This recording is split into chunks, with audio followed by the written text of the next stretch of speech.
Welcome to our latest session of Viewer Levels. So, the queue is open, but as we are waiting for submission, we're going to look at a little something by Kenna, who I think is pronounced Kenna, who was one of the really standout makers that was involved in 4YMM from Japan. And this is Moving Castle. The description refers to it as another Super Mario World Layer 2 gimmick, and Google Translate tells me that the Japanese is some kind of sound-related warning, which we'll have to experience for ourselves. Now, I have no idea what the Layer 2 gimmick is, although I do know that this was something that was previously used in a Kenna level that was much harder and had a clear rate of about 0.2%, which is why I hadn't looked at it yet. But we might as well find out what this is all about. So let's take a look.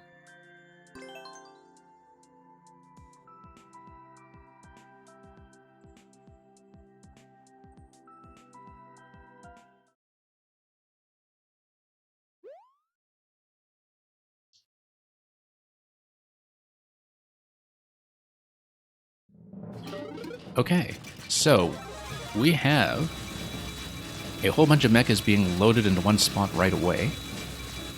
Yes, this is what the sound warning was about. The translation from Google Translate told me that there was some kind of tinnitus warning or something from the effect of the Mecha Koopas zapping everywhere, or from the laser, rather. So I guess we'll just have to dodge the beam. Very interesting to see how the rear layer is being positioned by a bouncing POW. Coin markers are pretty straightforward when it comes to letting you know where to go. This is certainly going to be a pretty good test of whether my audio is set up correctly. I have to make some changes in the back end since we are working with a brand new internet connection and hopefully able to stream at slightly higher quality. Slightly. Although we do occasionally have some issues historically with the audio glitch in OBS, and hopefully that will be avoided. In the meantime, I certainly hope this is not too hard on your ears. So, this was referred to as the Layer 2 gimmick. I'm not exactly sure what that is still, and I would probably have to play the other level to find out. But it has something to do, I'm sure, with the Mecha Koopa object stacking, where you have all of those locked into one place, and have them firing this continuous beam. Oh wow, that's a bit of a tough position to climb through.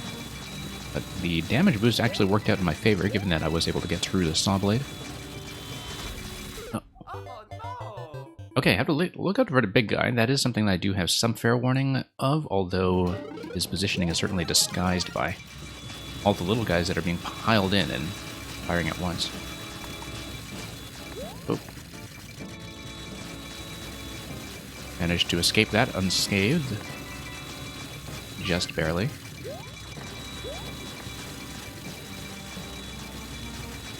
And yeah, currently trying to determine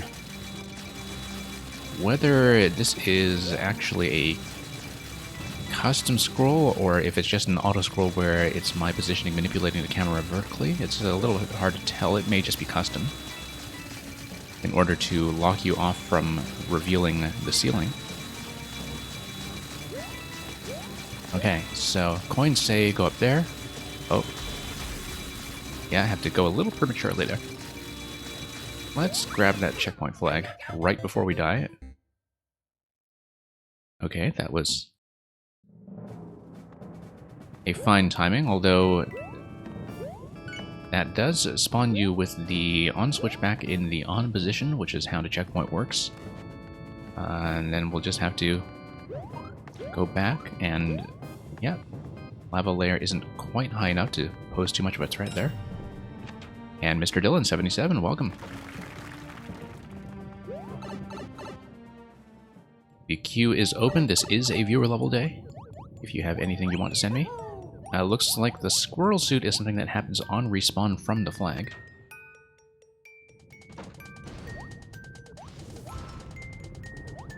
And okay, let's bone to bone.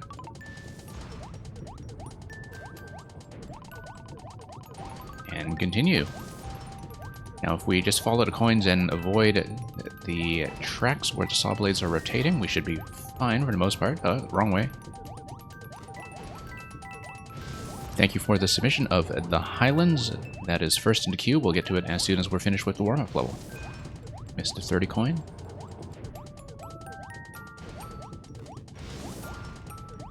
And yeah, just have to not get trapped by the one-way panels. I think we're otherwise fine. This location here is a safety zone. Not sure what the squirrel would do apart from giving you a bit of a hit buffer here. Interesting difficulty tuning for this, actually, that it gives you that power-up if and only if you die, and eases up your time a little bit if you're struggling. Okay, that was clearly not the way. Needed to grab that and then duck over to the right. And Julian, welcome. Thank you for your code. I did see the new level that you had come up. The bonsai level, I believe, and so I know exactly what I'm going to pick when your maker code comes up in just a moment. And I'm doing alright. I had been off streaming and actually off playing games all week because I was in the middle of moving and doing a new setup. I've got a new internet connection going now and some changes to my stream setup locally, and so hopefully that's going to be better for streaming in the long run. I have a slightly more private and less noisy space to work with, so I can probably make some sound improvements and do some other things as long as my computer cooperates. And yeah, worked out fairly well. Actually really smooth. And I'm on a significantly better internet service than I was previously, at least I think so. We'll see if it actually holds up, because this is my first stream on the new connection, and yeah, probably just going to improve it bit by bit to see what its tolerance is, but it should be nice. I have a much better upload rate now. We may still be a little bottlenecked by my computer situation locally, because I am just streaming off an old laptop, but the connection part should be hopefully a lot more stable than it used to be, because we were running into issues in a previous place. So far it looks good. Good to know. Good to know. And the moon there, that's kind of interesting. It would eliminate all the munchers, although I'm not really sure what that would get you.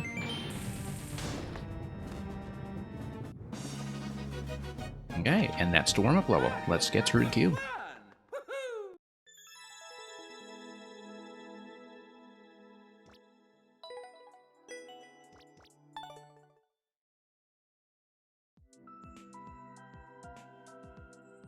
Okay, first in the queue will be Mr. Dylan.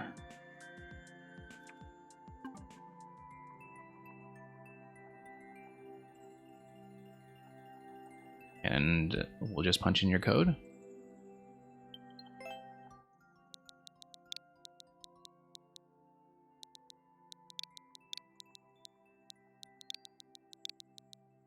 Whoops. You said one last. Not sure what you mean, but we have a level with a very brisk 13-second record where Mario and friends are exploring the Highlands. Well, looks like it might be something traditional. We'll take it gently, see how it goes.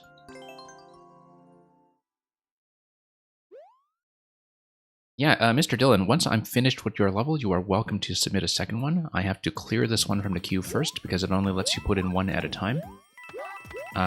But as soon as I have marked this one as finished, you are quite welcome to send me the other. You made these two for your kids? Okay, great. Momentarily distracted there when I was popping all these open. Yeah, just slightly out of view when you come into these red Koopas, but that's fairly manageable. And okay, work our way up to Rocky Wrenches. And nice satisfying slide here. And a leap into the climb. This little climb and fall actually reminds me of a Yoshi's Island level that I was playing just last night. Very common kind of bonus setup in those games too. And one final challenge to get on top of the flag. Oh yeah, Mario time! Julian, how did I know about the bonsai level? I have you on follow and I saw it came up, and I also saw you talk about it in playtesting. It is... I think somebody, probably Tino or somebody, said it was a concept that you had revived and finished from a little while ago. I didn't know about that. I only knew that you had a new upload. Wanderer of the Arts, welcome. And Glitch, welcome as well. Glitch would be very happy to do your world continuation after a bit of a break over the last 2 weeks. So thank you everyone for the submissions. Let me mark this as a win. And Mr. Dillon, you said you had a second one. Feel free to tag that on, although I will be getting through the others in the queue first. So thank you, Wanderer, for Flee from Frustration. Let's look at Julian. Yeah, Glitch, I've been fairly busy as well. You have not missed much. I was only able to do one viewer stream last week. But we're hoping to pick it up again. Also just suddenly drowning in games on the Switch once again. I will probably be looking at some of the 3D All-Stars collection in one of the streams over the weekend. Eventually, I do want to show off all of Galaxy because that is a game that is very dear to me.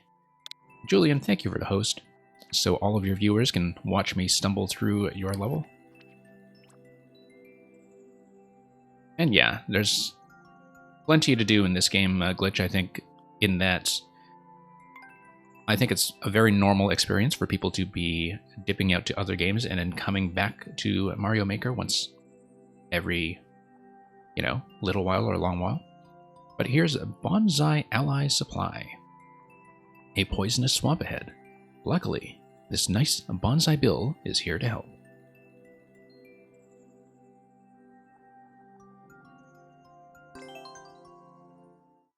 And yeah, I love both the Galaxy games. I do think Galaxy 2 really moved certain things forward in terms of design that maybe people don't even talk about enough. And there's a lot of stuff in it that still hasn't really been matched. Whoa, okay, this is going to be a wall jump for sure. I see. So the idea, whoops, is that the bonsai is your ally and is doing supply drops for you. Okay. So it's going to, just kind of drop him out from midair. I suppose that the way this would be working, whoops, I actually have to land on the blaster, is that you have the objects that are dropping placed on the top half of the screen, and it's mostly just a timing trick that makes it look like they are passing through the bonsai, because the bonsai is hiding the top tile. That's what I would assume. It looks very cool. And then here we are, escalating to some moving targets. Really wanted to smuggle that spring across, but maybe that's not very smart as a thing to do. And bringing in a bit of variety between the slow jumps and the short jumps. Yeah, let's actually just drop the spring and then jump. I felt like I had enough room to do that. Whoops.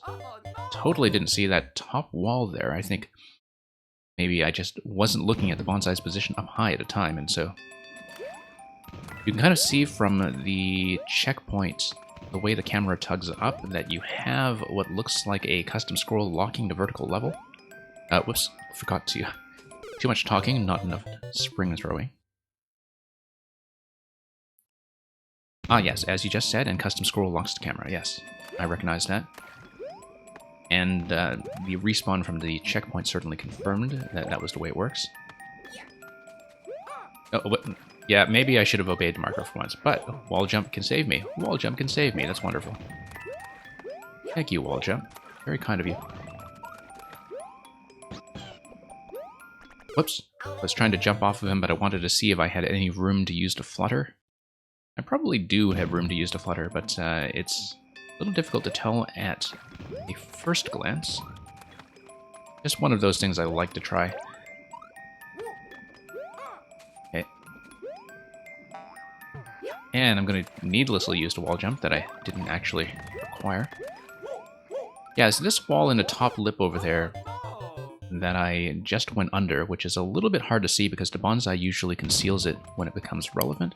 It's the only place so far where I've had a slight visibility issue, but then part of it is the way that objects blend together with the color palette in the new soup theme. Otherwise, though, things looking great. Very, very visible throughout. I see that you've also used hard blocks to kind of do a subtle marking of an intended location for wall jumps. Yeah, the idea is that I have to protect my ally. Stay away from my friend. Is it going to give me anything to hit the flag? No, I have enough height. I have enough height, and yet. Maybe triple jump would have done it. Safety of man, welcome. So yeah, great level as always, Julian. Don't know if you're able to stay for more. I am sure I have a lot of older levels from you that I haven't actually gotten to yet. So, let's take a look at what's next. Fun fact, it wouldn't have given you 1-ups if the shell killed it. That's interesting. I guess it would be dependent on something that is triggered by either the shell or the entity block, if there is an entity block going on with the way the bonsai interacts with the limit, because I'm wondering what it could be, because obviously the bonsai isn't going to block anything with collision, right? So, glitch. Let's do the world continuation. Just a switch state. Okay, yeah, that's what I thought. But then, yeah, I guess because if the shell kills the bonsai, that means you're already too late to hit the switch? Is that the idea? That you would have already scrolled past the opportunity to hit the on-off?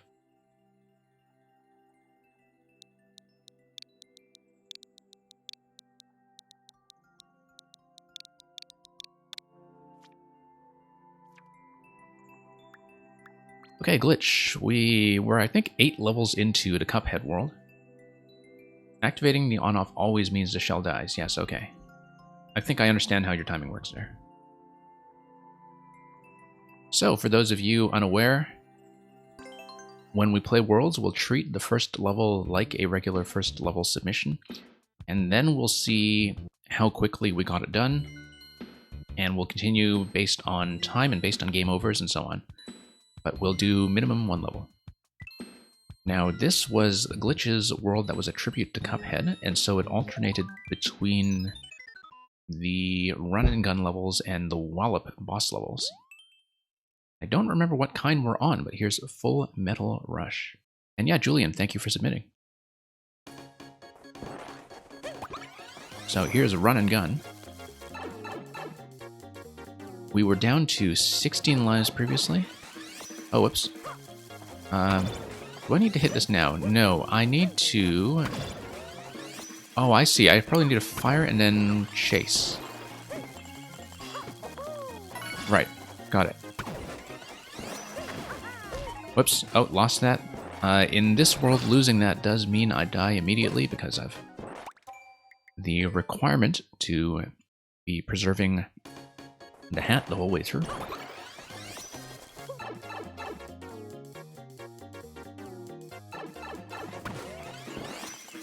Now, with the 1 tile gap there, not really enough room to do a long jump or anything, I think. Although, no, long jump is probably required here, in fact. Let's try that out quickly. Yeah, and I will require the hat to do this. Yeah. So long jump was the solution to that space.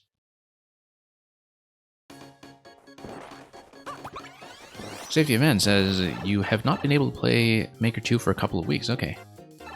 Yeah, Solar Horse's world I thought was really aesthetically quite beautiful. So those of you who weren't here on the weekend... Whoops. Long jump rammed me into that. On a weekend, after doing the latest episode of the Tempest Funk Escape Rooms, we ran all of the 40-level Super Solar Horse world. And it was mostly a traditional world, but one of the most aesthetically unique ones I've seen, in that it didn't use the standard Mario themes as their normal themes. Like, it had a microchip world, it had a shrink ray world that was kind of like Giant Land, except even more so.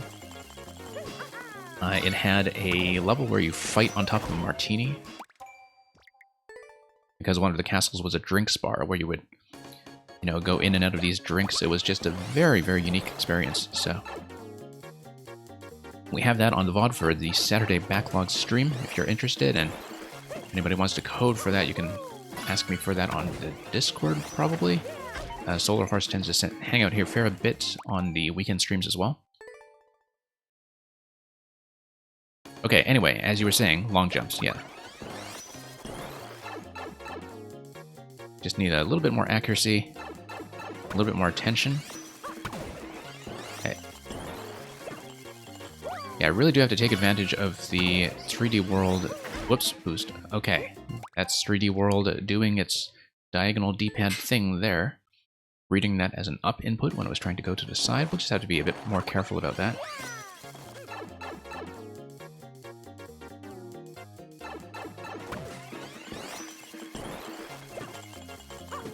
Okay. Here we go. Long jump. There we go. Finally. And at last... Oh, too late.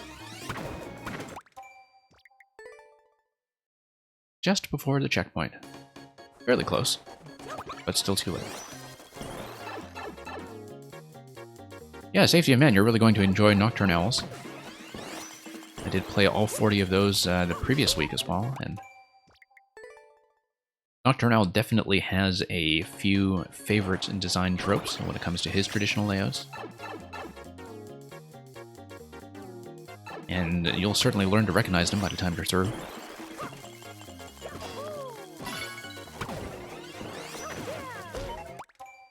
Long jump. Keep forgetting to do it.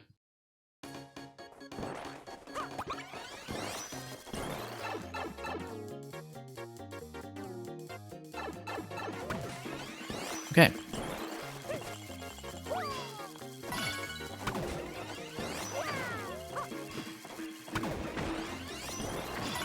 Okay, so far so... Whoops. So far so good, I thought. Let's see, we need a bit of a slide there. Nope, still too slow. I think the idea should be to use a slide, but I'm not totally clear. There is that donut block that was on the end as well, and that's something that I haven't really used to my advantage just yet, in terms of understanding what the donut block is supposed to do for me. Yeah, my ability to estimate the long jump arcs is maybe a little bit off today, in that sometimes the takeoff is a little early, sometimes a little late. We'll just need to find the right position and get used to it. Okay. Donut block here.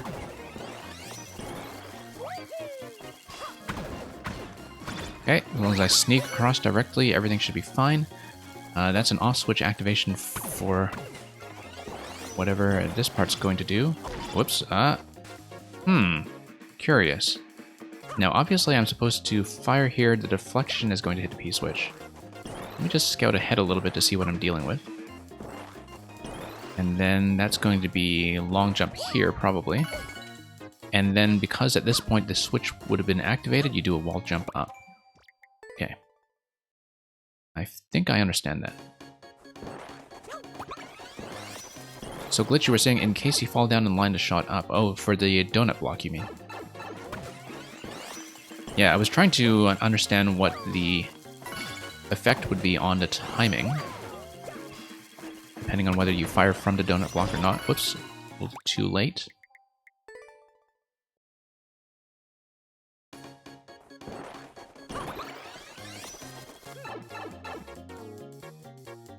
Okay, here we go.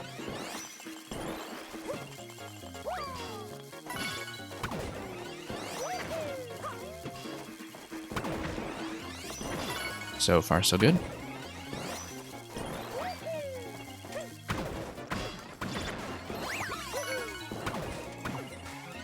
Now, I guess the long shot, or whoops. That was once again an accidental spin. I was about to say, I guess doing the charged shot or the non-charged shot will not matter for the double shot over there, simply because the main thing that would affect is the distance that the projectile travels after the pipe, right? If I'm understanding that correctly. And so it shouldn't matter. I am kind of charging all the shots anyway, because that's what happens when you prepare the dash, but... Okay.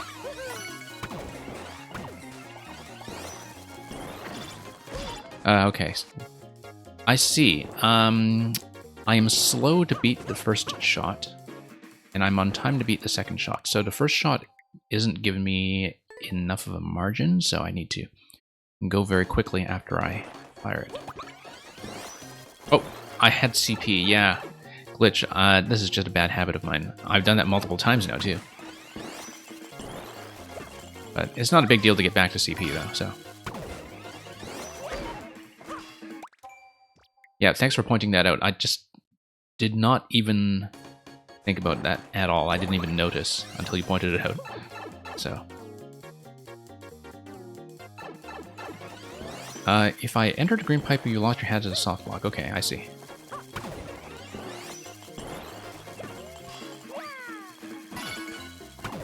Wouldn't really be a soft block though, right? Because you would still be able to hit the spike blocks that are ahead. The second green pipe, I see, okay.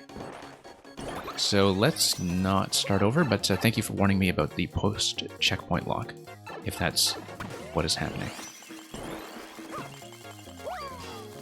It's okay, getting some decent practice in the first section.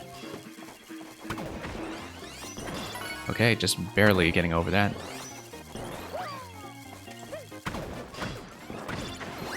Okay, let's get over here as quickly as I can. Okay, great. Timing actually worked out that time. Whoops, got jammed a little bit there. I'm going to pay for that. Or am I? Oh, I forgot to fire. Okay, no, I needed to fire... Yeah, into this arrow here. And that would just be the switch activation. Everything was fine up till that point. Oh, no. So don't enter the second pipe if I lose the hat. I see.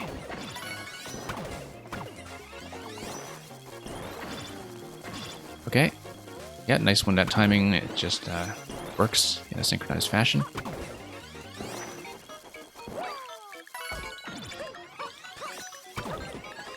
Now, what does the P-switch affect, I wonder? Oh, the P-switch, this... Yeah. That's what it affects. I was thinking that it was probably erased. Let's not reset. Yeah, I thought it was probably a race against time. I was not absolutely confident in that, but now I know for sure. Certainly looked like it. Whoa, look at that Podoboo coming out of nowhere. Must have been some other part of the setup that it affects. Okay, so you have to be quick. No time to lose when it comes to stuff like the wall jump. Whoops. Yeah. Being a little too quick about that wall jump that time. Let's just run into the icicle. Oh, no. Fireballs are so you don't soft block in the blocks. I see. Oh, whoops. Okay, have to watch out for that then.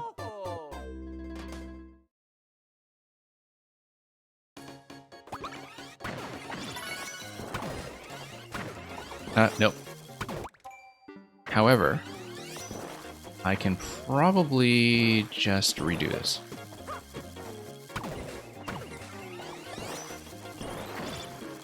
Okay, there we go.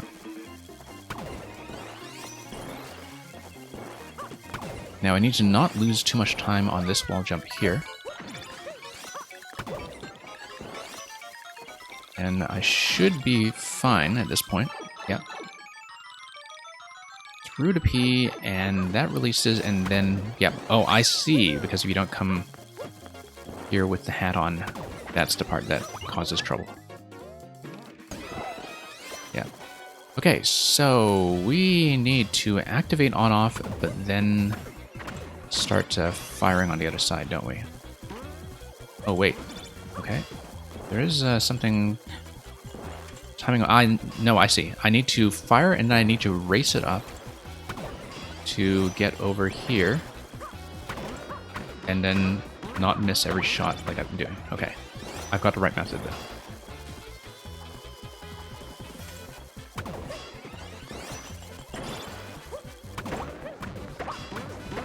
Oops, oops. That was a mistake. Oh no! Yeah, I was trying to stand there for positioning, but of course the on-off activation just pushed me through. Oops. Let's let that one reset.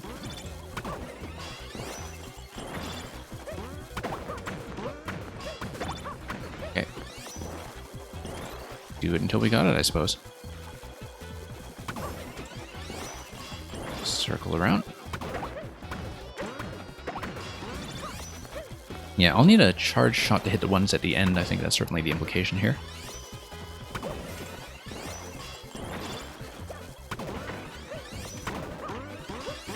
Okay. Doing it with the short bounce there is not the best, perhaps, but yeah, because I have to get out of there so I don't get pushed. Let's see how we do. Okay, got it. Oh, got 2 keys. Yes, that's right, because the previous room did flag that I need them both.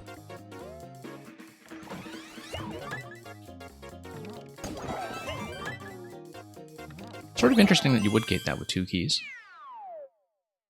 I mean, it is something that is clearly signaled. But here we are. The little buckets look like fezzes on the snow pokies. Yeah, always a nice touch.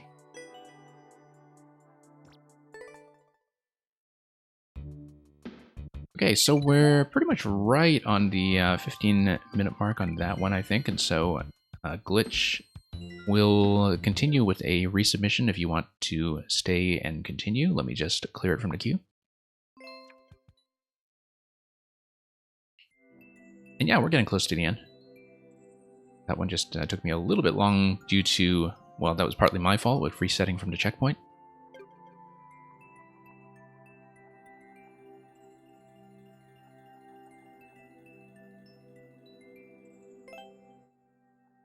And thank you for the GG. Let's see if Warp World's going to cooperate. Wanderer of the Arts. Thank you for checking in.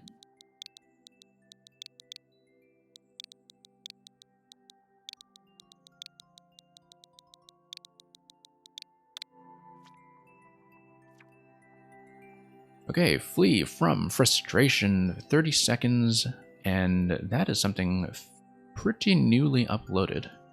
So thank you for offering me to first clear. I have no idea how this is going to go, but we're about to find out.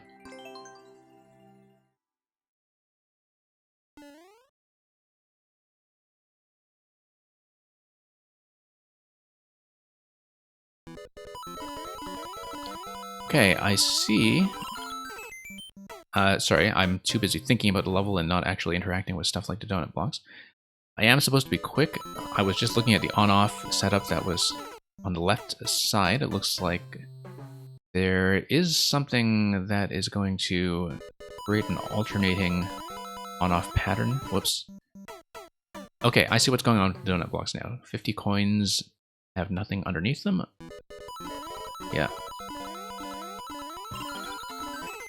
Ah, yes, okay. Did not expect that, but we'll just need to go a little bit faster. That's just a speed enforcement tool.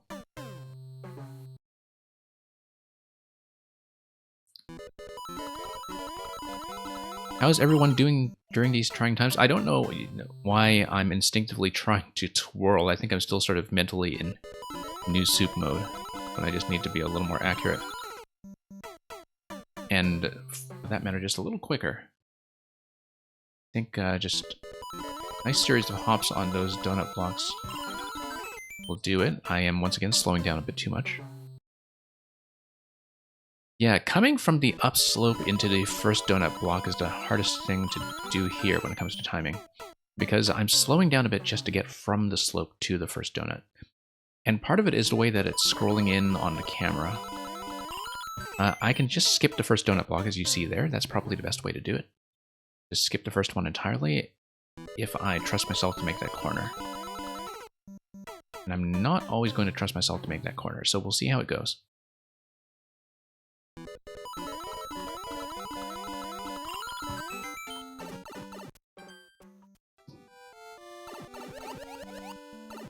Okay, need to get out of there. Oh yeah, we're still on the clock here. Let's not forget that and also get over to Bullet.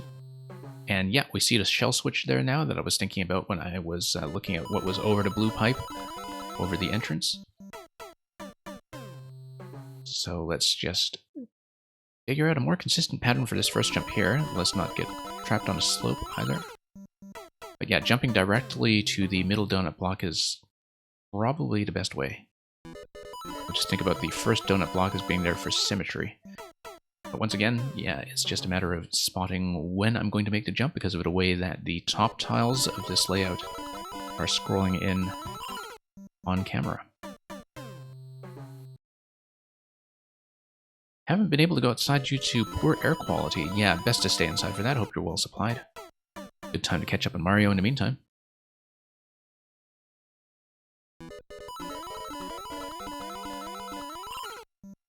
I'm doing great over here.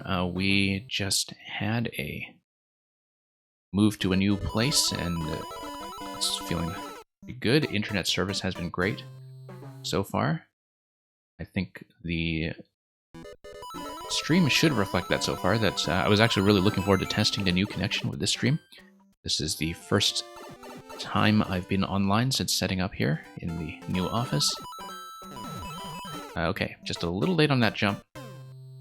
Not really compensating well enough for the way the conveyor belt is going. Yeah, once again, I need to count the number of short jumps I'm doing just to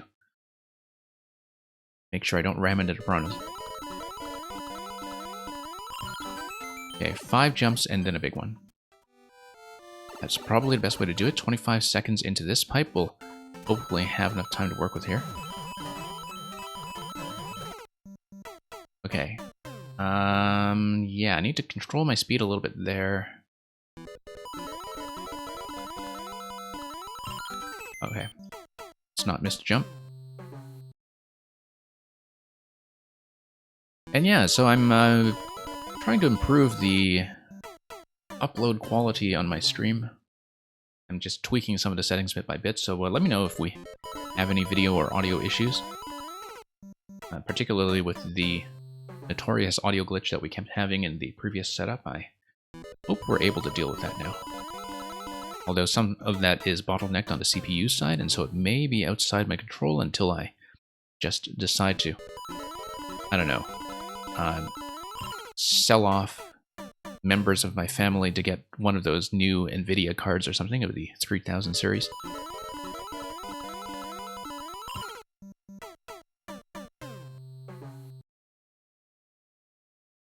Don't need something that powerful, of course, for streaming from the Switch, but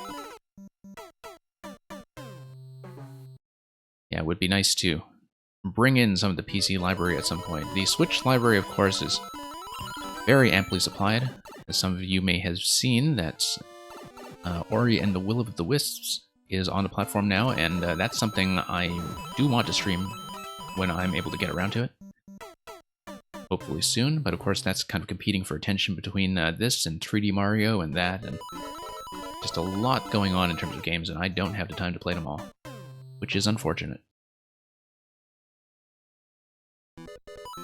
But yeah, Ori is very much the kind of game that I like to cover on this stream when we're not doing Mario, and so we'll hopefully bring that in. Okay, we gotta count jumps here. It is a little memory dependent to see that come in because, you know, if you aren't in a good position coming up the slope, you just don't get the opportunity to jump without slowing down. So, just a little bit blind when you don't have total control over the jumps that you're doing, like I do. Okay. It's funny because visually I know this doesn't look hazardous at all. It doesn't look dangerous. But then when you just come in the wrong position on the slope, everything just falls apart from there. Okay, can't get trapped on a slope because otherwise you won't get enough momentum to make that jump.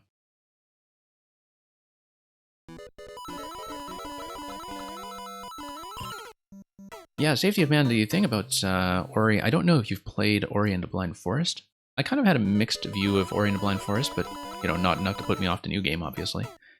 But one of the things that's very distinct about it relative to most games in a Metroid style is that it really has that kind of chunky feeling to it where you're interacting with 3D objects that are in a physics system, even though you're playing a side-scroller. And that's the thing that makes it feel completely different and requires a little bit of a learning curve, actually, when I first played Ori and the Blind Forest anyway, is that, you know, as with Tropical Freeze, it has this very chunky 3D composition to it. So I can definitely see why that would remind you of that. Also, of course, just because of the degree of background spectacle that goes on when it comes to the platforming.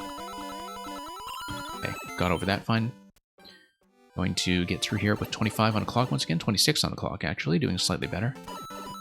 Now, we have to figure out how this second one is working, because it looks like I have to slow down a bit to not hit a top bullet. But if I slow down a bit, I'm having a little bit of trouble on the turnaround after that, so let's see what we can do.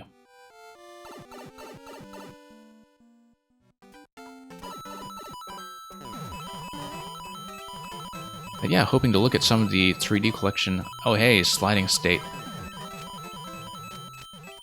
Okay, let me in. 15 seconds. Have a bit of a blooper time check here.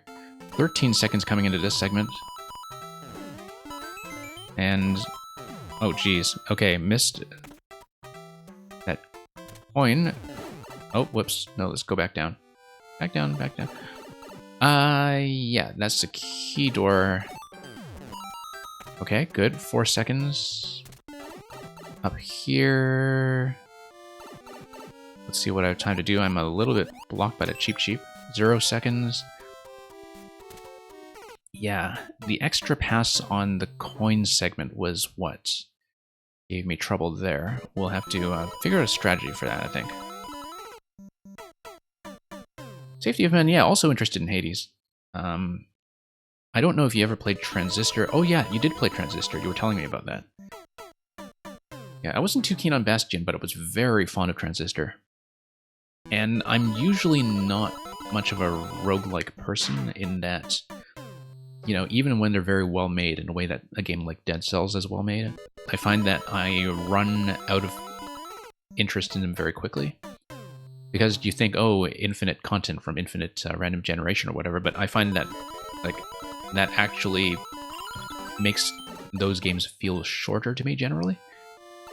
But from what I've heard about Hades, a lot of the randomization and a lot of the incentive to play through randomization comes from the way that it is making use of that in the writing generation, like the script generation, and that's something that I think would be really interesting to experience.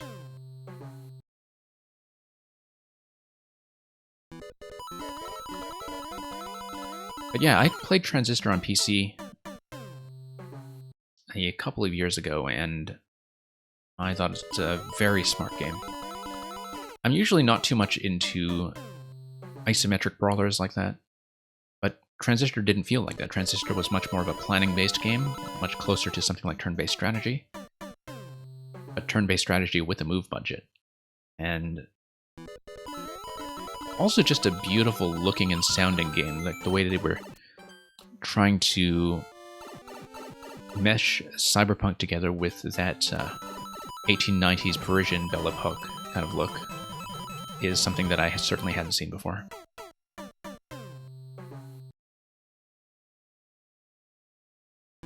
Because I find that sometimes, you know, it's very easy to think about cyberpunk as a genre that's aesthetically trapped in terms of people drawing on a lot of the same design and architectural influences.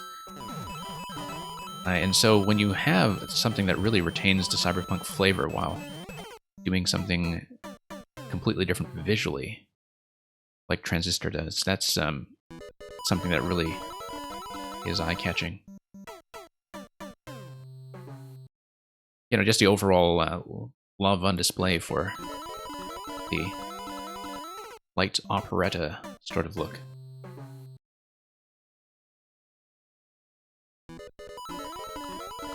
One of the few games I can say really has that clear Toulouse-Lautrec influence on it.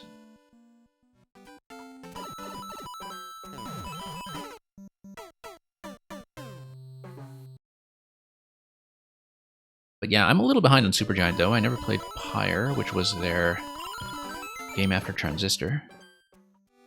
And I didn't look at Hades in the early access at all, but having it available on Switch is going to be worth a look, I think.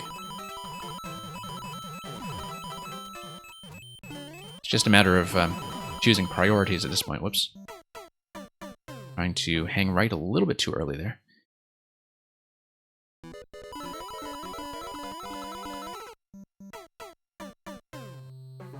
But yeah, far too much to play. Not enough time.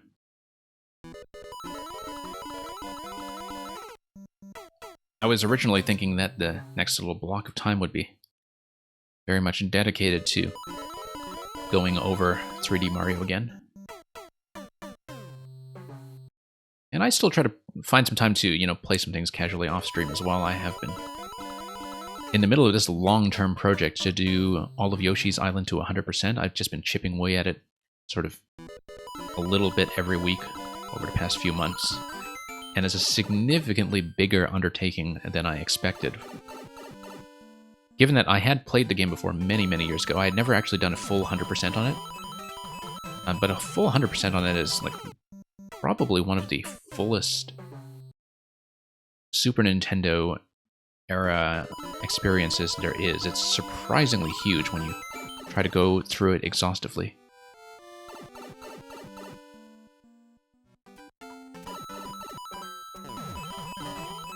Yeah, that's the thing about the Supergiant games, is that they are very generous with the sales. Of course, that's because things like Bastion and Transistor were not only games that had been heavily discounted on other platforms for a long time, but were also games that were developed originally with mobile ports in mind as well. And so the price expectations are quite a bit different. I think with Hades, it's a bit of a different story. It'll eventually go on sale quite low, but if you kind of feel like a latecomer to the studio who really wants to give it some love, it certainly is a good time. Yeah, because I remember seeing Bastion all the time, like on mobile for about $1. But I think before the Switch, you used to see many more indie developers think specifically with mobile in mind, and that would definitely drive a lot of their pricing practices. Because otherwise people would find it very suspicious that you're selling for $5 on mobile what you're selling for $20 on PC, right? And I actually find that one of the nice things about the Switch is that it relieved a lot of that pressure on developers on that scale to be participating in a bit of a race to the bottom when it comes to pricing. In that people on the Switch have demonstrated that they are willing to pay for their software and pay launch price for their software in the $20 range, for instance.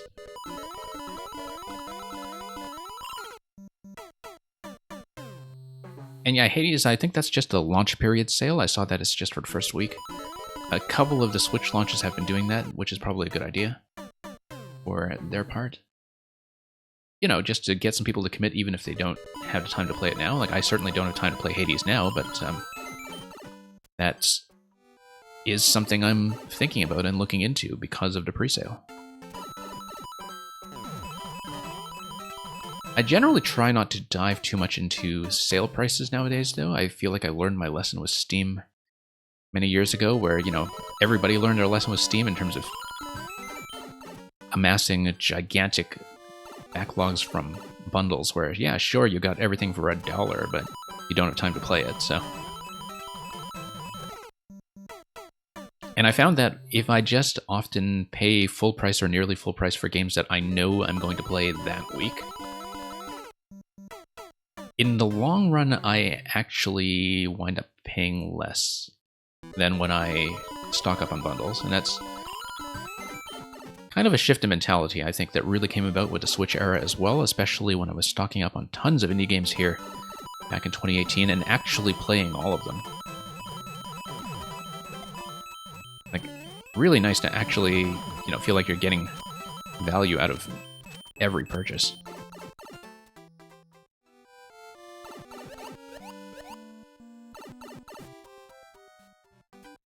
And yeah, the thing about Nintendo is that the games don't really have to compete with pricing on the secondary market. Okay, I was able to make that slot the first time and then kind of alternate positions left to right, right to left. Don't know why that's failing me now.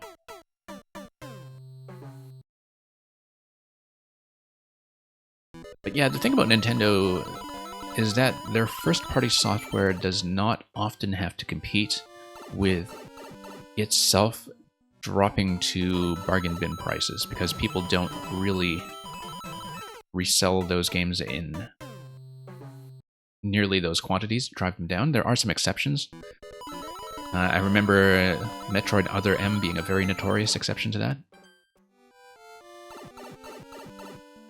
But in general, people hang on to their Nintendo collections, and when they do appear on the secondary market, sometimes the prices are, well, they have a long record of being marked up rather than down. You have to feel a bit of pity for the people who are getting into Smash Melee these days and realize that they need not only the disc, which I hear is actually really expensive today despite how it was the best-selling game on the GameCube and was very widely printed. It's actually very difficult to get your hands on today for a reasonable price, apparently. I don't know if that just applies to getting the disc sealed or not, but anyway, there was quite a lot of demand from people who weren't here originally for the GameCube. And yeah, not only do you need that, but you need your controller, you need your memory card, you need your GameCube, you need your CRT monitor and everything. Like, until recently, when the modding community created a way to do online play with Smash Melee, I think the players who were getting in on that late were definitely in for a bit of a ride when it came to the cost of entry. Hey, Grakowski, welcome.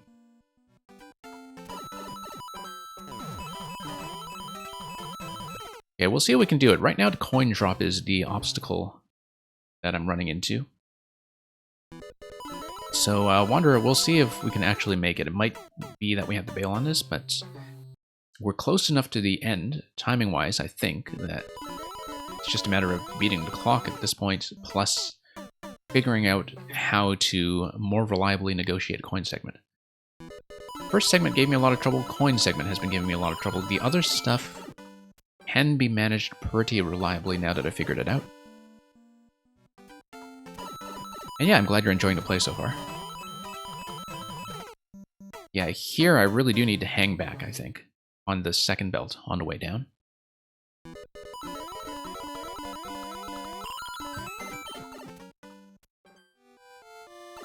Yeah, once again, 26 on the clock coming into this blue pipe, and that's on par. Major timing issue is going to come from the red coin segment. I like the way I got the backslide down there. I also didn't get trapped in a pipe this time, so we're here at 17 seconds. Much better than the usual 13 or so that I get. Okay.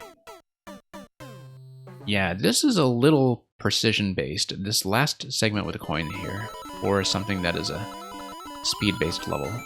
But we'll see how much generosity there is on the clock when I manage to do it accurately. Okay, whoops. Yeah, getting trapped a little bit there. What's my biggest purchase regret on Switch? Honestly, this is a very small-scale regret. I didn't really put much time at all into Rocket League. And it's not because Rocket League is a bad game. It's more that it's the kind of game where, like, I realized that you do need to put in a pretty significant time investment to have fun. and to master everything that its physics system is throwing at you.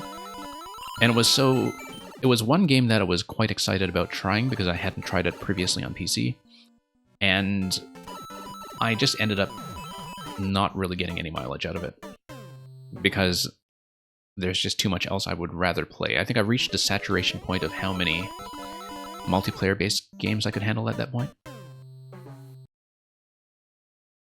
So, and the thing is, it's not even a bad game. Like, it's, I don't think there's a lot where I can say, oh my goodness, I think I wasted tons of money on this and get this thing out of my library. Like, there's nothing really that made me say that. There are definitely some specific Mario Maker levels that make me say that about the levels, but all I'm paying is time. And actually, my Mario Maker experience has, I think, been well above average in quality, just because it is mostly either a viewer-driven or personally curated experience. Yeah. But yeah, Wanderer of the Arts, Breath of the Wild, that's an interesting answer.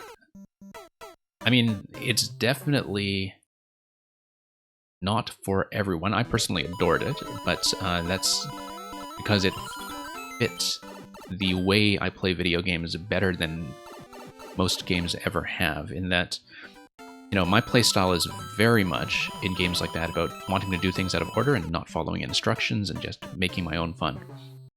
And in Breath of the Wild, I did that to the extent where after getting off the Great Plateau, I did not even do the first breadcrumb quest that tells you, oh, begin your adventure and go to Kakariko and talk to Impa and all that. I didn't do that quest number 1, until I was at, I think, 180 hours or something ridiculous. Because I thought I would just run around and do whatever and just see what the game would let me do. And so I found Breath of the Wild to be actually this spectacular fit for how I play. Because even in a lot of older games, I mean, the easiest way to get me to not do something is to tell me that the main objective is to do that thing. Like, you set an objective and I'll pretty much do everything in my power to avoid it. And there are a few games that are very, very good for that playstyle. Breath of the Wild is one of them. Hollow Knight is another.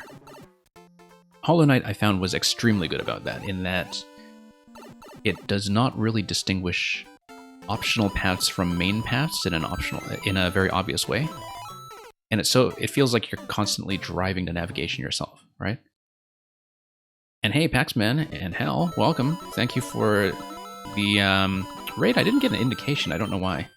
I don't think I actually saw the notification come in, but thank you very much. Let me give you a quick shout out after I am finished with this attempt. I don't know how much longer I'll stay on as Wanderer, but we'll just give you a bit of a plug. Yeah, Paxman Party of 4, thank you very much. I don't know why I didn't hear the notification locally, but I am here with a few changes to my streaming setup due to a new internet connection at a new office and so on, so.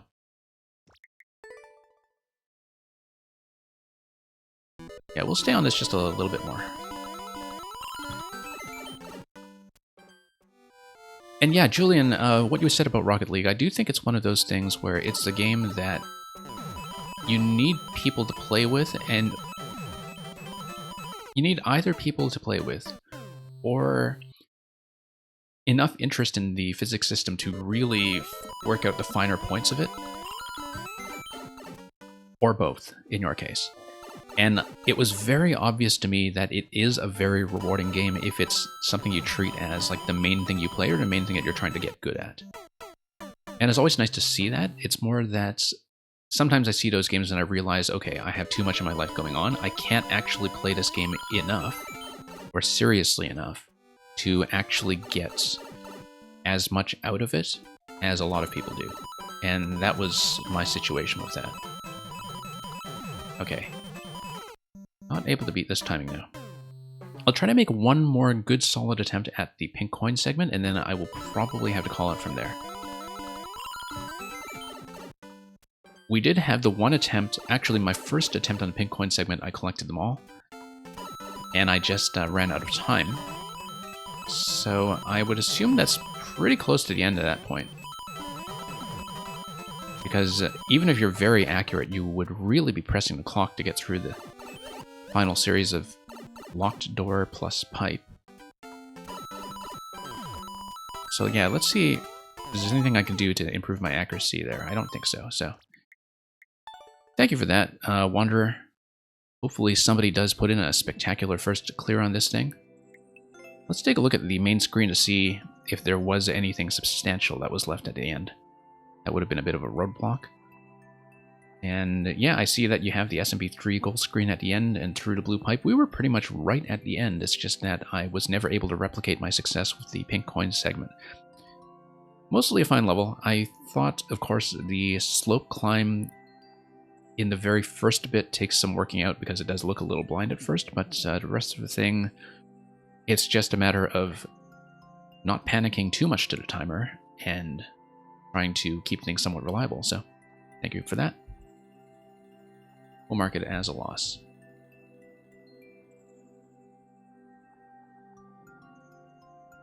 Now, let me just catch up on the chat for a moment.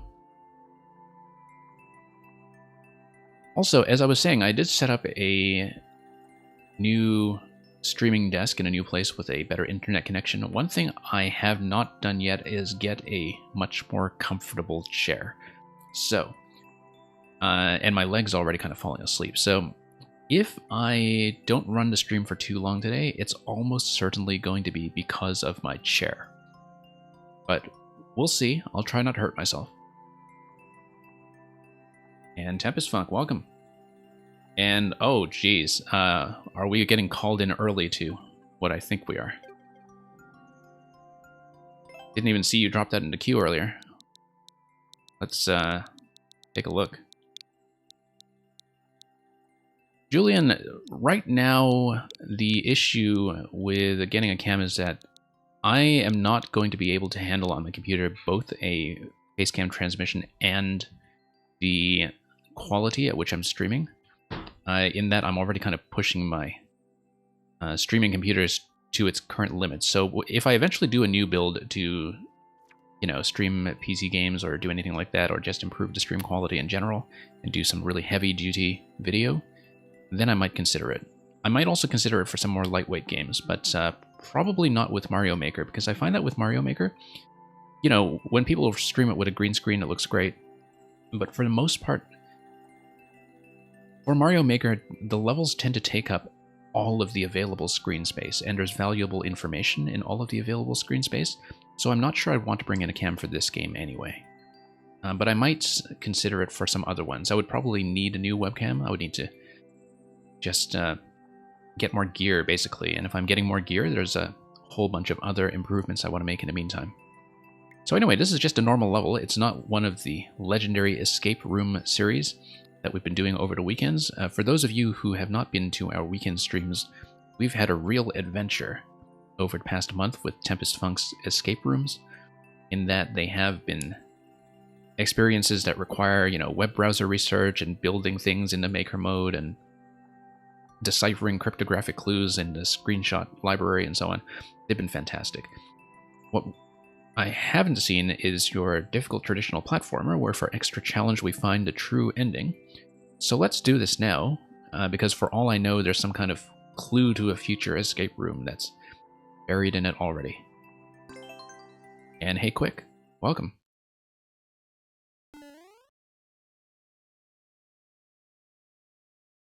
And yeah, Julian, that is right, that it is possible to just use a phone for the cam. I'm actually using my mobile right now as a bonus chat window to hopefully make chat a little easier to follow for me. Okay, didn't expect him to go into spike form on that cycle. I was otherwise supposedly accurate. Looks like there's a P-door drop that takes you back to the front. It may just be a reset, but we'll see what happens with that. Oh, a little ambitious here. And so yeah, thank you both Quick and Grakowski for your respective submissions. We'll hopefully get to those before too long.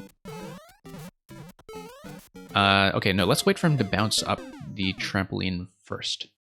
When he bounces up to trampoline, that's when I am guaranteed a good position from Boom Boom.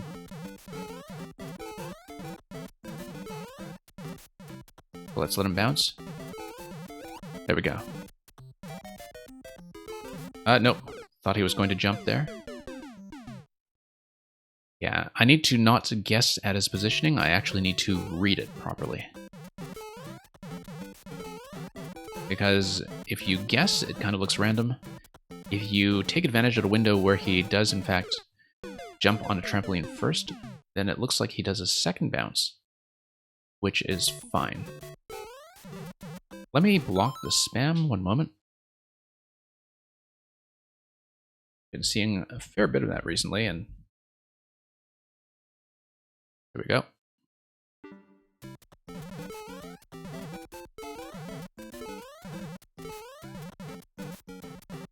All right, here we are. Okay. Yeah, so he consistently gets a second bounce onto the jump block that is buried under the center saw blade. So whenever I see him do a side bounce, I'm okay. Like that. Except with better horizontal positioning and momentum.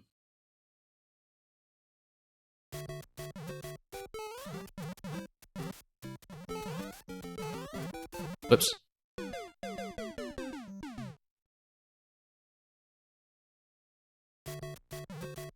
You see, the thing about the people who do the follow bot spam is that you've got to think that they definitely do have a customer base, that somebody actually is paying in. Like, it reminds me more than anything of the people who used to hawk, you know, Warcraft gold selling back in the day.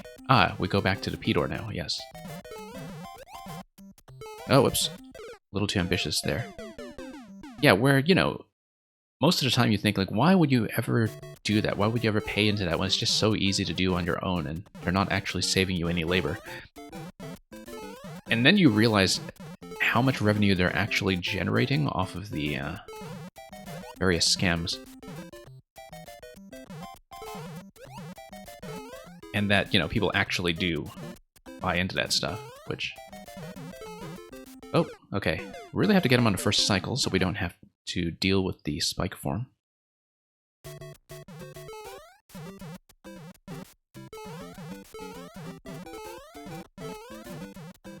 I mean, you know, if I just wanted to bot a whole bunch of follows, I could just say, like, send me troll levels all day or something, and that would probably do the trick.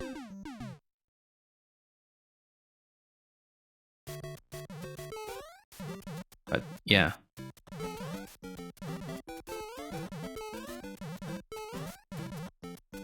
Okay, let's see here. Now, as I've often said, one of the things I like about doing Mario Maker as a streaming game is that even when you have low attendance numbers, these streams feel much more alive and active than streams of similar viewer numbers often do. That, say, compared to other games that have like 10 to 20 people at any given time, it's significantly more social. And so, you know, I feel like I already get a nice full viewer queue with the attendance I have. Yeah, you can easily get viewers if you are in the Precision community, but then why would I want to do that to myself? I mean, all respect to people who are actually Precision makers and streamers, but that's like pretty much the exact opposite of what I play, and so...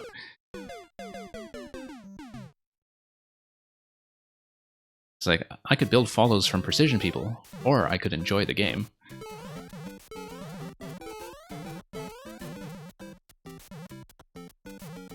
Although I actually did see a really good Precision level last week. As somebody who normally does not like Precision levels, I saw one that was kind of interesting. Some of you may have seen it on some other streams. It's one where it's one screen, and pretty much every tile in that screen was filled in, like it was a pea balloon maze. And the thing basically looked like a whole pile of plastic garbage that had been dumped into the ocean, like it was a warning against eco-terrorism or something. And it was a surprisingly good precision level. So. And yeah, Tempest Funk, I agree with that it is mainly because you drive the interaction with playing people's submissions directly. Although I've quite enjoyed that I have been getting some attendance off streams when I'm not running the queue as well. That's when I'm just doing a personal selection, whether the maker is present or not, that there's enough interest to occasionally sustain a regular stream of things that I just pick out for myself because I like to show off interesting design, so. Okay, this is not as hard as I'm making it. I figured out the boom boom pattern much earlier. Let's... yeah. Just time it according to when he jumps up to the trampoline, and I should be fine. As long as I don't hit the hard shell pattern. Yeah, there we go. A lot of it is just paying attention to the pattern. Look at this smiley face over here with the switches. Do I need to kill them? I'm not convinced that I do, although they're going to jump all over the place here. Oh, that's a Mang bounce. Good thing I've had some practice of that, due to all the Mang levels we've played here. Otherwise that would be kind of troublesome. That's okay, we're past checkpoint. And yeah, quick, I just needed to focus. It was just a little bit of a momentary lapse, but sometimes it's nice to know that when I really just think about mechanic, I can solve it that way and bypass it easily. As I often say, I think my Mario playstyle is that I make up for some poor technique by trying to figure out good patterns for things and solve them with my head. Solve them with my eyes rather than with my fingers. And it gets me places from time to time.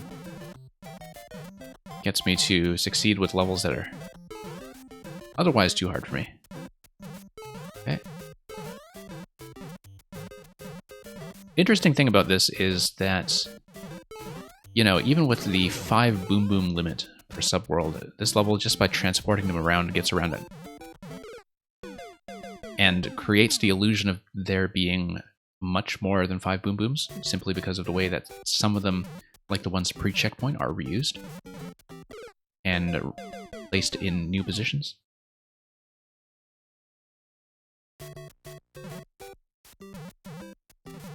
Okay, here we go.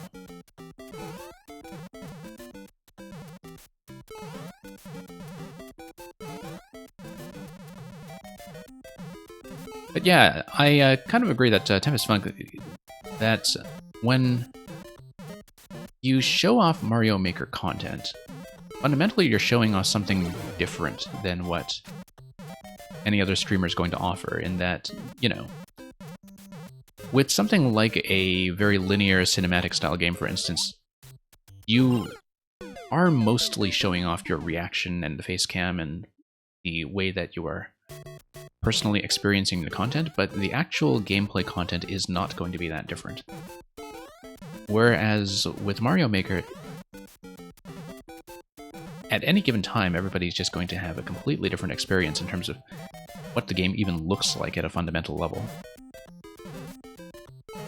Aside from, you know, popular levels that everybody plays, or some other shared activities like the Ninja speedruns. Speaking of which, I totally haven't looked at a Ninja yet this week. I'm usually very quick on the ball, but I've just been so busy this week I had not even looked at the game until today. But yeah, I should look at a new Ninja level. I'm usually quite happy to route them out to some extent. Do I actually need to bop them to get through the next segment? I don't think I do, and the level does it for me anyway, so That answers my question. And okay, this is going to be a scroll break, I'm sure. Whoop. And then I need to go left. Ah, yeah. Interesting. And then loop around or back down? I think it should be back, right? Because, yeah, it's a series of interactions that unlock the scroll break to the right side, because the on switch is how we came in to begin with. Okay.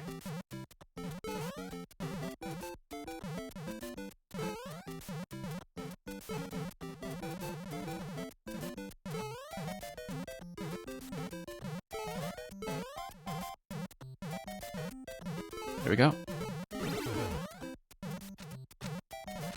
And we'll just dodge those guys completely.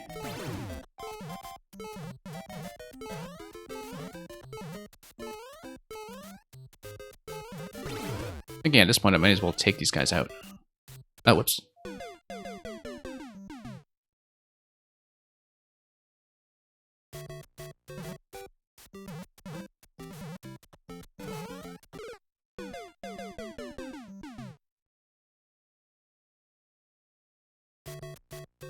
Alright, so let's try this again.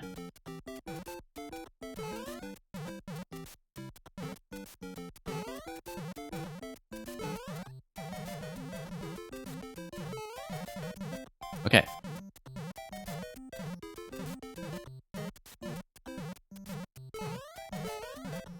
Yeah, those of you who know Mang, I think I really do need to send Mang this level, because it not only has the bounces, but also the boom booms, and I think the sort of sense of a kindred spirit when it comes to Mario Maker design is very much in evidence with this level. Okay. Let's hit this. Probably back over. Oh, whoops. Got punched in the face. Always interesting to see who stands and fight the boom booms and who skirts around them. Yeah, the smart play is probably just to hit them. I think ordinarily people assume that mini-bosses that are accessible are going to hold something like keys anyway, and so a lot of them will try. But to me, it's so clear here that the exit is just off the pipe past the scroll break to the right side that it's just a matter of doing the back and forth sequence. And in fact, having seen it twice now, I understand how that works. First hit breaks the scroll, and then second hit to the left just resets the on-off state to what you need, and then you already have access to the pipe.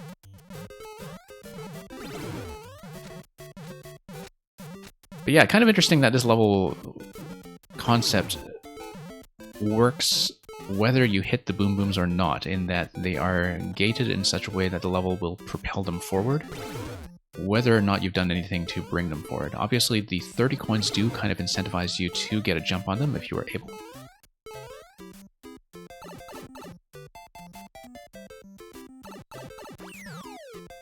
I don't think you need to show explicitly that there are no key doors. I think it's fine as is, but we'll see. This part here. Okay.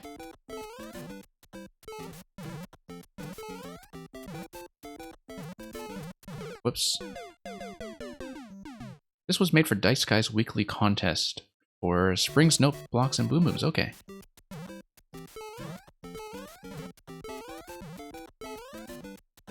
Ah, yes, hence the tag at the beginning of the level, or in the title, rather.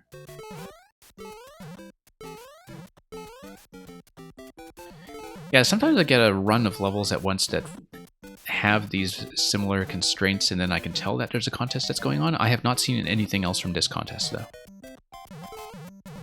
But every now and then I see multiple submissions from people who were clearly involved in the same contest, and that's always kind of neat. Okay. Okay. Slightly wider jumps to time out here, but we've got them. Oh, I want to recklessly come down here and grab that. There we go. Okay. Oh, that's neat. Yeah, forcing him to stay in a shell state like that, that's really neat. Hadn't quite seen anything like that. I obviously need to bounce over with this guy here. Not with that timing, I don't, but that is the method.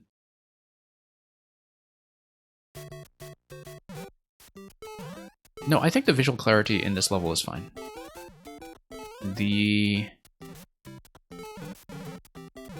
one thing was when I was going back through the on-off segments, just prior to this checkpoint, obviously there was a moment when I just sort of forgot that the switch on the left was all I needed to get through the pipe on the right, and I was thinking, okay, is there any reason to go backwards? And the reason I would be thinking that is because the first part of the level trains you to go backwards. But other than that, I think it's been very clear what to do. And the only way that that was misleading in the first place was because the first part of the level conditions you to think about this as a back and forth. But if I had paid more attention to the way the pipe is revealed by the scroll break, it would have been clear to me right from the start, and so I'm not worried about that one either.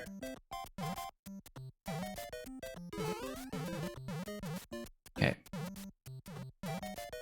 There we go. Nope. Yeah, timing here is not too bad once you work it out. Just need to do this cautiously. Now, speedrunning this would probably be a bit of a trickier proposition, but... Okay, let's try this.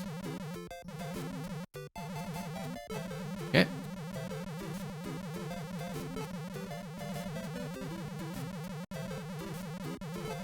Okay. Oh, maybe I needed full momentum coming out of that, but we'll obviously need a top level here. Nope, that's fine.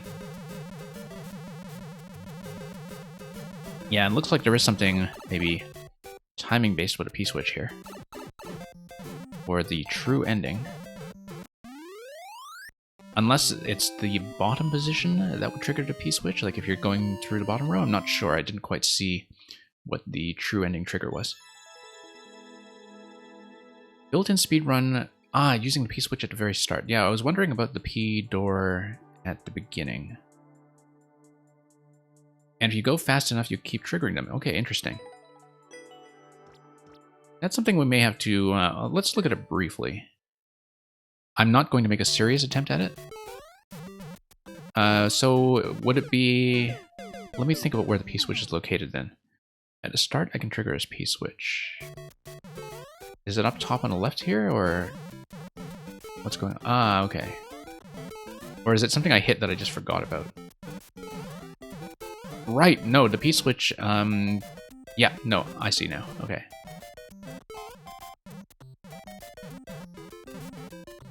Yeah. This will not be a serious attempt. Okay.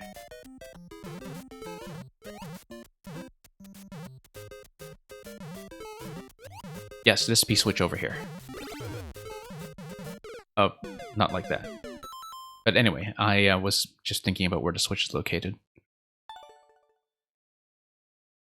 So, yeah, great level, really unique. Very bouncy.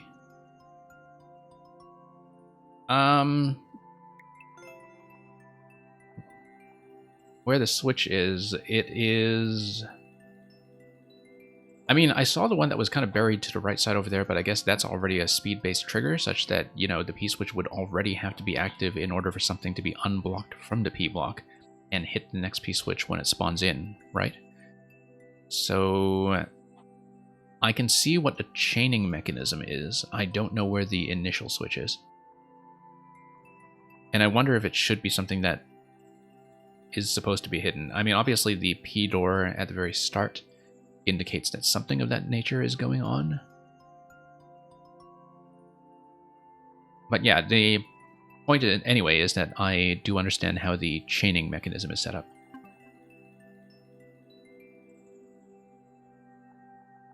Okay, let's see how we're doing here.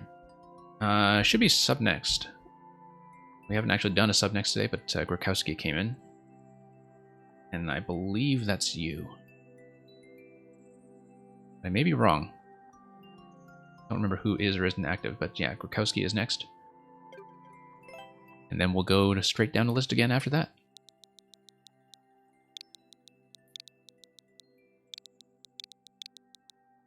First switch is a little hidden in a pit under the first spike pit. Yeah, I wonder though if hiding that really makes sense. If you want people to do it as a challenge run anyway.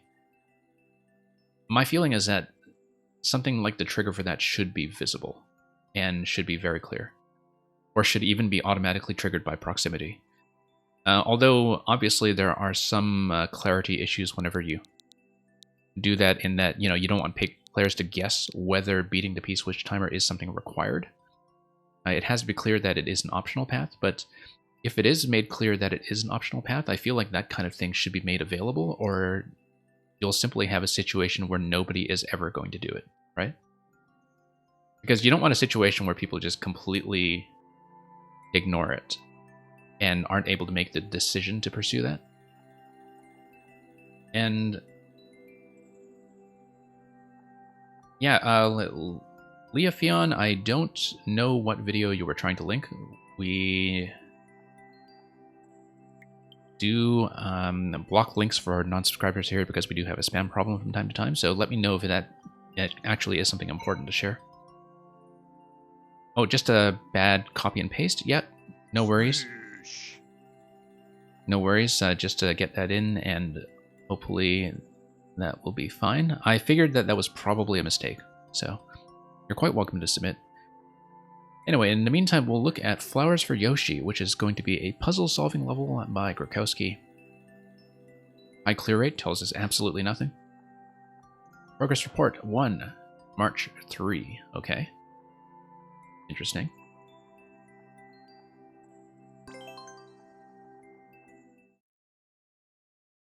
Yeah, Leah, I hope that comes in through the bot. Yep, and thank you for submitting Misery. Ah, yes, that's right. Silly reference to Flowers for Algernon. I have not read that in so long.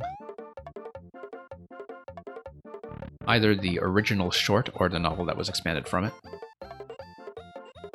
Anyway, so we're going to have this. And then what happens here? Just mapping this out. Okay.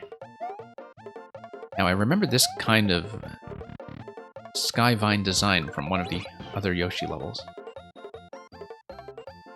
Looks like the idea, obviously, will be to gain control of the trampoline, and yeah, the clear condition is going to be riding Yoshi out to the left side over there. So let's take a look at Yoshi's spawning position again, just to be absolutely clear. Egg in the middle, okay.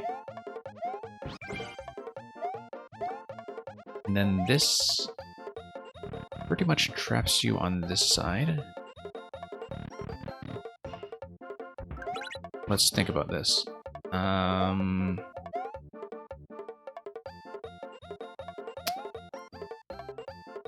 Now, the reset door would not do anything for me now because I have the same Yoshi that spawned in this position. Let me think about this.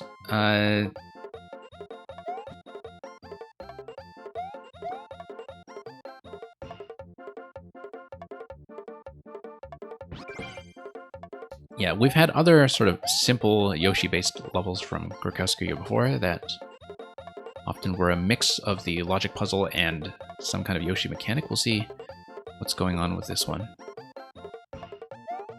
So anyway, we have reset through here.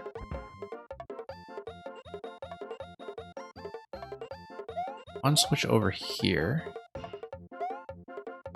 What if I come through here with the switch still on? We haven't tried that yet.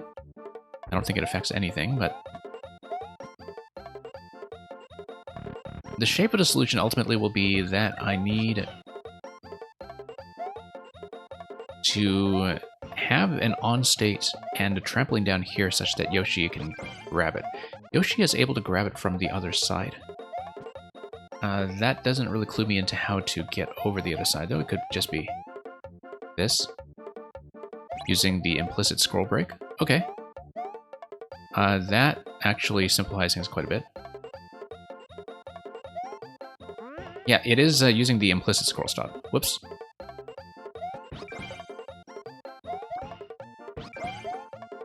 By the implicit scroll stop, I mean you are building on the top half of the screen only.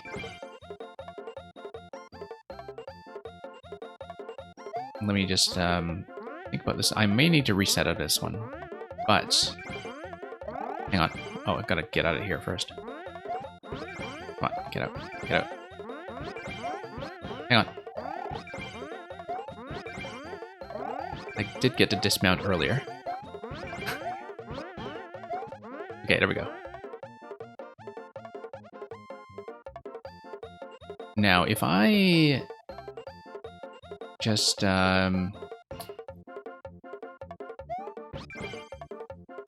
probably tap this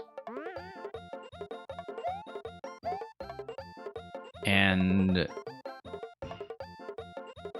okay, I actually sorted this out, and I was saying something about the scroll break using the trick where you only build in the bottom half of the level, and then I completely lost my train of thought. So, no, it's not a soft lock. You have a reset door. Okay, we're gonna come in with the on state. I mean, this is just the next step in the puzzle, is to figure out the switch activation that would then get you over. The fact that we can get over is interesting, because what I can do is just set Yoshi down on top here, bounce him up using the on-off switch, and then move him out of position. Actually, no, I can't, because I need to get back up. Okay. But ultimately, I want to get on this side. I could just drop Yoshi on the other side. What am I doing? Yeah. Because what I can do now is just drop Yoshi like that. And then we're good. We're good. See? No problem. No problem whatsoever. Just needed to remember where I was in a puzzle. Oh, I suppose we should have actually snagged some of the one-ups. Yeah, no, I just got kind of mentally entangled in for a moment. But as soon as I saw the, halfway scroll stop that's created by building up to the center line on the y-axis, then it became incredibly clear to me how this was going to work. Welcome, Loop and Snoop.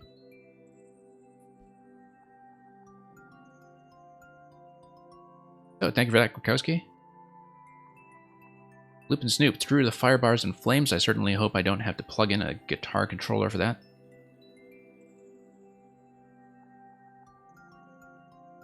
But we'll go next, and then it'll be sub next after that. So, Julian, let's take a look at another one.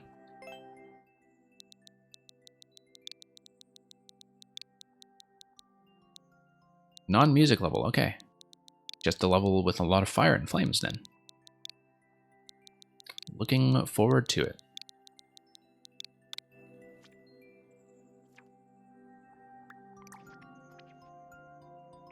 Okay, so my choice. Let's see, we've never done this one. Ghost Swamp Romp, unless, Julian, you have a specific recommendation. Toxic teamwork. You and a rotten mushroom together. Glitch, you're going to give me the level later? No, Loop and Snoop, we already played the bonsai level, so you don't need to worry about seeing it blind.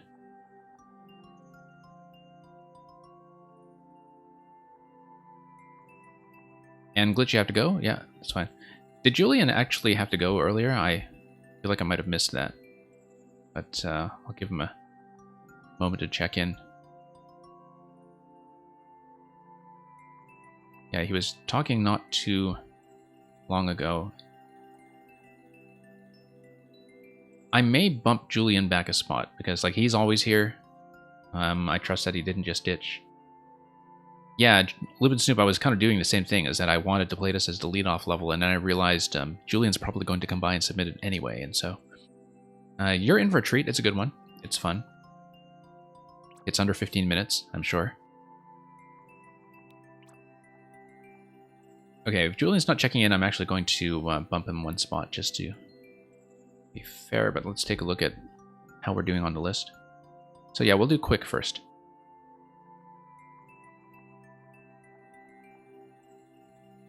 I'm not going to move Julian out completely just yet because he's a regular and we trust him.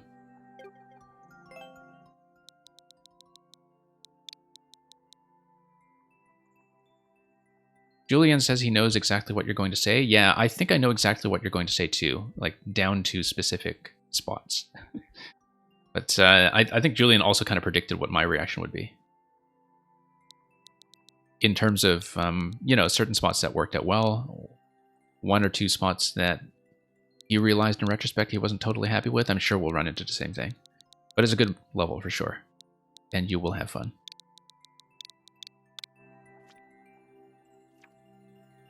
You'll know what I'm talking about when you see it. So here's Goomba Rainforest 2 from Quick Tom. Infiltrate the Goomba Hideout, 2 CP. Okay, fairly generous clear rate, and I can see from the preview screen already that you have hard blocks marking all your wall jumps. So we'll see how this goes. Very decorative fishbone down there. Whoops, whoops, whoops. Yep, no, I just missed the fairly clear wall jump queue on the right side there. Still smelling the roses over here. Coming in a little bit low, but we'll get this in order quickly, I'm sure. So yeah, Loop, hope the level building's going well on your end. Okay, whoops. Sometimes I'm a little slow to read some things here. They do give me ample time to react. It's not that it's tight, it's that I'm kind of second-guessing myself in a few places when I'm reading the block interactions for the first time, as with the on-offs. Right here. Yeah. Was it a little too slow once again, but we made it, so it counts.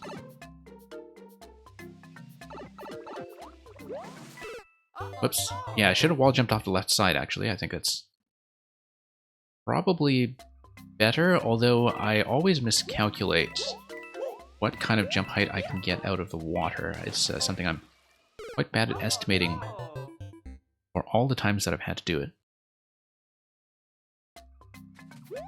Hesitation is defeat. Okay. I have not actually played Sekiro, but that sounds like good advice. Particularly for my playstyle, which tends to have a fair bit of hesitation as I read various mechanics. Okay, no, I need to do what with this guy? Let's think about him. No, not slide like that, obviously. Sliding state isn't going to get me across one block, though, right? Yes, it is. Wasn't sure about that for a moment, but we got it. Whoops. Not gonna wall jump while holding that thing. Yeah, just dying to a fair bit of hesitation here. Whoops. Although hesitation paid off in that location. Just need the munchers to do a bit of a jump. I think certainly that even for a relatively patient player like myself, that there is a strong tendency for people to just go as soon as they take off from a checkpoint. And so when you have the munchers spawn in a low position rather than a high position for a jumping pattern that they're going to do anyway, the delay will definitely cause a few deaths. But, oops. I have to keep remembering that that is there. Because obviously whenever I see a column of walls close together like that, even when I know that nothing is there, I feel this very strong temptation to check it for secrets and check it for some reason to do a series of wall jumps up top. So I think a lot of people are going to run into the invisible blocks if they try that. Because Psychologically, it looks very much like a potential bonus wall jump. I need to throw. Throw, and that should land all the way to the right after a few bounces, and then... yeah. I know how this will work. There we go. Mushroom. Well, you know, that's what playtesting is for. I mean, okay, it looks like it is a required damage boost on top of the Muncher stack when you have the mushroom. I think. It looked like that. But that's probably why you would have checkpoint before the mushroom. But then the mushroom looks optional going into this pipe though, right? Like if you come through here, sure, everybody's going to check the block, but you don't actually know that is a hard requirement until you are here in this segment. So that seems a little odd. Oh no! Yeah, in general, I'm not too fond of the invisible blocks for places that players may want to explore. Whoops. Let's throw it down low. Because it looks like you're being punished for checking for secrets when you do that. And, you know, when people see wall jump columns in the NSMB style, they are going to try it. Like, unless they're specifically going for speed, most of them will try it at least once. Whoops. No, need to grab it and then throw. Wait, I just missed. It's not even that you need indication for the invisible blocks. I just think you don't need them. Like, you know, let the player actually do it and just give them a coin or something for doing it and let them get out of there safely. Like, it's not a big deal if the player does it, right? Like, you don't need to control the experience that strictly, because they still need to do the main path. They're not cheesing it, they're not getting around it. They still need to do the main path. And so there's no harm in just letting them try for a secret and feel rewarded for doing so. That's my attitude towards it anyway. Oh yeah, Mario time! Oh, I see, because you want to block off the rain effect from the icicles, I see. Right, and you want to preclude the icicles from falling through. But you could always just... let me think about that. Because, yeah, I guess you want the droplet effect to fall through. So it is a bit of an aesthetic consideration. But, I wonder if there's a way to keep that aesthetically while making that a little more fair to work with, then. That's a good point. Like, I mean, a lot of people would just automatically compromise on the aesthetic thing, but if you really want to keep it as a rainforest, I wonder if there's a good solution to doing that. That would still let players go up. I mean, even if you keep the invisible blocks, I would maybe get rid of things like the little muncher that was off to the side that you would fall onto as soon as you hit them. If you want to enforce that the player can't go above a certain height, such that they don't trigger the icicle drop, you can do that while giving them an opportunity to get out safely, which... the first wall jump I tried, yeah, you are able to get out safely if you're kind of careful with the wall jumps. The one that was over the small muncher, maybe a bit less so. But anyway, thank you for explaining why you had that there, so we could give that a bit of thought. Let's mark that as a win. Icicle ring, you need to keep icicles out of view. Yeah, it's not just a camera here though, too. It's also... well, I guess it would be the camera based on your scrolling position, such that you would have certain positions on the y-axis that the player is not allowed to exceed, right? So you don't scroll it up. Yeah, that's a good point about the icicle range and the visibility. I have seen that before. Because, of course, the use of the icicles as a rain effect is fairly popular. Let's go sub next to see Loop and Snoop.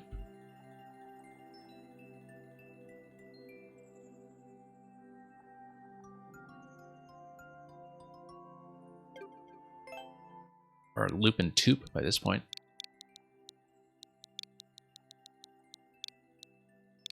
Eventually, when you make 200 levels, you can get up to Loop and Threep. And you can put in a Monkey Island tribute.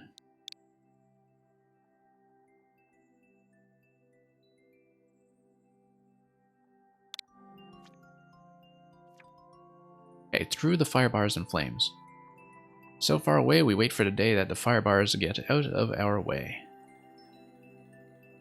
I don't know if that's based on the original lyrics. I don't actually know the lyrics because I mostly just think of Through the Fire and Flames as Guitar Hero boss music.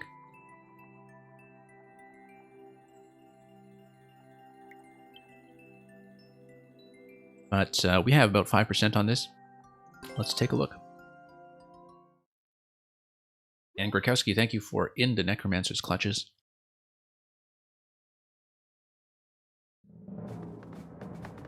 Okay. Ah, okay, just showing off the triangle pattern of the firebar stack. Actually, just different patterns of the firebar stack in general. To get them to stack in the same central location. As you can see, you have the 4 tracks here because they are loading the fire bars into the same position. So they can hit me while I talk. And it is part of the lyrics, I say yeah. Okay. So yeah, neat track timings here. Whoops. Whoops. Should actually watch where I'm going. Yeah, I was failing to account for that little wiggle left and right on the track. Because of course the central axis isn't locked into place. It is a track, so it does have that minimum travel of 1 tile.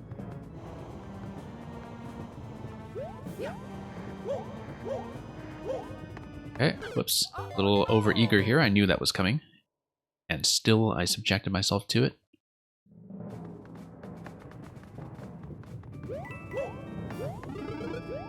Okay. Okay, much better, much better. Just have to let it wiggle left, wiggle right. Hey, sure, let's grab the 50 coin. You put it there for a reason. Yeah, no, I needed to take the one-way panel to get out safely, I think. Couldn't go back and forth like that. Yeah, I think the one-way panel was necessary for the 50 coin, at least. With the intended design. Okay, here we go. Mostly just timing here. Okay.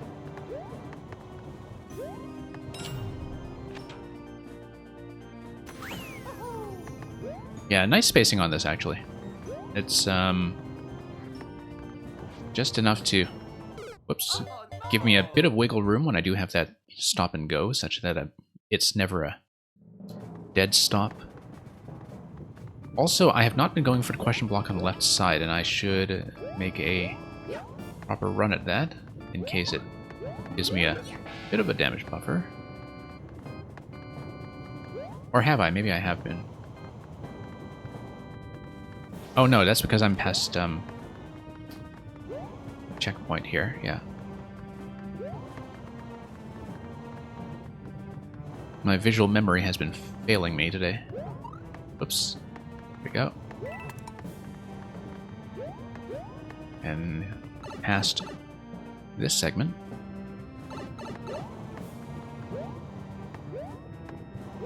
Whoops. Tempest Funk, you said you think the track's color is muted enough that they don't muddy things too much. Yeah, that's the thing about the new soup style in general, is that there's a bit of a trade-off visually, such that some things blend well, but occasionally they blend too well. And I find that is sometimes the case for the jungle themes, like with a deep green, and this castle theme with all the red in particular. That, you know, the visibility of lava and similarly colored orange and red objects in this theme can be muddy in a way that detracts from the actual gameplay in a way that's much more pronounced in the other styles. It's not an issue in this level, because the spacing of the elements, you know, makes it fairly clear where everything is, but it is definitely a risk when building in this style. And yeah, the greens in particular are really an issue sometimes, with vines blending in excessively with everything else.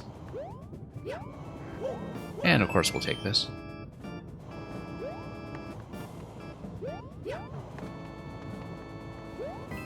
And it's kind of too bad because if you go back to the NSMB series proper, it actually is very visually clear in a way that is not always conveyed well in the Maker representation of NSMBU. It's a prettier game in the original than it is here. Partly because the background art is so large scale. I mean, that's kind of conveyed here, but also with the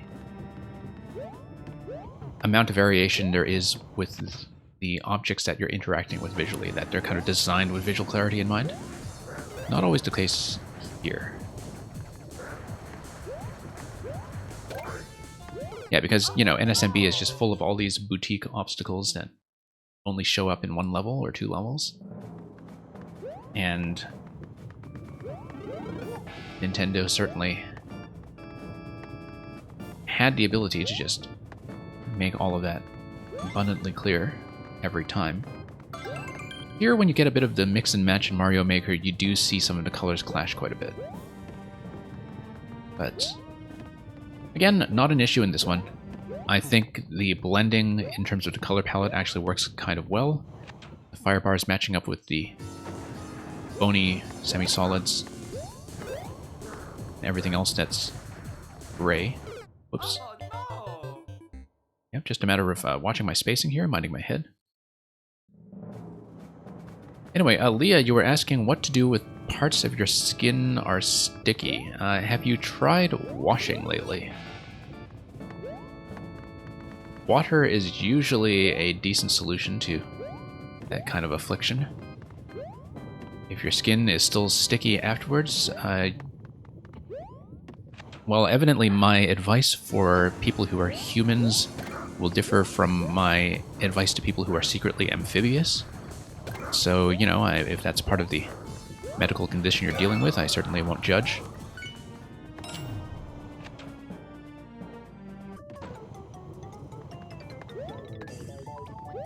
Okay. Sure, let's grab this guy. And not get squished. Getting squished there while you're invincible with a star actually is a legitimate risk, I think. Anyway, here's a neat little GG at the end with the fire bars. Mario #1! Woohoo! And Grakowski, you're a meat popsicle? I always thought you were a squirrel. For some reason. Apparently you can't get squished there because of the slope. That's interesting. I was wondering about that slope and wondering if that would do that anyway or if it would just shove you out, given the positioning of the firebar on the track. But it cannot be crushed in a bonus challenge. Yeah, Loop, I figured that would be something you would probably pick up on. But I was looking at that little lip of a slope over the track and wondering about it. I didn't want to try it, but I was certainly wondering.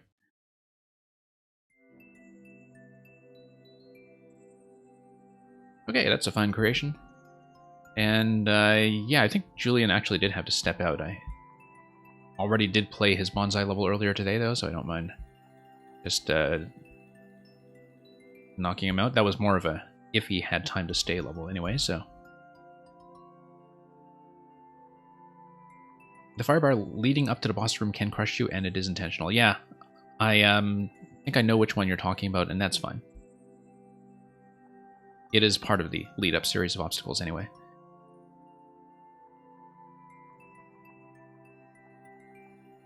So let me see how the current queue is doing, just so I know what I'm dealing with. Yeah, since we already gave Grakowski the sub-skip earlier, we'll just do Leah first. Actually, that was just a sub anyway, so we'll do Leah first. Tempest Funk. I will be going for the final escape room this weekend. That is the plan. That will be almost certainly the first thing I do on a weekend stream. That is Saturday to Sunday. I'll be having some extra streams probably this weekend that are not Mario Maker. I do want to look at the new 3D collection, and as I was saying, I was thinking that I might bring in Ori and the Will of the Wisps next week. And of course, until this morning, I didn't know it was coming to the Switch. But we'll still be doing Mario Maker on a fairly regular schedule, and of course the escape room takes time. Tempest Funk, however, if you have any other platforming levels and you want to stay, you're quite welcome to submit them.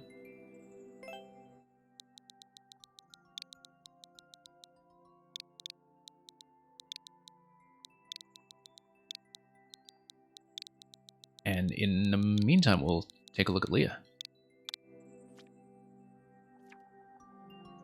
Okay, so see you around. So here's a level called Misery, but then it promises me that it's fun. This took 20 hours. At least my captors will feed me now. So that's why your skin is sticky.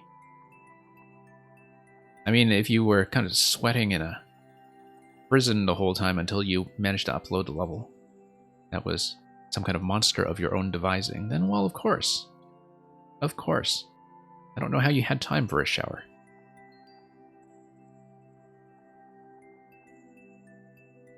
But anyway, thank you for offering me first to clear. I don't know if we'll get it, if it's the kind of thing that is 20 hours of misery, but we'll take a look.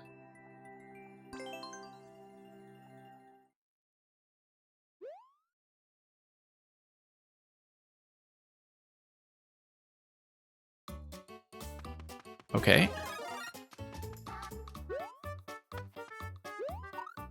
Let's not go for the 50 just yet. Looks like it is based on 5 coins. I don't see the key exit yet, but that will be to the right, I'm sure. So it's just a matter of falling in and wall jumping 2 platforms to the right. We'll have to figure out a good sequence for this. But it seems like I should twirl in order to pull back into a wall jump, right? That looks like the intended technique. Twirl, pull back. And we might have to double twirl just to correct the position a bit. Yep, just that's the proof of concept of one of the panels right there. We'll see what else we can do. Yeah, need to twirl a bit in the middle of that jump just to pull back horizontally, I think. And we'll see how that goes. Yeah, need to do that a bit sooner, probably, once again, due to double twirl. I just don't really have the arc down on that yet. I think I pretty much need to take the top corner of the first one-way panel just to give myself as much vertical spacing as I can on the second panel. Whoops.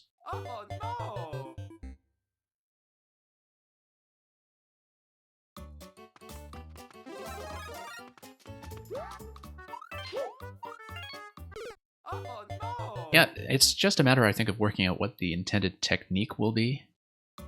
And it shouldn't, hopefully, be too hard to reproduce once I manage to sort out the approach. Have I tried your big hot garbage level, Luke? No, I don't think I have. Like, you're not talking about the one that was the... I know there was another stream where I saw you create a garbage version of one of your puzzle levels where you just took a puzzle level and put garbage on it. I think I remember seeing you make that, actually. But if you created a new garbage thing, I have not seen it. Oh yeah, the one for Bergie, yeah. I have, because I remember you coming by to playtest it before you sent it to Bergie. You may have made some changes in the final version. I don't remember if I looked at the final version, but I definitely looked at your playtest version. Interesting, if you look at the one-way panel there, I fell sort of in the middle of it, and I still managed to get the wall jump. So there's some kind of precision thing going on here where, whoops, where there is a certain amount of that panel that you are allowed to clip and still get the wall jump down. And I think that's very much what this level is about, is being able to precisely land in that slot where you overlap slightly but still make contact as a wall. I'm not going to give this too many repetitions though, because if it is something that's mainly precision based on just getting the right pixel on the drop, I don't know that I'll be able to do much with it. So this is by far the easiest part. Okay.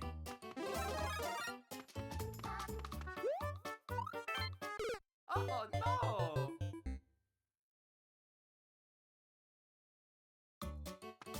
And Oh no! yeah, Loop, go ahead and put it in.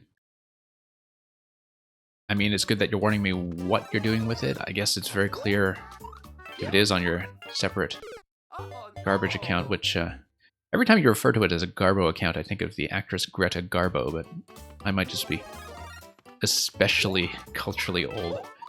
Now, Greta Garbo, of course, being No! really the screen icon of her day in the 1920s and 30s, and who did not look anything like a garbage level. Oh no! Was in fact much more appealing to the film-going public. Mostly Kaizo New Soup and Tech, yeah. Oh no! Yeah, unfortunately, Leah, I don't think I'll be able to get very far with this one. I don't mind you sending it, but, you know, we'll always keep an open mind about these things, take a look, try to puzzle them out. But if it's just kind of based on this micro adjustment on first screen, I don't know that I can stay on this for very long. Oh no! Because first jump I can get most of the time. Second jump I have not figured out really even once. Yeah, probably a double twirl there. Probably a double twirl. So yeah, Loop, thank you for the code. Oops. Oh no! You've clear checked it so many times you can first try it. Yeah. Interesting. Oh no! You have to ground pound cancel. Okay, that was not apparent to me.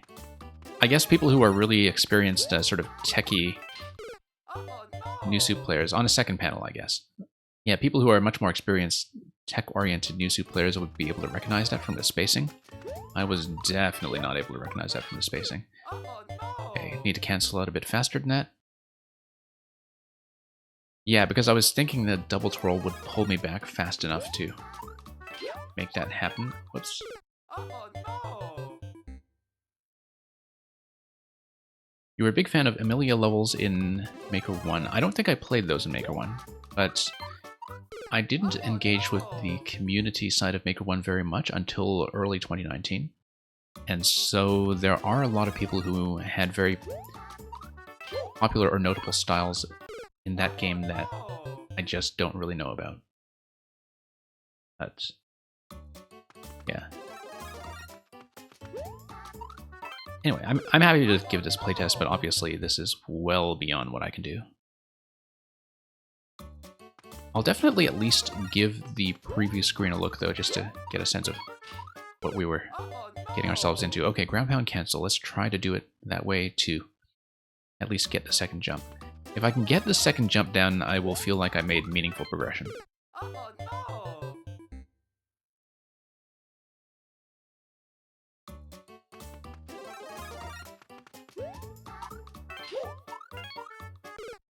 Ground pound cancel. Let's remember that.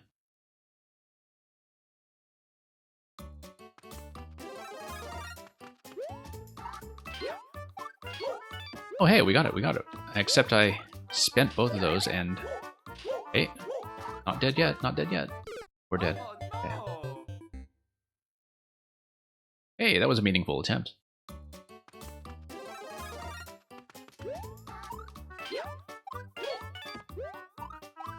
Okay. Oh no! Starting to make a breakthrough. We can spend a little bit longer to try to just get that down and try to maybe get through the coin pattern here.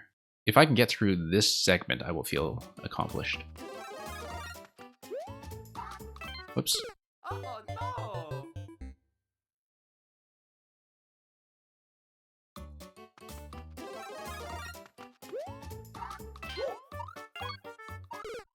A little bit far out there. Yeah, I'm just thinking about the wall jump after the blue platforms and what I can do With that, it's actually kind of surprisingly generous to have both blue platforms there.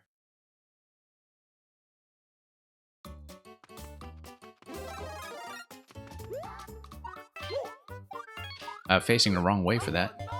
Need to face left into the ground pound cancel, I think.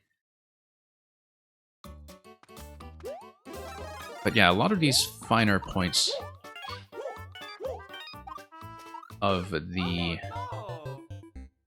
precision systems are things that I don't really know as a player in terms of, you know, the priority of certain moves and the number of frames that you have to work with. That's not something I know very well. So...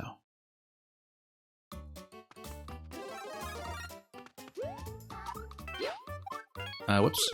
Yeah, I need a face left, and then ground pound cancel. Okay. Only a few more attempts on this, I think, but I'm quite happy that we managed to get 4 coins, at least. Whoops. And if we can survive to 5 coins, that would be fantastic, but we'll see if that is something that can happen.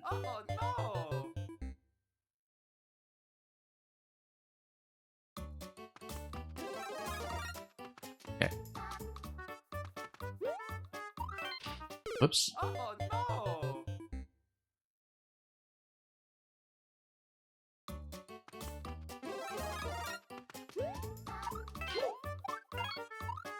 Yeah, it is very satisfying to get to that second wall jump when I do land it. It's something that's actually very tactile when I do manage to get out of the ground pound cancel into the jump. Whoops.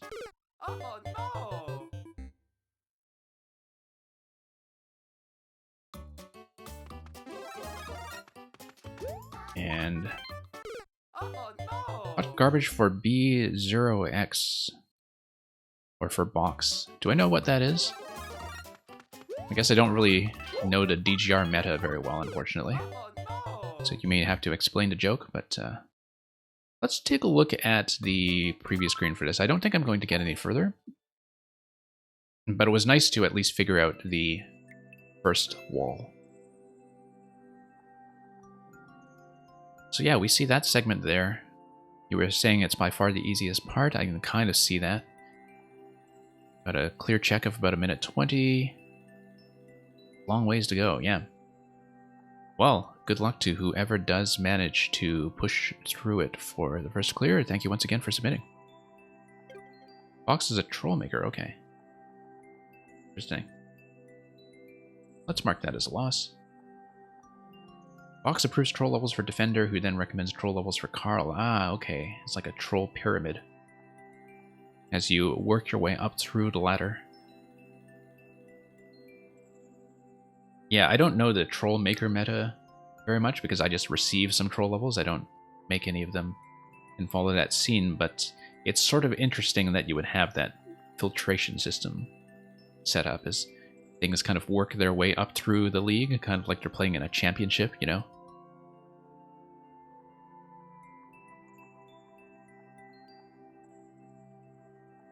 Let's take a look at sub next, which we'll see. The good troll makers are a very tight-knit community? Yeah, it seems that way. I mean, you kind of need that in order to really have a baked-in target audience for that kind of design.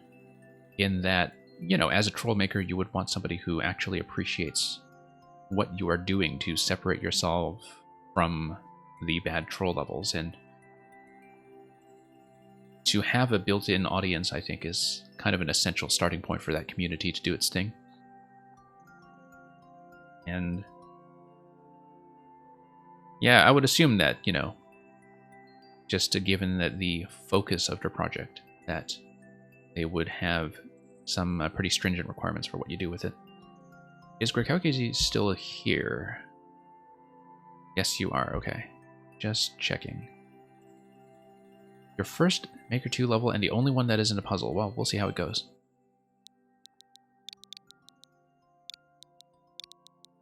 XCN, YVG. Troll levels usually go to version 13 to 30 or so. Yeah. I have one semi-regular here who worked on their first 3D World troll that went up to version 60-something, I think. I finally saw them upload it without the version number, but that was over several months, and I'm not surprised given that, you know, for trolls you do need a very, very clear separation of intended versus unintended locks and ways to deal with them. Things that are, you know, stylistic standards. Here's into Necromancer's clutches. Investigate the mansion and lift the undead curse before it takes you. It totally sounds like a puzzle level, but it isn't. It is, however, going to have the kind of Grikowski external architecture, I suppose, the pattern of exterior architecture that we see in so many of your entry zones. We'll see where that takes us.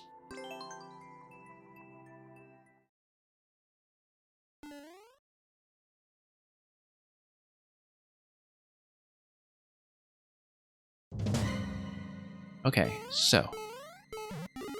Hey, look, icicle rain effect, just like we were talking about earlier. Icicles, of course, being off screen.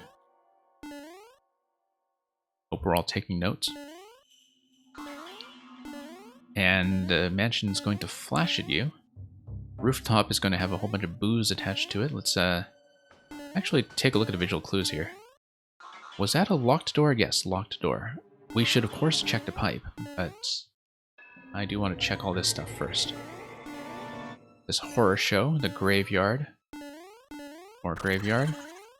We should have just checked the pipe to begin with, actually.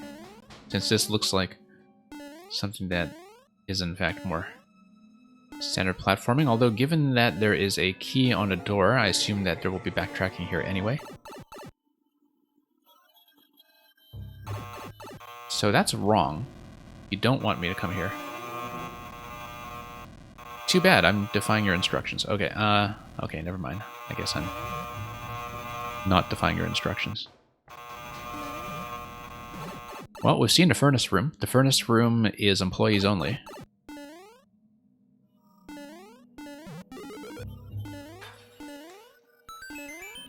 And, okay.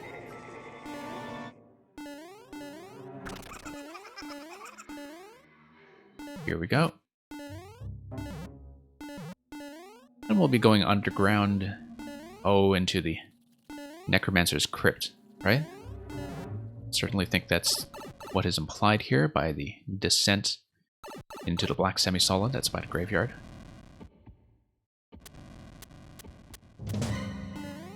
And there's the moon. What's the moon doing here? We'll find out. The moon is going to help us clear everything, so we'll just do that. It will perhaps even light up the night. Yep, because it's going to enforce the kill on that guy. Funny that I actually don't see that interaction very much. Using the moon to get rid of something like a big wiggler or big dry bones or something that you can't just bop to death. You often see that these days in levels that are more about avoiding the moon, so it doesn't destroy your bounce platform, but I actually haven't seen that as a key interaction much at all. Okay, 4 pink coins. And we came in through the key door. 1 second. Key door dropped us here. Okay, we'll just start in this corner and work our way probably clockwise. So here's the fireplace. The fireplace is going to have a fire flower by all these dining tables, the chandeliers and everything. Don't mind me just plucking the fire flower off of your table, giving it a bit of clearance before your, I don't know, chicken dinner arrives or something.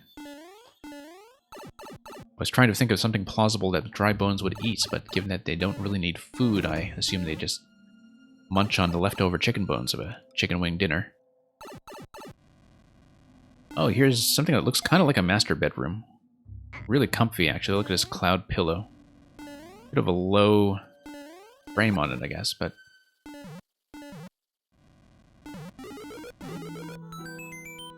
Okay, so this guy, I guess, is dead, but used to live here.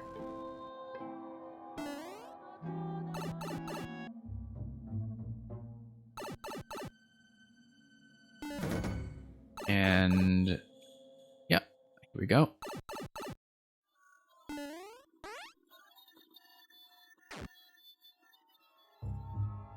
Okay, so what's this room? This room looks like the bathroom. Bathtub with a bit of a shower head here. Shower head that drops icicles on you. That doesn't look like a very safe shower head. And yeah, I guess having bloopers around, that doesn't look like a very sanitary condition either. Let's see how Moaning Myrtle is doing in the bottom of the toilet. Oh, interesting. It's going to show you that at the bottom of the toilet there's a whole bunch of pee. Which I guess is symbolically appropriate.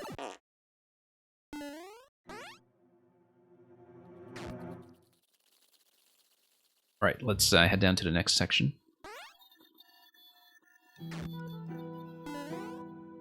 And grab this coin up here. It's funny because, you know, out of all the places you can go in this level, the one that would require plumbing is the one that is blocked off. So much for Mario's day job. Okay, we got a key door over here. That's going to be required to get further into the crypt and to the checkpoint. Yeah, that's going to gate you. Oh, it seemed to crush me briefly. And yeah, the key there is just bait by the looks of it. This is going to be a total horror show as you pass by the remains of all the people who used to live in this neighborhood before they were consumed by plague and all that good stuff. Okay, so here's the Necromancer. We're just going to bop that guy, and that's going to give me nothing. Interesting. Wonder what's going on with those claws. Obviously, it looks like hitting an on-off switch will kill everything up there. I don't want to grab this first, just so we can pop the boo. That's going to be a kill. Pretty simple.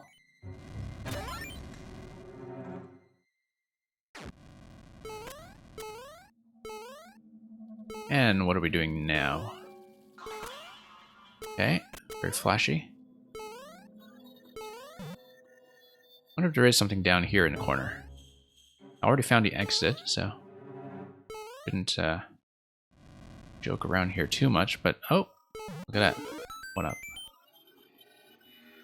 Something going on with the outer track here too, probably just for a timed lighting system, or is that based on spacing? Let's see. Anyway, I'm gonna rise from the dead, because that's just what I do.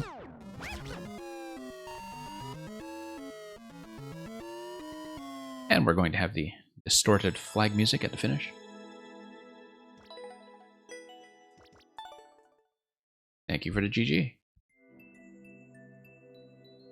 And so yeah, I guess we lifted the curse, or at least lifted myself out of the grave. Kind of convenient that all it took to lift the undead curse was hitting the on-off switch. If only it were always that easy. So yeah, glad you liked the commentary, really enjoyed the level. Short queue right now, so feel free to submit more. We're going to head to see what kind of garbage is in store. Unless, of course, it is a level that's actually a tribute to Greta Garbo, in which case it would be wonderfully attractive, if also 100 years old. Your re-upload will be there soon. Okay, take your time quick, send whatever. Always happy to play test. Happy suffering. We'll see. Oh, and thank you for the play, by the way. Just check the first room. Well, maybe we'll find it an extremely engaging experience, and curiosity will lead us to continue, but I guess this is a testing copy. Oh, hence why you changed out your code just a few minutes ago when you hit upload. Box of Garbo wanted garbage, so you made this for him. Let's see if the misery is working as intended. Same level, but you edited the first room. Okay. Right. I don't remember if I played a version when a trampoline was there. I don't think I did, because I actually navigated that cautiously and came across a slow way, if I recall.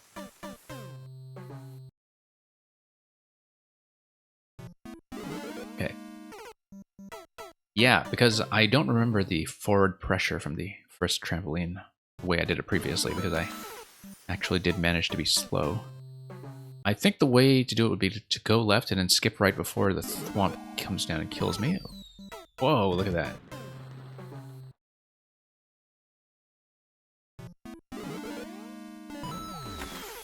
Okay, that's almost the right idea if I manage to cut momentum, actually.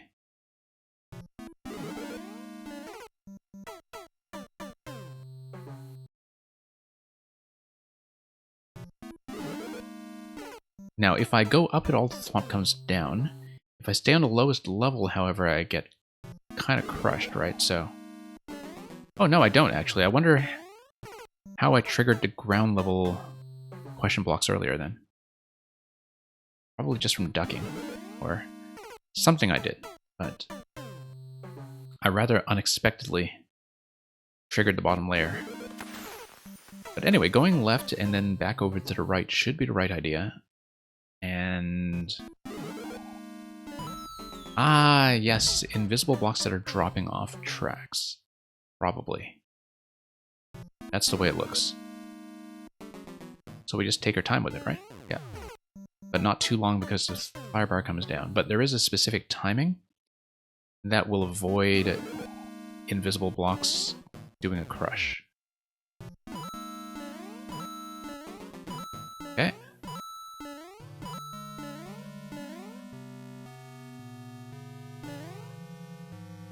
Okay.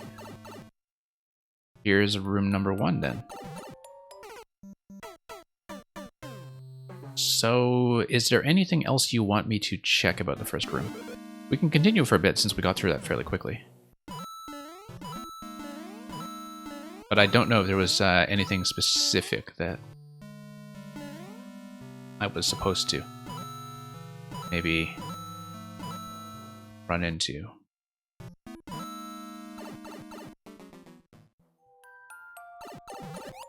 Yeah, that's how you kind of cut momentum. Obviously, that was all to really check. Okay, you just wanted to flow through the first section here.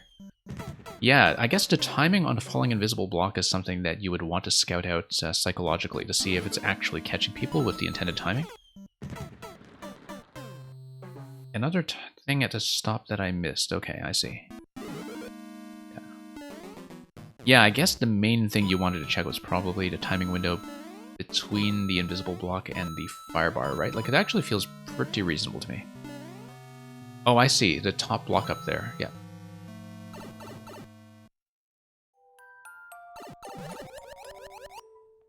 Yeah.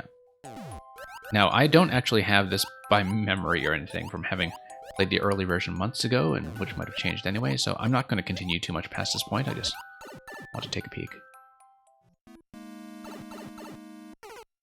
Here's the lull. Yeah, it took me a moment to process that it was a falling invisible block. Once I got a good look at it, I think it was clear immediately.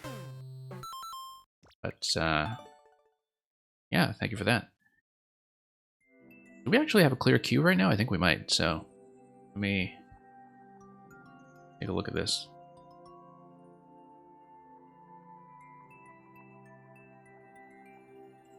So, yeah, I hope that was a valuable check. It is kind of a nice touch. I'm glad it does not take too long to flow through either. Like, if people are coming into this with the mentality to play this level as a special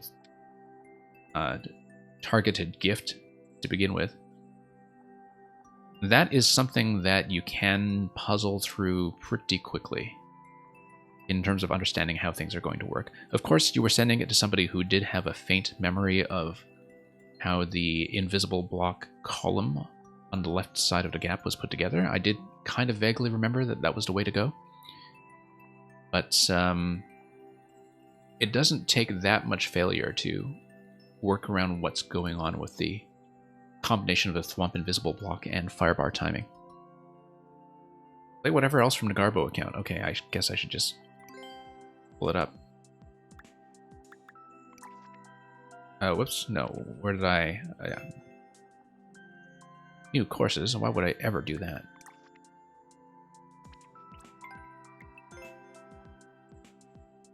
You use boo rings so people would stop trying to build giant bridges, I see, okay.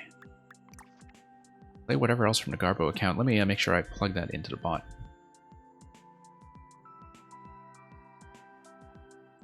So, Demon Mode Boss Rush.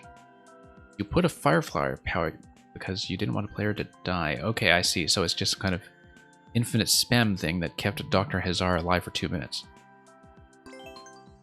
Mr. Laser, it goes well. Mr. Laser, we have nearly a clear queue, I think. So if you have anything you want to send me, this is a great time. I won't make you wait an hour and push you over having to teach your class the way I did last time. You made this one live on stream, okay. Right, because you're just kind of demonstrating the boss rush power-up spam where you can't actually die. Oh, because, I guess maybe Bowser's the one holding the key here, and I kind of feel like I need to check Meowser, if Meowser's going to come in case I need a second key for him. I feel like it's worth checking if he's going to climb and join me here. I mean, you know, we can just pick up some power-up spam, so no big loss.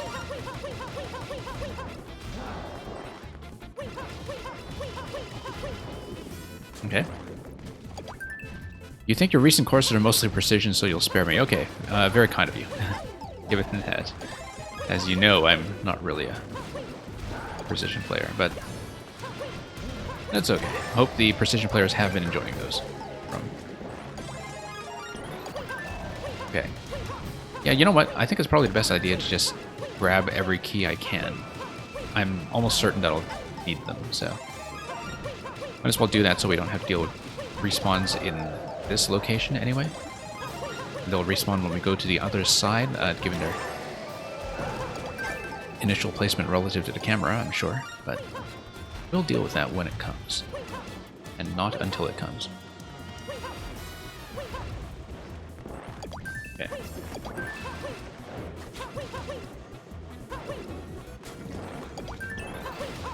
And here we go.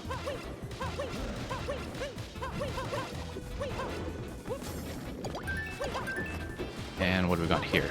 Tap, tap, tap. I mean, he clearly has a key. And thank you for the code, Grukowski.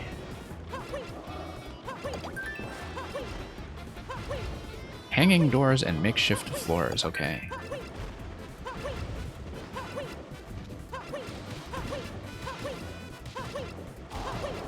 So yeah, we'll just do this until he decides to go down. That's 3 Bowsers down. They will respawn without the keys, but we have absolutely no reason to care. Now, this is a different Boom Boom, though, so we actually do need to get him. Assuming I need a maximum number of keys, which I assume we will. But at least we don't need to, you know, count Meowsers and keep track of who is holding the key and who isn't. That will simplify things a bit. Yeah, look at all these Meowsers coming down now.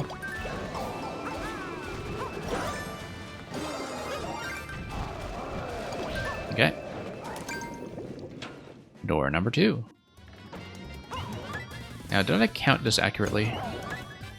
We're about to find out, because otherwise you get soft locked.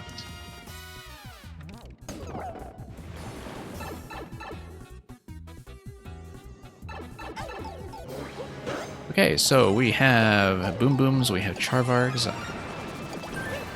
Wonder if there's going to be some kind of star spawn that does require me to get rid of the Charvargs. Looks like the clock is really going to be our main enemy here. Dr. Hazard did this in 2 minutes, really. Well, he's much better player than I am much of the time, so... Let's... Okay.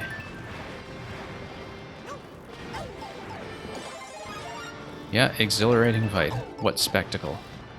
Yippee.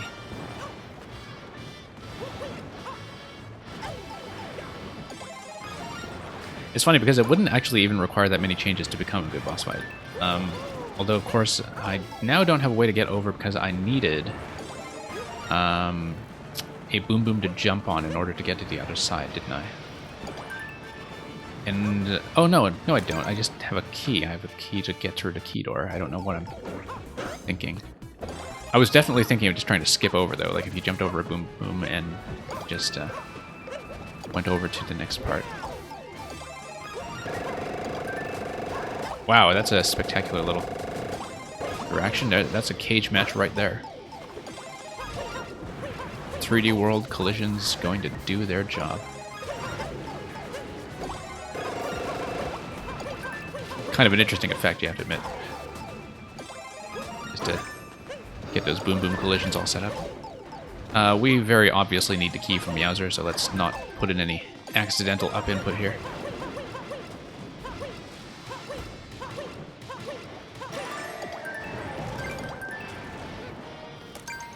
Oh, Hammer Suit. This will be interesting. So we just need to... Whoops. I was about to say we just need to beat his face in, but I guess we'll just get soft locked by nothing at all. Okay, that's fine. THX. Pig, pig, pig, pig. Love how you have a slightly melted heart at the end. It's a heartwarming experience.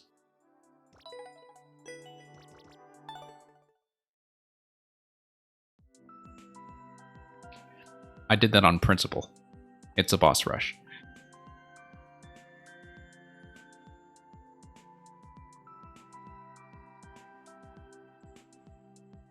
Great Garbo? Well, not quite Greta Garbo, but pretty good Garbo. Greta Garbo is greatest Garbo.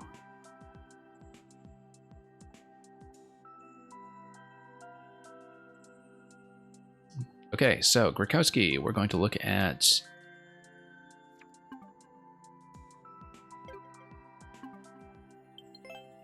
ST8, KV2,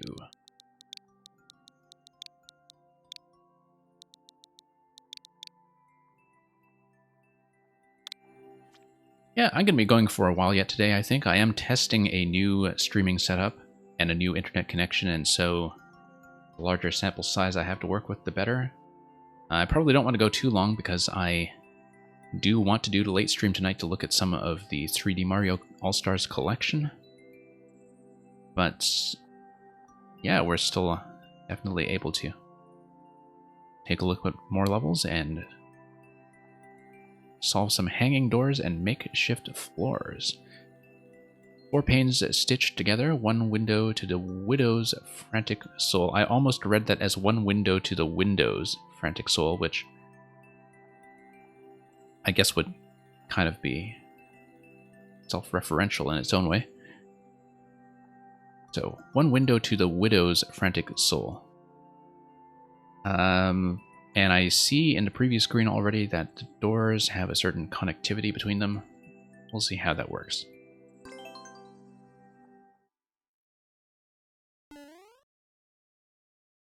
So yeah, Loop, thank you for the submission. We'll go through more of the Garbo list afterwards.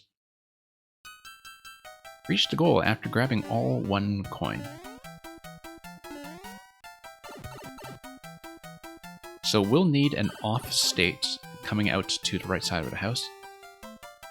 We have a bunch of POW manipulation that can be done. Interestingly enough, I want to check this again because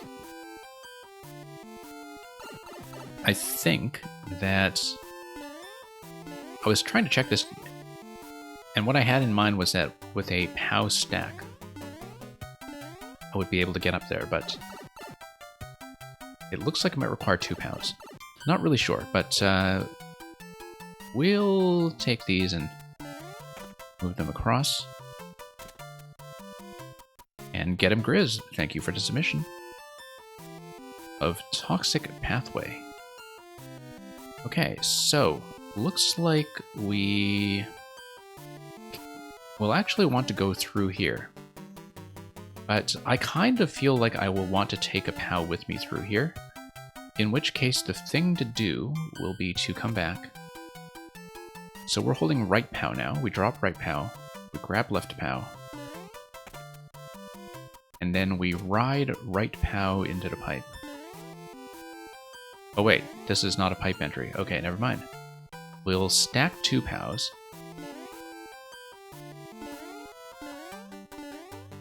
I was sure that the blue pipe was going to take me somewhere, but I was wrong. Looks like it's going to be POW on top of the platform. To get the POW on top of the platform, we will have to take a POW into this door. To do that, it'll be POW stack plus POW, plus trampoline, I think. Maybe. Let me think about this. No, that's wrong. No, wait a minute. Why don't I just... Oh, you need to grab the coin before you hit the goal, but let's just explore out here anyway. I want to see what's going on. Because I guess trampoline will be part of the final result once we do everything else. So we'll just do some of the backtracking until it's clear, but here you can, of course, manipulate these two to get up on this door here. That'll give you the on-off switch. There's the coin right there. It looks like we'll eventually want to drop something here or do a loop around. Only require 1 POW for the next interaction on that side. And Amma Durger, thank you for the 5 Kings of Obsidian Castle.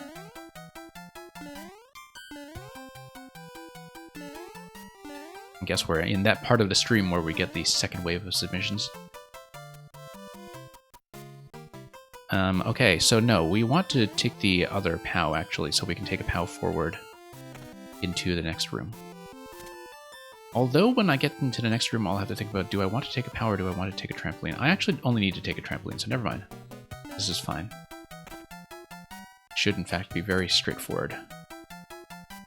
Oh, except I do need a POW once I do the loop there and hit the on-off switch, because I will need to sit on a POW to... Let me think, because I want an off state... You know what? No, I'm overcomplicating this. I just need to grab the trampoline. I am way overcomplicating this. I'm finished already. I'm pretty sure.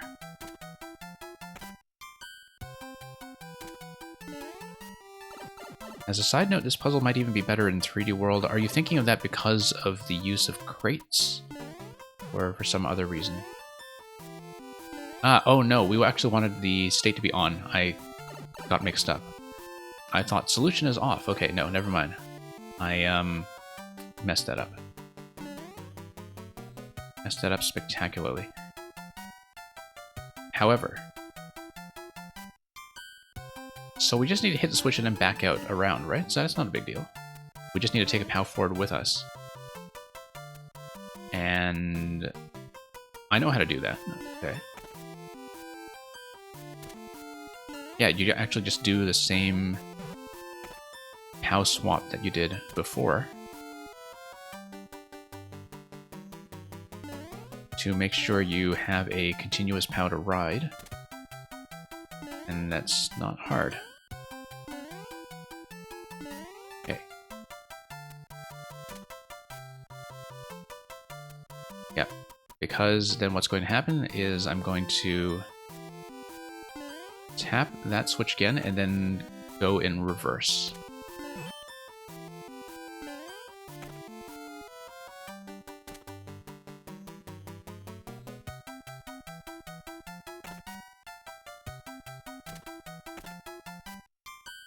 Okay. Pretty clear. You had a power outage. Okay, that's unfortunate. To have the power outage along with the airborne toxic events that you were already dealing with.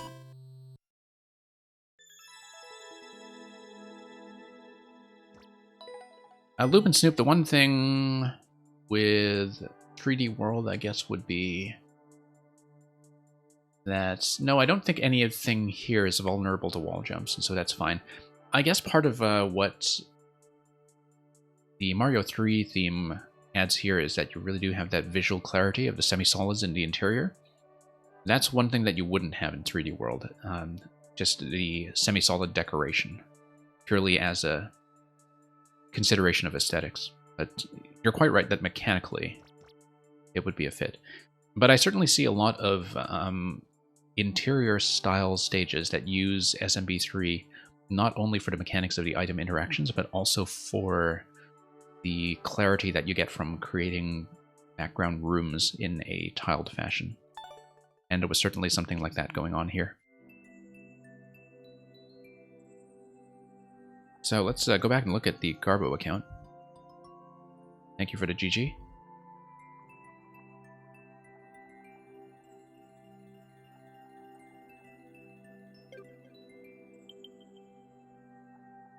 And yeah, that's just going to be in recently played. So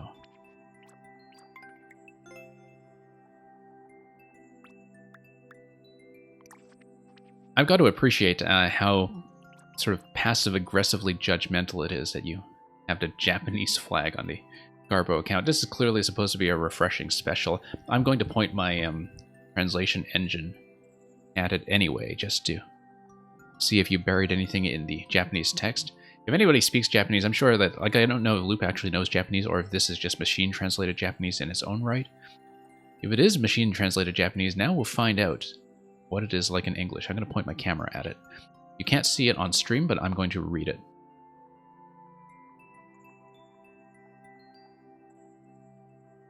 So the title says, Super, Super, Super Exhilarating Course, Stress Bonsai. And it's got, of course, all the symbols for the suits of cards and all that. And the translation engine says, in this course, you can get a bar burn, blow away with infinity, relieve your daily stress, yada yada yada.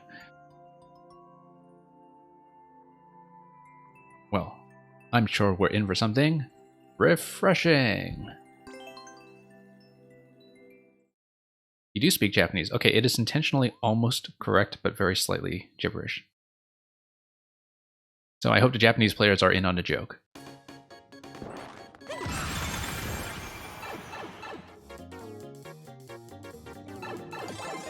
Yeah, always a sign that your abilities in a language are fairly good if you can simulate what it's like to be a foreign speaker who's just slightly garbage. Not even a foreign speaker, but even just a Japanese maker who just uses, I don't know, casual internet Japanese or something. Also, this is a good test of whether my current streaming setup is able to handle stuff like this without breaking the sound of my level. Because sometimes it's levels like these that start triggering some glitchiness on my connection, or at least did in my old setup. Okay, we're back to start, but that's okay, because some things broke, right? And they should change. Alright, let's just hit the stress ball again. So, speaking of stress balls, I mean, this is legitimately a useful stress test of my new stream tech. Bitrate check is actually good. Okay, good, because I raised it slightly today, because I have a better connection to work with now.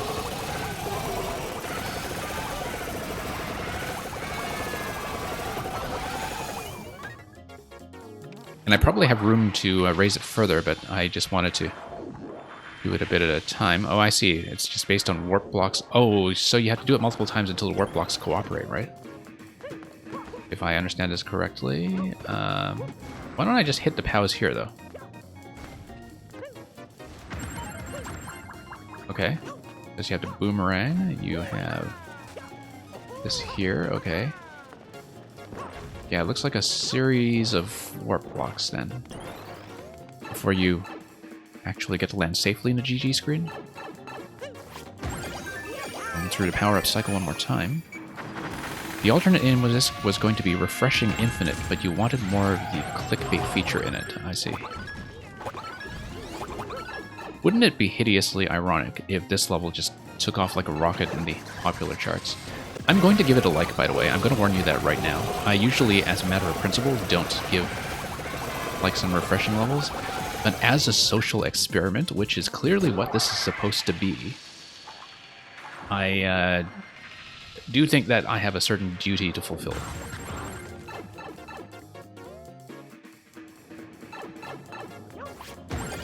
We're going to see this in Endless, and we're going to see if people actually like it.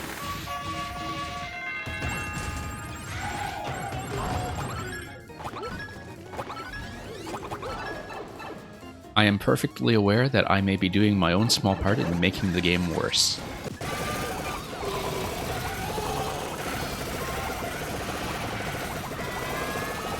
Yeah.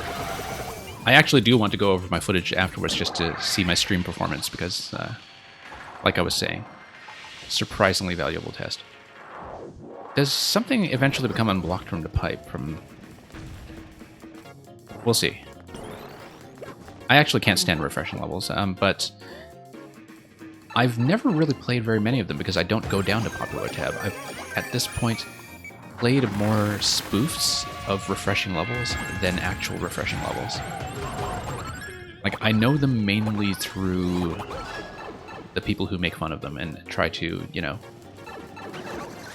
make levels that say stop playing refreshing garbage and so on. But, oh, here we go. Exclamation block.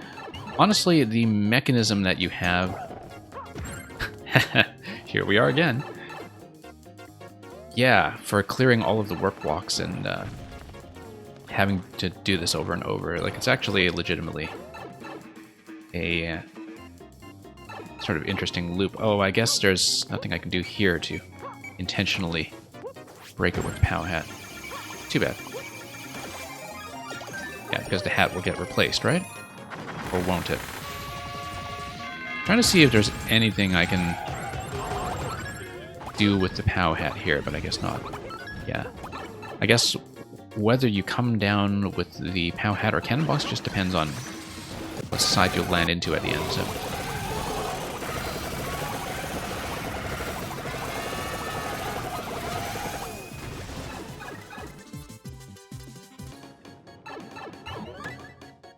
It's funny because we're going to have no trouble whatsoever beating the timer, and it already feels like I've been on this thing forever. Which must be part of the intended effect. It's like I already feel like, you know, we've gone on this for half an hour or something, and it's exhausting. And the thing is, we actually are going to beat the timer on the first attempt. Welcome back, Glitch.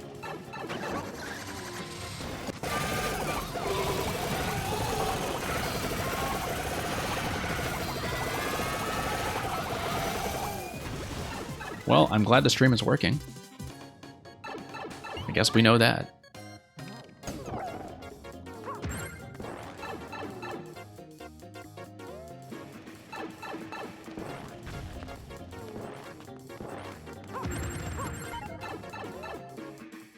Okay, here we are again. All in a day's work.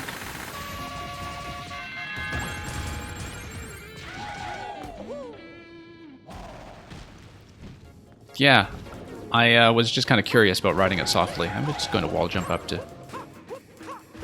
We can totally die to Meowser, by the way, if we really wanted to. Let's do it in reverse. See something a little bit different. It would be funny if we actually died at this point, but... And by funny, I mean... spectacular. Okay, I guess not. Well, I mean, it does have a 50% clear rate. 55-ish.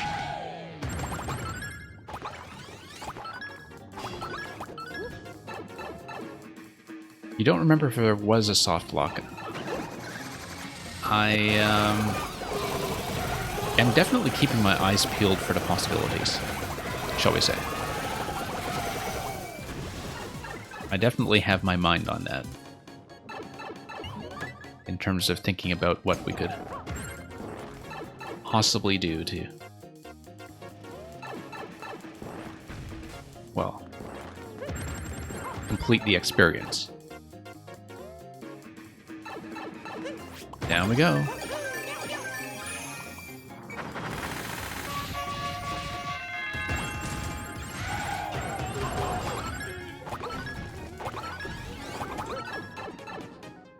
Down the gullet.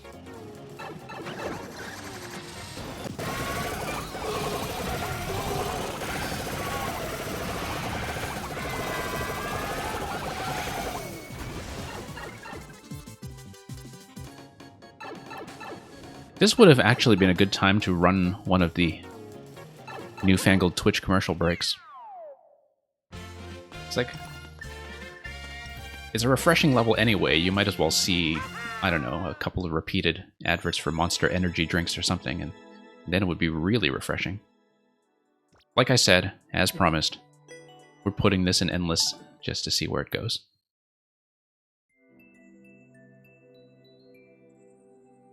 Yeah, not many likes so far, but not many plays. It just needs a little bit of a kick.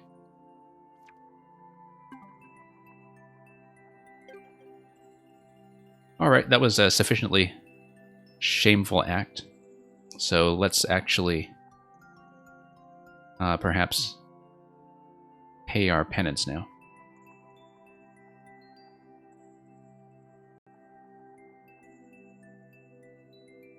GG, cool and refreshing, yeah.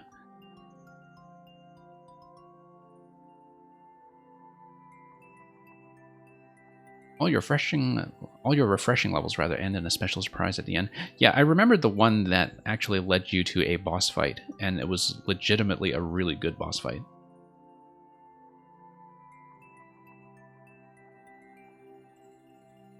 So, get 'em Grizz, let's take a look at NM4, X4S, CXG. Toxic Pathway. Very widely played, quite popular. I can see it's quite decorative already. An upload from earlier this week, where toxic water has destroyed the ground. Build a new path to reach the goal. Yeah, Refreshing Godzilla, as you said, it is legitimately good.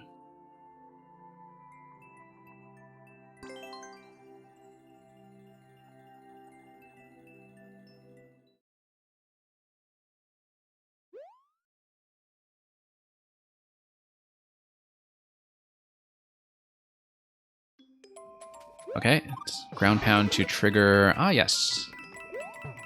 The bone shell interaction. I played with this a lot in the editor. I never actually finished a level using it. Actually, a lot of the things I was playing with using the bone shell invisible block mechanic were what ultimately became the Piranha Plant level that I had in 4YMM. They actually started from this concept, originally. And it just transformed into something completely different by the time I was done with it.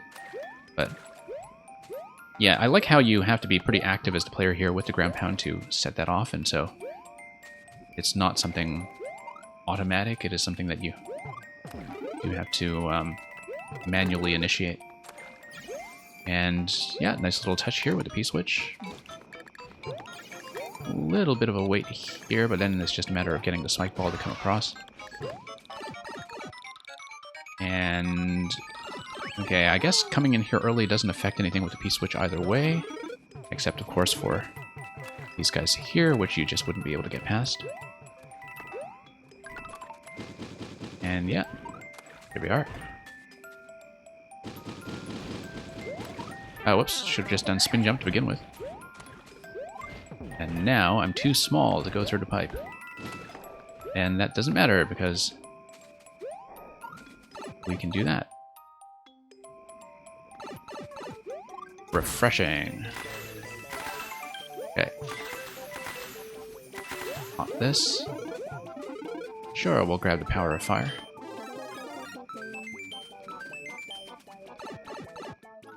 Gurkowski, you've got to head out. Yeah, thank you for the levels today.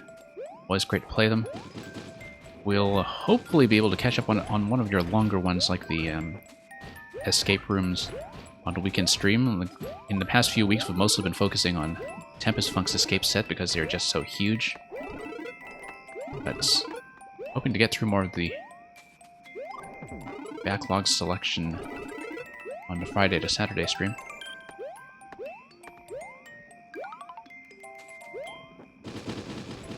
On the Saturday to Sunday stream, rather.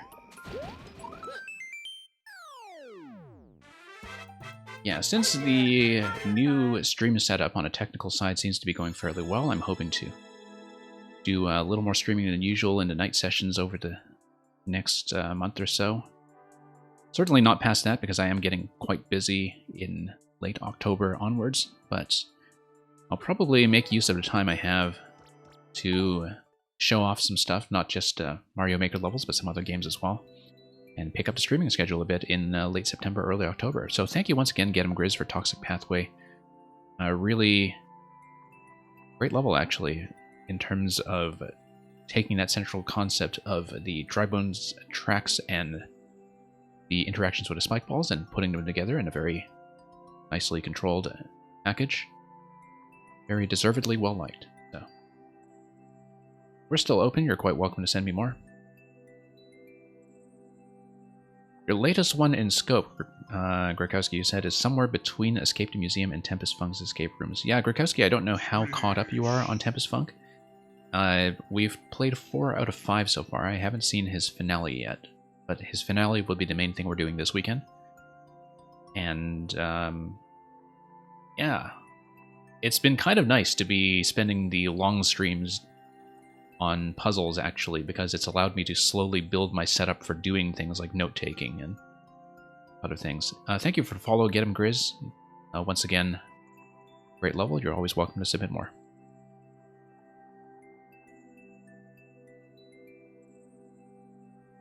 And yeah, Grakowski, that set is full of surprises. Let me see how we're doing. Yeah, so Loop, since I've featured the Garbo account quite a few times today while the queue was short, I'm not going sub next. I'm going just down next for now, unless more subs come in.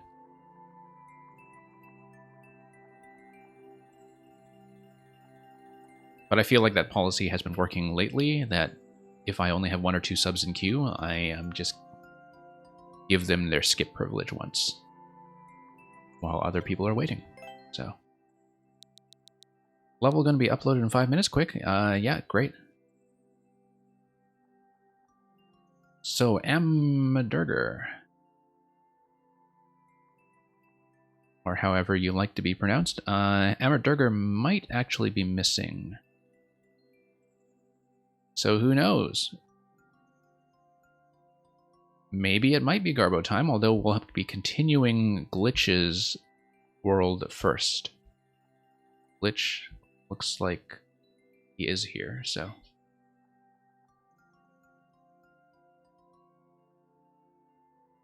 Amadurger is not checking in, so we'll just do a quick removal and move on to Glitch. And so Glitch, I believe we're now on level 10 out of 12 of the super world that we've been working on for the past few weeks. And if it's following Cuphead order, it should be another walloping of a boss. Thank you for the submission, Hal. Don't forget to open the pod bay doors. And you have Paxman's second special blend. Well, that sounds delectable.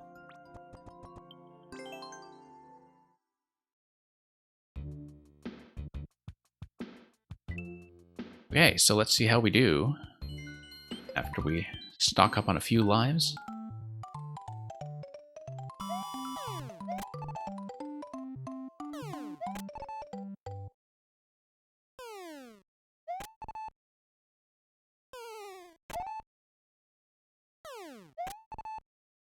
Okay, actually, going to do this somewhat better than usual. Whoops.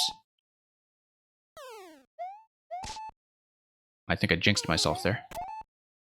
But we'll just take the whole load of nothing, except for Lanky Mario deciding us to come out and scold us for no longer being able to stack our pipes.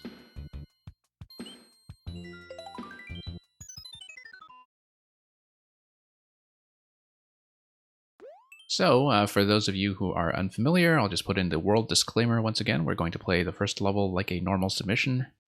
Then we will either, depending on the clock, stop or continue. Okay. I am always tempted to check the top of the exclamation mark, and it is never anything. But let's wall up the boss. And yeah, if we get this done with a fair bit of time to spare before 15 minutes, we'll do a bit more. That was a bad idea. I was specifically not supposed to do that. That is the thing I do not do in this level. Although, I'm kind of looking at that specific lock and thinking about whether there's a way to turn that into a soft lock by taking out the ants. But I guess we just need to get a key, so I have to puzzle this out somehow. I didn't actually see where this goes. Okay. Because I guess if we fire in such a position that kind of raises us gently up to the top, and then we need to take out the ants. I guess one of the ants would be holding a key. And then how do we get back down? That's the question that remains. Whoops. Because, yeah, this just goes up, and it's a bit of a squish. Try shooting, yeah. Because the thing is, you could raise the exclamation blocks one at a time if you decide to shoot in a low position. Wall jump and shoot in midair. Interesting. Oh, I see.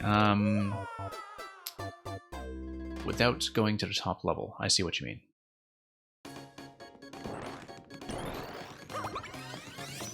You totally can get soft lock, though, if you're not careful. Like, if you do manage to take out the ants this way. Of course, it's not past checkpoint, so I know you're not worried, given that this world is substantially built around an expectation of SD locks anyway.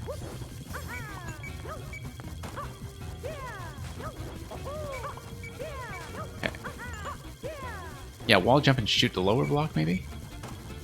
Or wall jump and shoot the upper block. Whoops. Okay.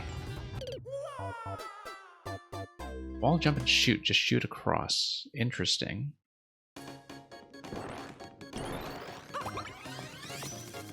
Yeah, because I guess the idea would be that you want to get into a shooting position without crossing the platform.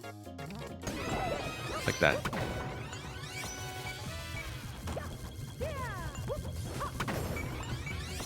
Okay.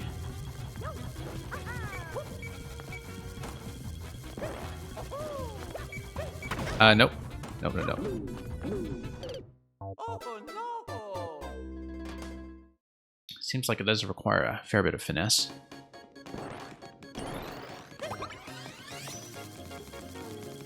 Maybe you need to get into the crevice between the exclamation mark block and the wall? No, don't think so.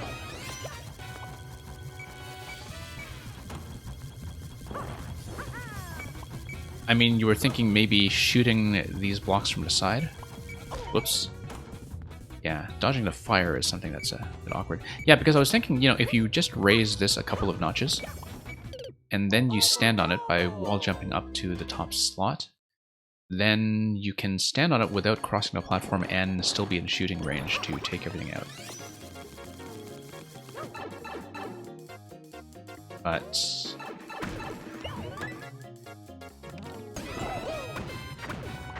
stay on the block and shoot, okay. Oh, yeah, okay, because of the explosion range, yeah. Yeah, okay, and then you just kill them. Yeah, okay, I see. Yeah, and actually, I'd forgotten that so much of this world had previously trained me on the expectation of using the one-tile explosion range on the cannon hat to do things like a diagonal trigger on the exclamation mark blocks. Yeah, because the diagonal trigger is something that like is not the most intuitive thing in the world, but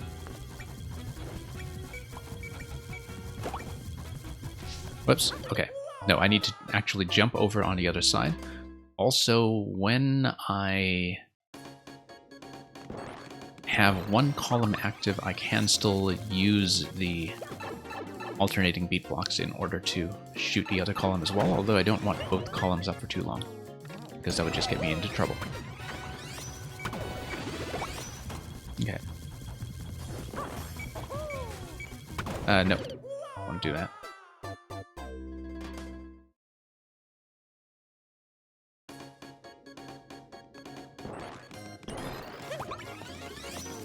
And yeah.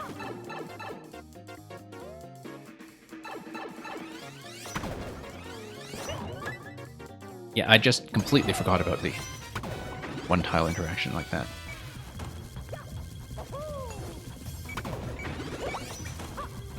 Okay.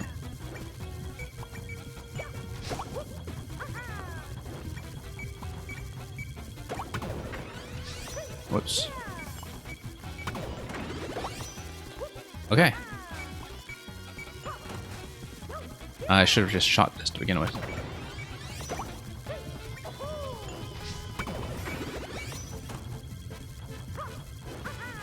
Okay. Got the key. And round 2.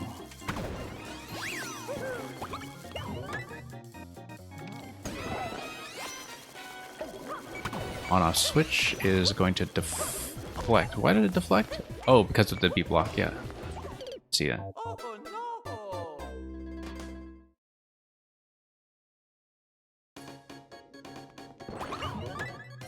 Yeah, the thing about splash damage, the splash damage is all over this world, to be fair, but the splash damage is so rarely used mechanic that it can be very difficult to understand intuitively even when you do see it often.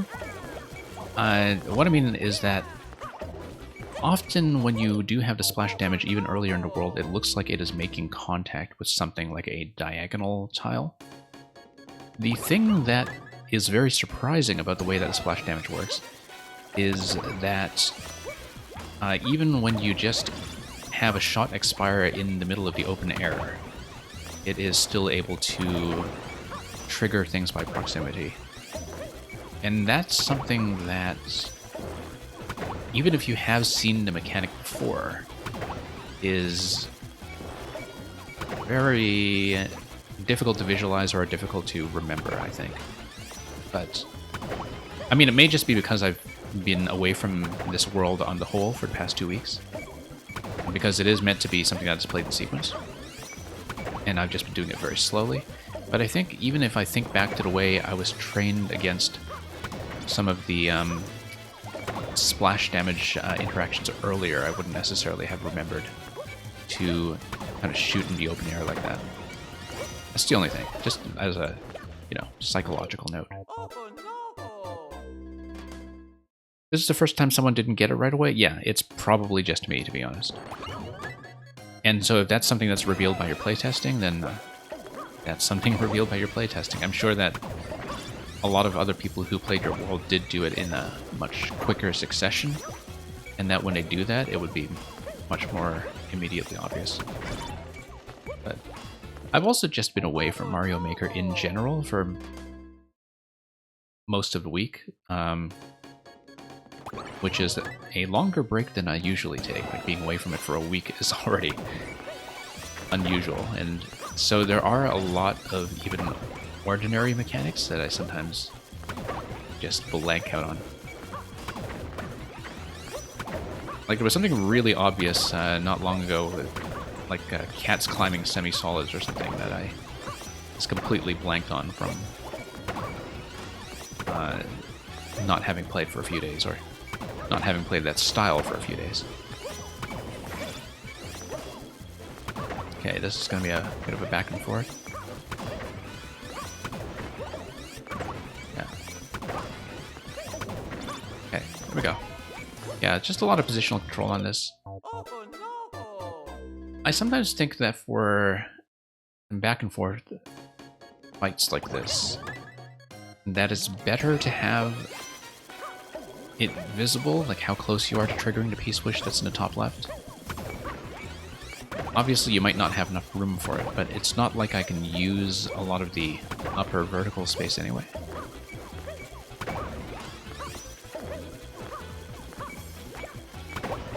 Then, like, I know survival fights are kind of a...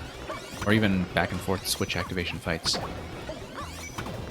You know, you sometimes want to maintain a little bit of tension, but it's not always a clear decision to figure out whether the player should know how far along they are and how much is left. It's okay, not a big deal. I just find myself often wondering, okay, how many switch activations are there when I have to guess?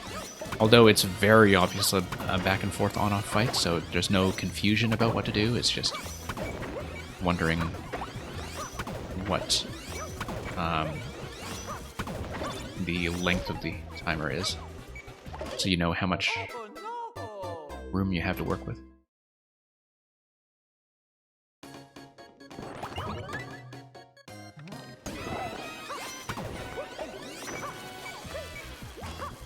But yeah, I definitely think that the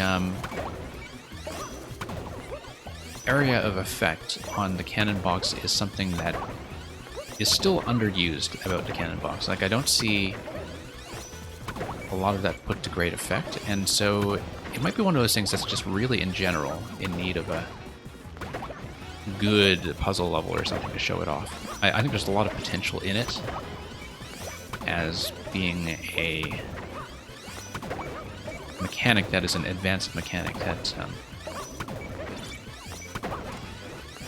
is worked into a concept that really shows it off in a controlled fashion that lets players feel satisfied in learning it. But that's just a thought. Yeah, Julia, no worries about that. I figured that it was something unexpected. I did clear you from the queue, but you're quite welcome to rejoin as always. I mean, you know how it works around here.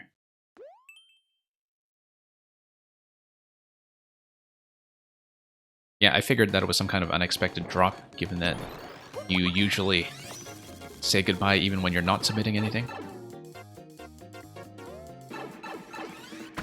Yeah, that's the thing I was talking about, Loop, is that, like, even if you understand the mechanic... Did I... Oh, no, I got game over, okay. Even if you understand the mechanic, it's momentarily kind of difficult to remember, at least for me, because it's not something you necessarily visualize. But I guess part of it is that I don't have a very good intuition for how many squares the cannon box covers when it's a long shot or a short shot. Like, I'm not really counting spaces. And I don't really have that down by memory either, so it's very trial and error for me. But when you understand it, immediately this comes together. And there's no worry whatsoever. And obviously this back and forth mechanic wouldn't work with some kind of obstruction in a way, so, you know, you can see why it's built this way. It's understandable. I do think that the spacing being restricted by the Podoboos on either side can be a little bit touchy to work with, but we'll deal with it. Julian, by liked, what he means is that I clicked like on them. That's difficult to separate, I think, in conversation from actually liking them. But the idea is that we're going to do a little bit of a social experiment to see if the refreshing level actually takes off when it's put in front of the right people.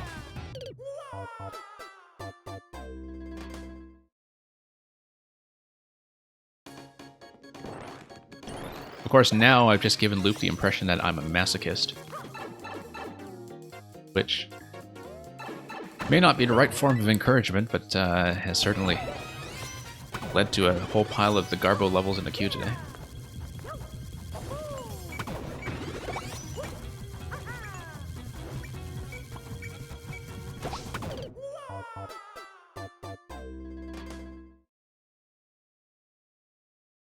And yeah, Julian, I know I sort of committed a crime against Mario making.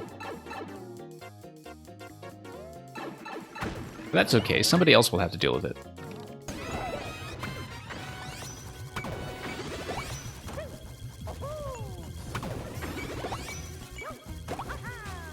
Okay, let's let this thing... Whoops. Down.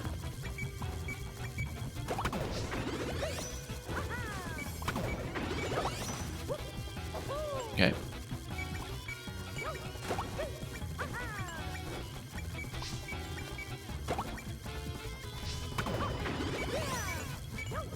Okay, really have to hit these guys on target.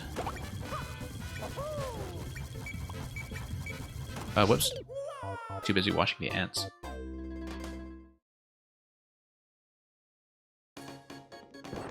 Yeah, Julian, have a nice day. We'll be on for a bit longer.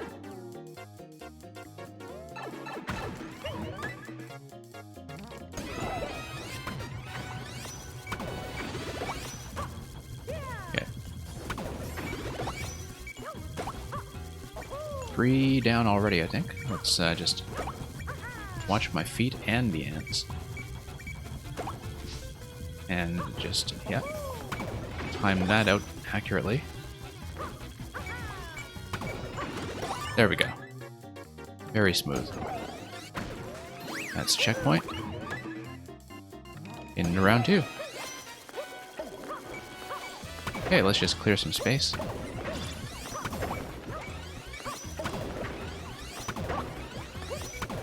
Yeah, the diagonal, or I guess splash-based trigger on the exclamation block is very satisfying when you do understand it. It's one of those things where if you do know it as an interaction, it is a lot of fun.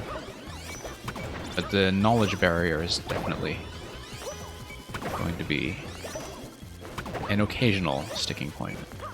I mean, I know that it's only really come out with me in Glitch's playtesting, so it's possible that it's just me. But, and Loop, I guess, from a spectator's perspective.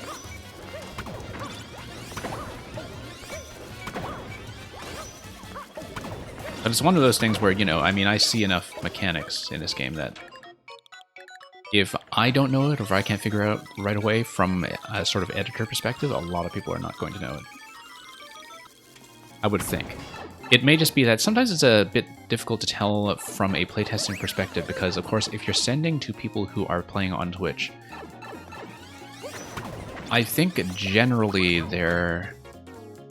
not their level of knowledge, but certainly their level of experience with the game is going to be above average just in terms of how much Mario they play. How much Mario Maker they play, specifically. And so that's something that can throw off playtesting in its own way. Whoops. Oh no! Making refreshing levels is hard because you are always at the entity limits, effects limit, all those limits. Yeah. Well, and I could tell that you were squeezing out every warp block you could out of that thing. I guess the one thing you didn't do was just, you know, use every possible pipe. Okay, there we go. Let's try to get across safely. Yeah, currently, the idea is to do long shot into the left pipe, but it needs to be a well-timed long shot. This took me a moment to survive long enough to actually read this level. Yeah. Oh no! Because it's dodge to Podoboo, control to Spinies, and also get the long shot to the left side. The spiny on the left keeps blocking my long shot to the left side, and that's the obstacle I'm running into. I may just need to keep that guy alive for longer or something. Oh no, we got... no. Yeah, it's a lot of different timings to work out, and they are not always going to be conveniently synchronized, at least as far as I can tell, but we'll try to make it work.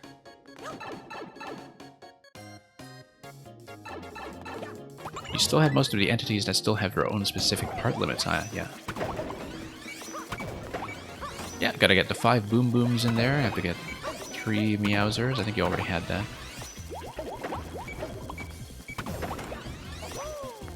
How come we're only allowed 1 partridge in a pear tree? Come on, Nintendo.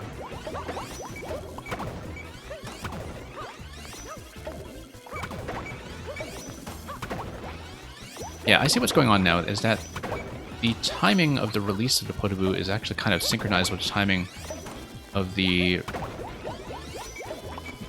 Well, it's alternating with the release of the beat block on the left side, and so you're always going to be dodging fire at the same time that you're trying to get the left shot in. Yeah, you see? So it's going to hit that block, because I'm always just going to miss that timing. So it's going to take a little bit more reading from the perspective of picking it apart like a bit of clockwork to see what the timing is supposed to be. I feel like it's one of those cases where if I know what the timing is going to be just from experimenting with it, then I will be able to do it reliably. I got it just now, didn't really account for the spike blocks on the bottom, but then that's just something we'll have to keep in mind. I don't always know, you see, when I'm jumping, whether I'm going to hit that switch, and so... Okay. Yeah, I just need to not miss that shot from...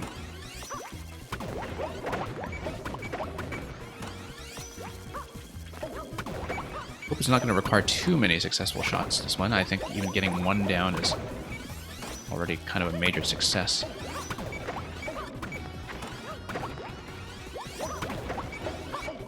Whoa.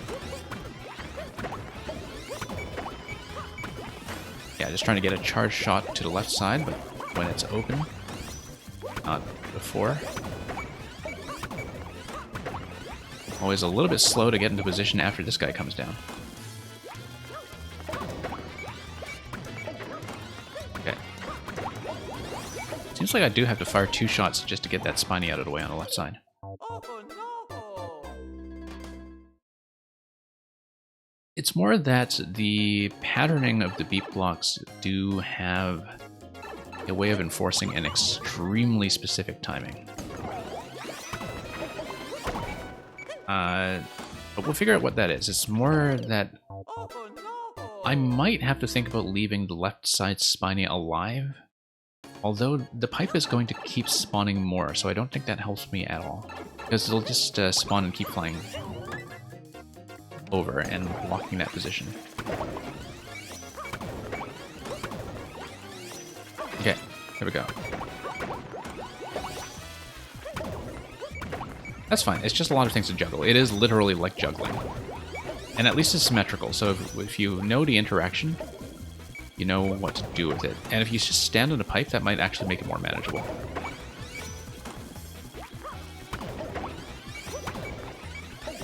Okay. I feel like maybe standing on the pipe or near the pipe is going to be something that makes my life a lot easier here. Because then I can ready next shot. It's also that my shot accuracy is terrible when I do the jump up by a tile. So part of it is just me, in terms of poor shot accuracy. Okay.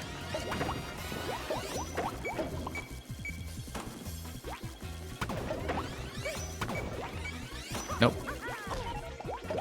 Yeah, and I have to anticipate whether or not the shot is going to land, which is fine.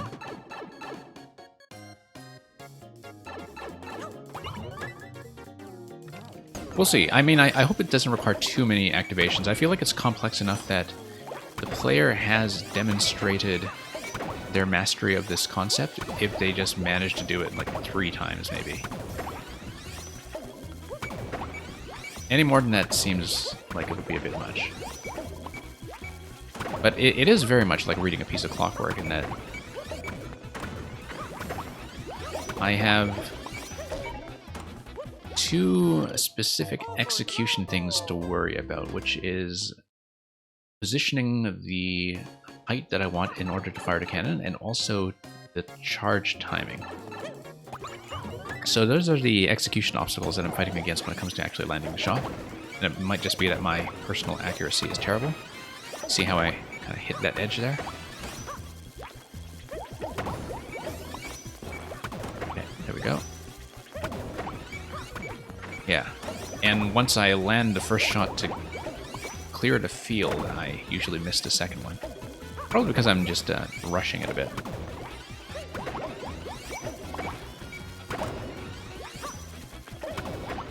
I feel like the approach is probably correct, though. It's just that if I shoot accurately, this approach is probably what actually needs to be done. It's more that I need to get the 2 shots down. Okay. Let's hang over here. There we go. Yeah, I need to leave the spiny that comes out of the pipe alive for a little bit longer. Because if I kill it too fast, then that's when the spawning of the next one gets in the way. Although, you're going to have multiple spawns anyway, so maybe that doesn't matter. As I was saying. Explicit 200, I can try your versus level, but I can't try it in versus mode. I can take a look at it in single player, if that's okay. Although, like I said, I am on a new streaming setup now with a new internet connection that's been holding up very well so far. I have not tried multiplayer in this game yet, but maybe it's finally actually playable for me, which it never was before. Explicit, it probably is easier than I'm making it. It's more that there is a very specific timing window I should be looking for.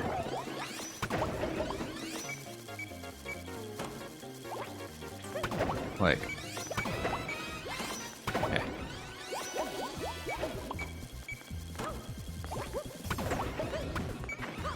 Yeah, I need to get a shot in before the spiny comes out of the pipe. Whoops.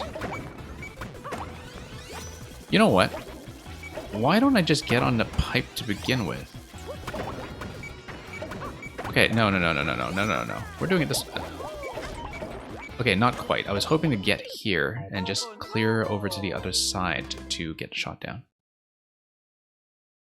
Oh, wait, you just suggested that. Okay, yeah. I totally didn't see the suggestion. I guess we came up with it at the same time, but... Yeah. Yeah, because the long shot is the main issue I'm running into here, so...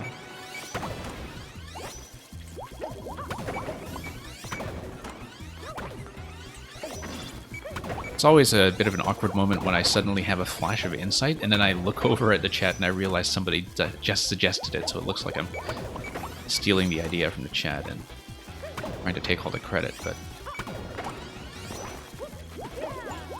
That seems to happen enough on the stream that it's actually a little bit suspicious.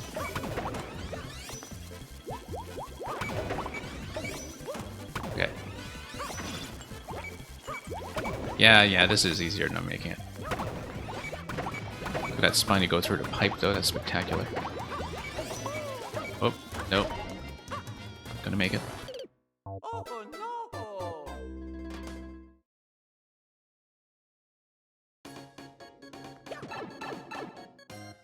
Schadenfreude is your jam. You already have a Garbo account for that. Oops.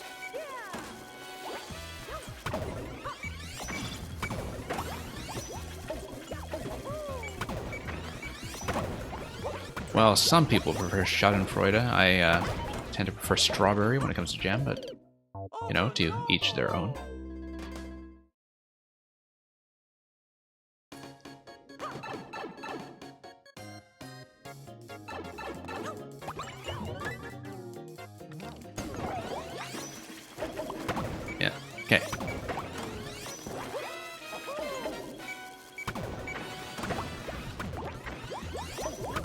Yeah, it feels much better this way, actually.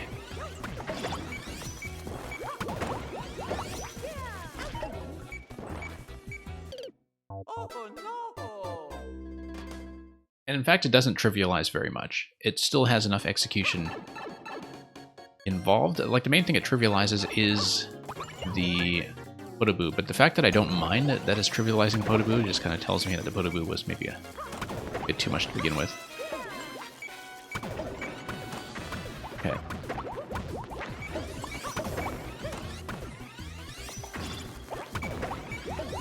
Well, and also trivializes slightly the task of getting off the color that you don't want to be on, but like I said, I don't mind.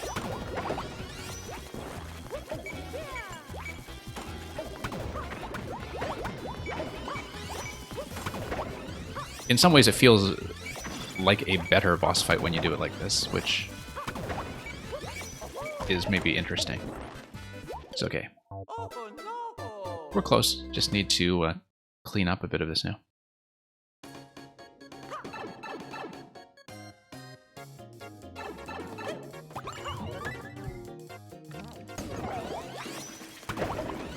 Okay.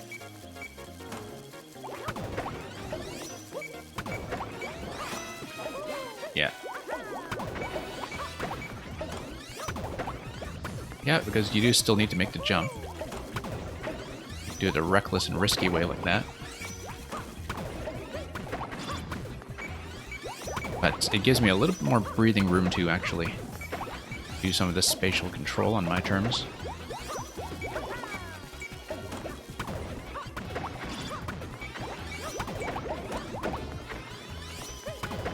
In fact, if you told me that this was the intended way, I would have mostly believed you, I think.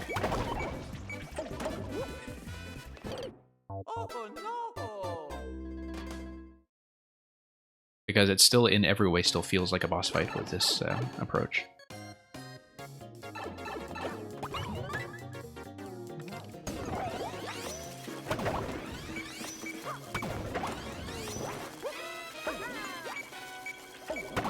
Okay.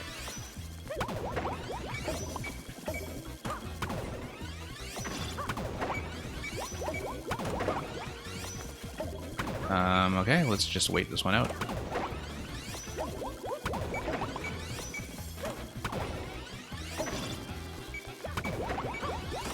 Nope. Oh no! Should aim for the lip of that pipe. Just for safety.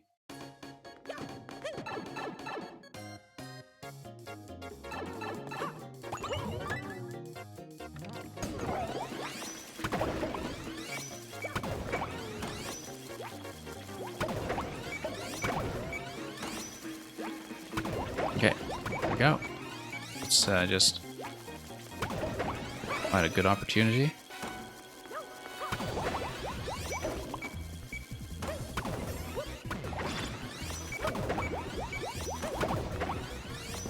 Whoops.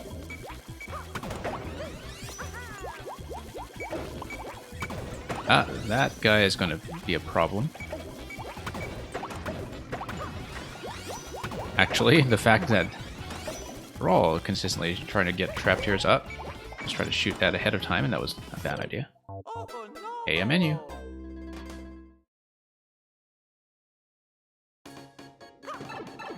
Yeah, menu. We were just talking earlier about how many versions troll levels tend to go through, and I saw that you finally uploaded your 3D World one without a version number attached, even though it had gone through about 70 iterations or so, I think. So, hope you're satisfied with how that's doing.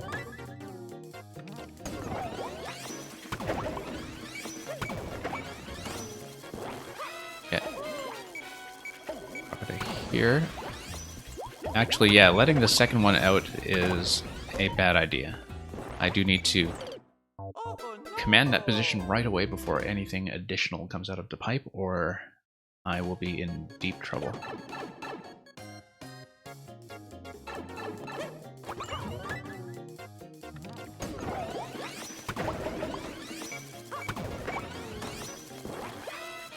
Okay.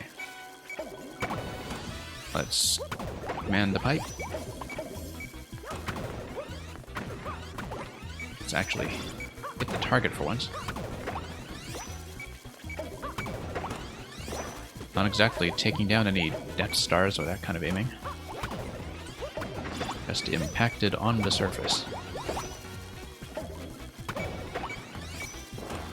Whoa.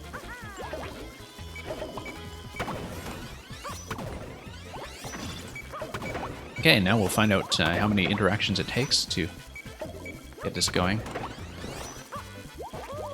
I feel like given the intended tuning of the fight that, I mean, obviously these are meant to be longer marathon fights in the Cuphead style, but I would definitely hope for, say, 5 interactions, because even that would be pretty intense already, given that this mechanism is complex enough that it's already a very thorough fight, even with something like 3 switch activations. We're already past 3, but we'll see. So yeah, menu, you hope the playtests have been going well for that. Okay. And hey, Broadman. Broadman, welcome. It is add. Q just gives you the command list.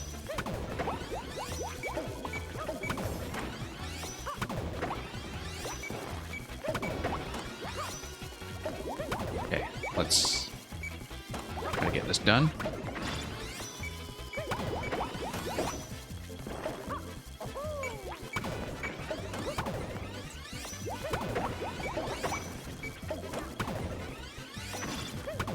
Okay. Whoa, okay. Gotta command the pipe right away. There we go.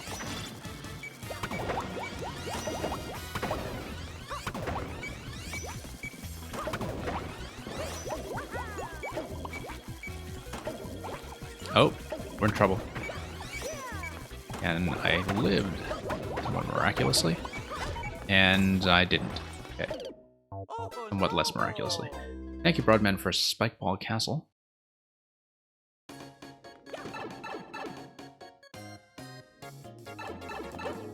Okay, we're so close. Assuming this is the final round, and I think it is because we are past CP2.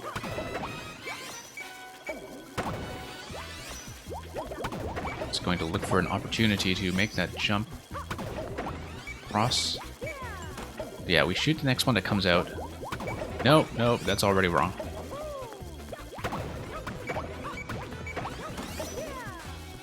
And then, yeah.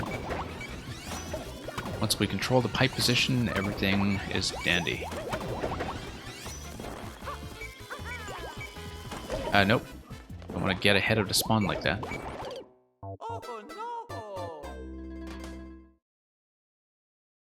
And remember, don't jump over the goal? Yeah. I feel like I have done that. And recently. So, thank you for the reminder. We'll probably forget it in spectacular fashion anyway.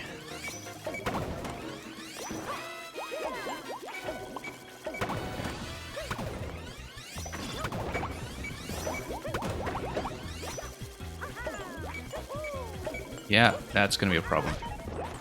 Need to watch the spawn timing when I go for the sides like that, and the idea should be let one spawn, shoot it, and then get on the pipe, and so we have total command over the positioning. Fast and Aller, welcome back, and thank you for the submission of the lock puzzle one screen. Okay.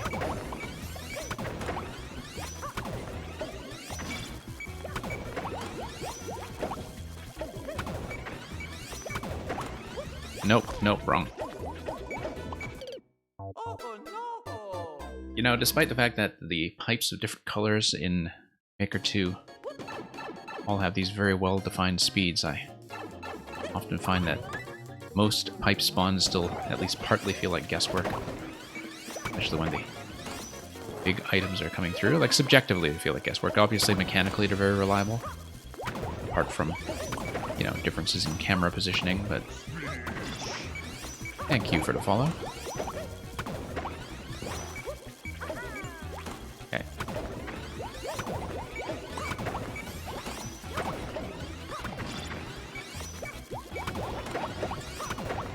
Okay, we'll wait for the next spawn.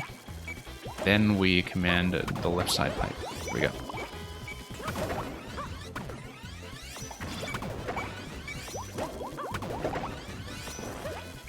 Oh no, that's gonna be a problem. Okay. Oh no! All pipes wait 0.5 seconds for spawn, yeah. Yeah. Which is why that's something I comment on whenever people try to, you know, make their speed runs slicker by turning all the pipes into red pipes and don't realize that that doesn't actually help at all when it comes to their camera relative timing.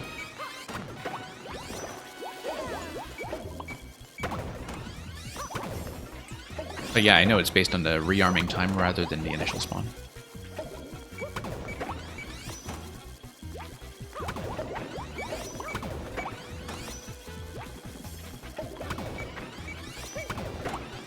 Nope. Okay. Oh no!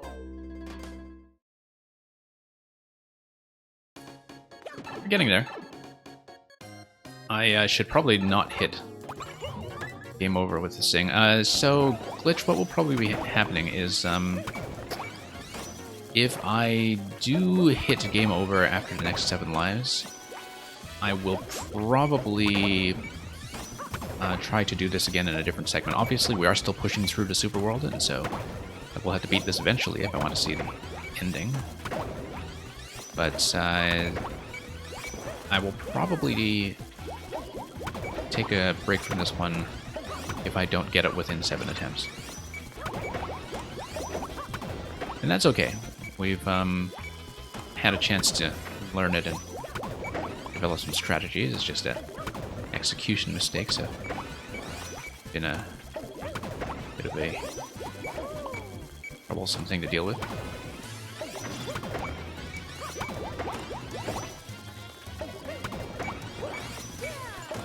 Oh boy. This is wrong. This is wrong. And it's just gonna come back.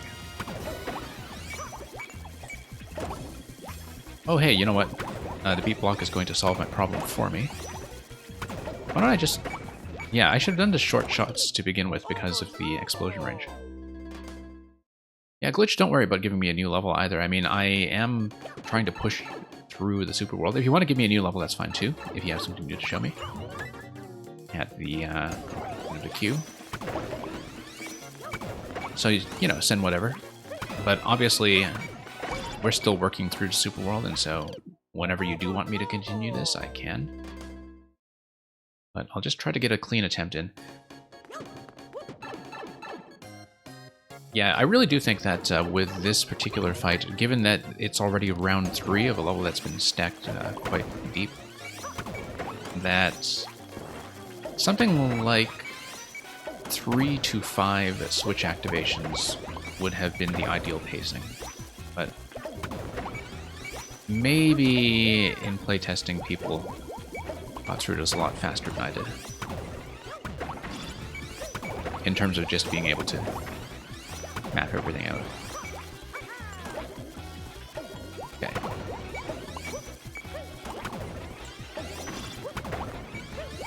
Yeah, interesting that the spiny travel direction upon spawn is something that's determined at the beginning of their spawning animation.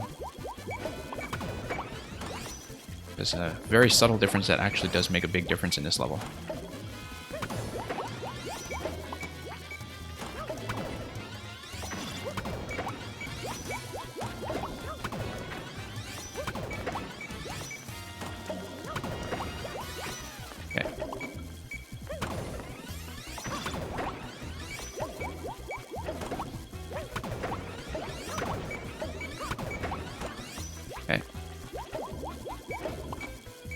Just have to stay focused and kind of get out of the specific rut that we're in. But yeah, a nice low short jump over to the pipe is probably the better idea, just instead of heading over to the glass.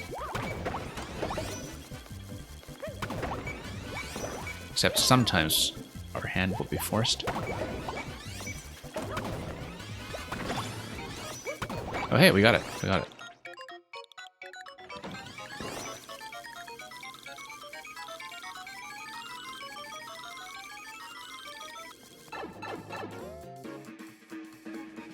And that's a knockout. I still haven't heard anything about when the Cuphead DLC Delicious Last Course is on its way. I mean, obviously, it should take as long as it needs to put that together, but certainly one release that I'm looking forward to. And will probably try to stream when it does come out, given that I never streamed a Cuphead originally, since I wasn't streaming at the time. So yeah, 2 to go. We'll have to do that some other time. I am going to close the queue, actually. At this point, I think we have enough to work with for the rest of the stream. Let me just take a look at the list. Yeah, I think this will be pretty much all we can get through, assuming people are here. So let's just mark that one as a win. I'm going to close up.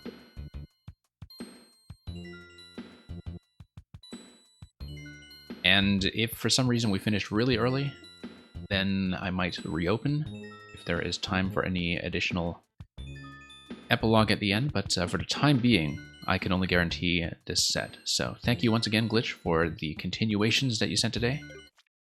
And we'll see how the last 2 go when we get there.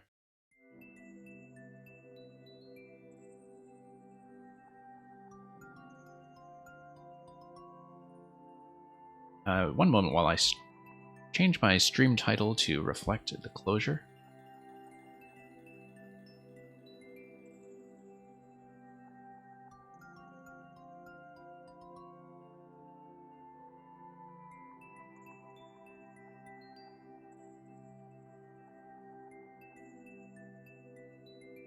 And let me just make sure the bot is going to display properly. Sometimes I just need to give it a bit of a ping.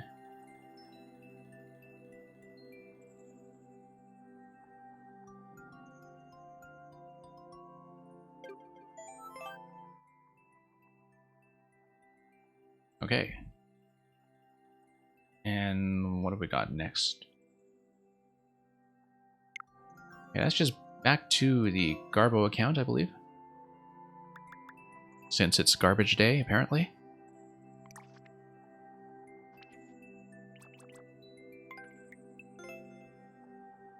Okay, better get out of that screen to hide the evidence of my shame.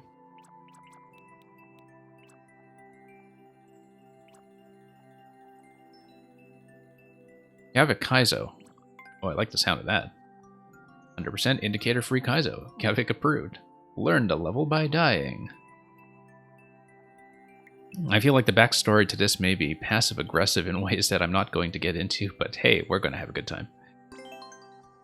Given that I actually do agree with a lot of Kavik's view on indicators, as you probably know, and that I prefer them light, but certainly looking forward to seeing that parodied here. With the throw on a shell that's going to deactivate the switches, that's going to be probably up throw and side throw. Yeah, I can actually see that. Up throw, side throw.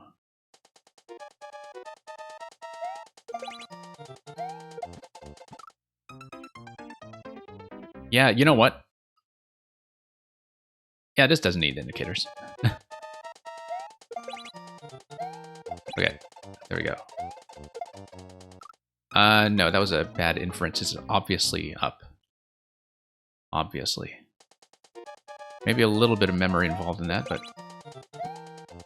we'll see. Absolutely zero salt, yep. Sodium-free experience. That's going to be forward, yep.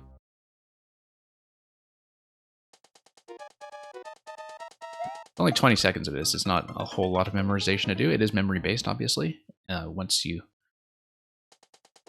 just have very sharp eyes. But given that you'd need to scan all 3 positions, and that's going to be left. Yeah. You can absolutely see what's going on by looking at corners. It's just that you don't have a lot of time to scan all 3 positions, and so it is effectively memory-based. It'll be up, right, left. Yeah.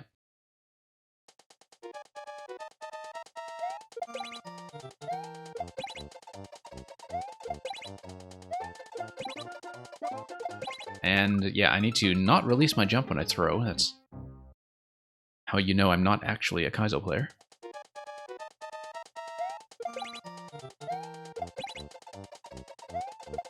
Oops. No, up, right, left.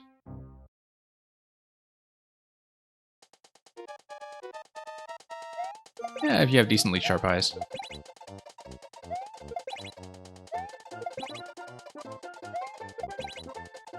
And, oh, okay, interesting. Interesting. What just happened there?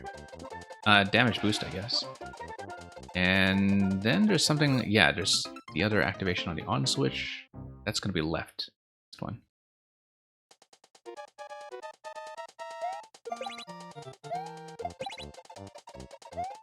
Whoops.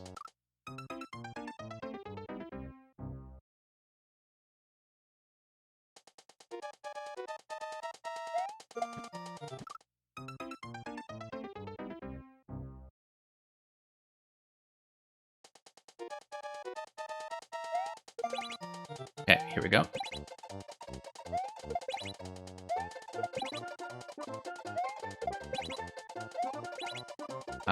Yeah. Jump, let that activate, put on the helmet, damage boost, and then left. Okay. Whoops. Mostly just the accuracy things to sort out. Whoops. But I feel like the actual read is effectively done. So, not a big deal.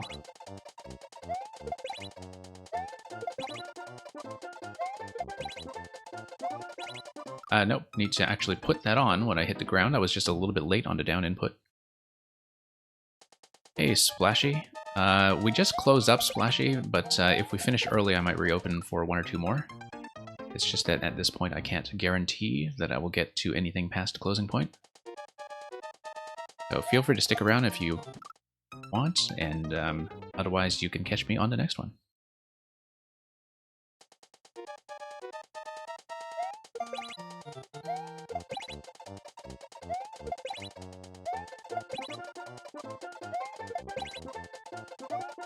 Okay, whoops. Yeah, I just need to fall into position, put that on. Okay. Here we go, whoops. That was just missed input. That actually was intended to be a right throw, I just had the bad D-pad diagonal once again. There we go.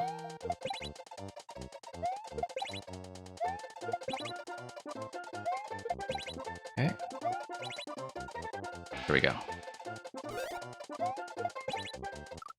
And then, yeah, 4 seconds, mostly just going to be a timing issue there if it's tight. We'll see.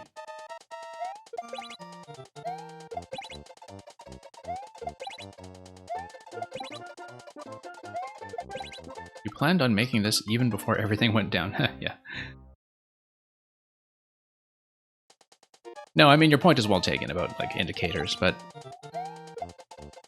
this is short enough that, honestly, like, even looking at this objectively, it is, you know, kind of based on dying and retrying, but apart from that element, the process of figuring out is something I actually do enjoy, because generally, as I say, yeah, my technique is bad enough that I clear hard levels by doing the figuring out part better than players who are better at doing the technical stuff, in that, you know, I can make up for bad play with something like a good read from time to time.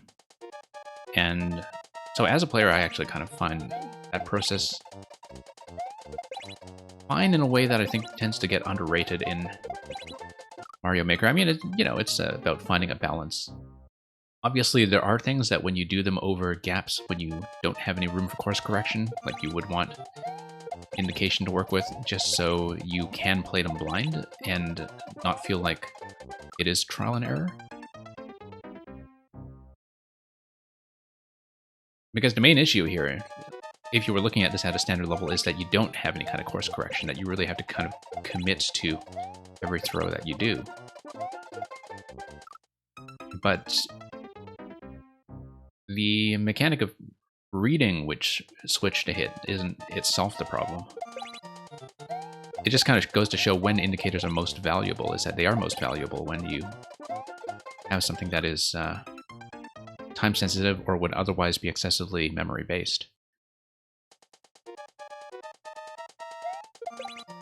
But anyway, yeah, your point about it is well taken. I just think that generally the community meta leans too hard towards indication most of the time.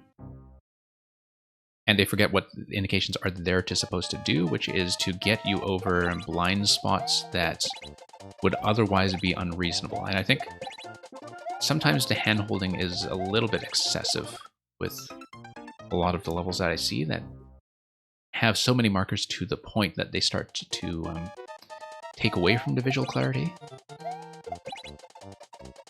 Because I feel like there are a lot of people who are makers who use a lot of markers not because they've actually thought carefully about the design, but because it's become the sort of socially normalized thing to use a lot of markers.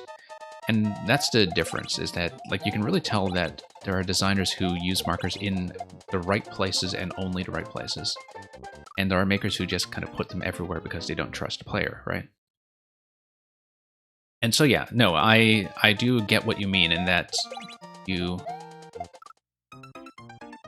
when you commit to saying don't use any indicators ever, that does foreclose certain kinds of design. That does make certain kinds of design not compatible. It's very true. But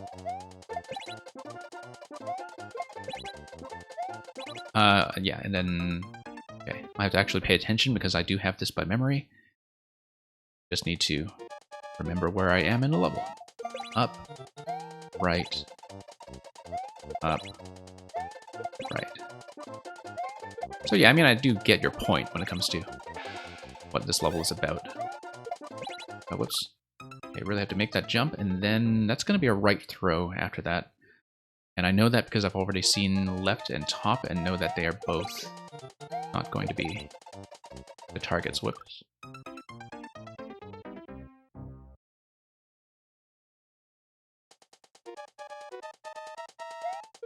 Okay.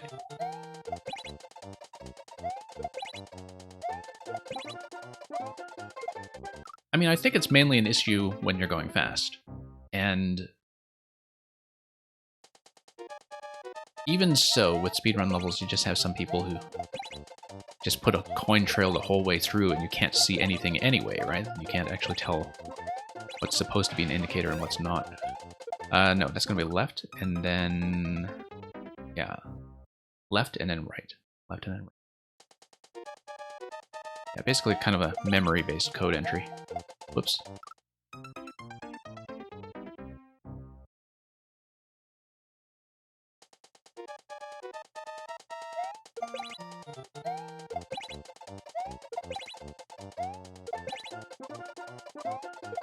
Okay.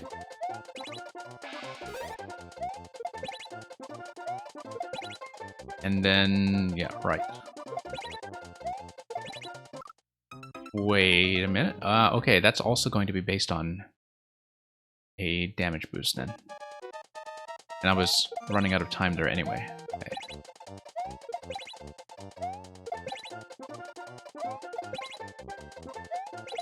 No. Hold it. Yeah.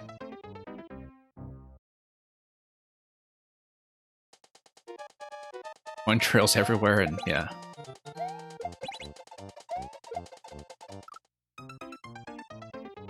I think mostly that just makes my thumb sore, Adept Despise, when I see that and just have to jam my thumb against the D-pad continuously.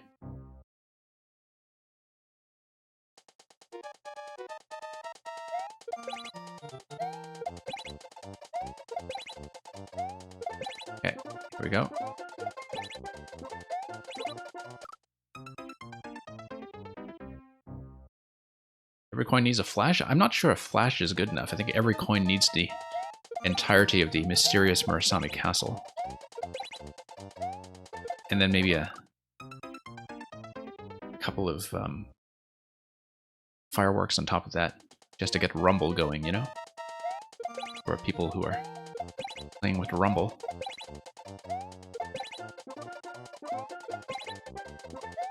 No, I need to hold it. I need to hold that one. Okay. Hold that one, and then it's left, right, and then hold. I love how the second one that's a hold interaction has a bit of a fake out. In that you realize after you hit the target that you need a damage boost. Okay, miss.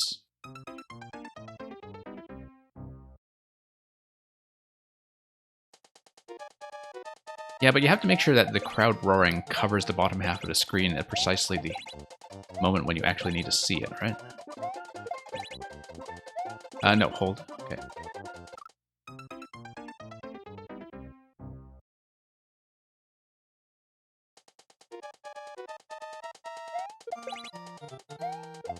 Kind of like these Lupin Garbo levels are a bit of a diagnostic of my cognitive functions on any given day. Or at least my streaming functions, such that, you know, you need to test your bitrate, just check your refreshing level. Need to check your short-term memory to make sure that it's still somewhat operational. Just play a kind of light memorization level. There we go. Whoops.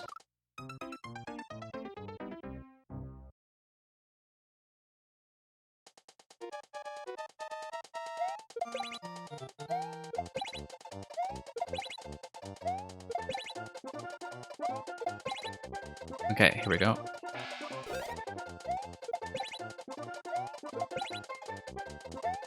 Not yet. Okay, that's going to be a right. Yeah. And I knew that. Just been a while since I've seen that spot. Okay.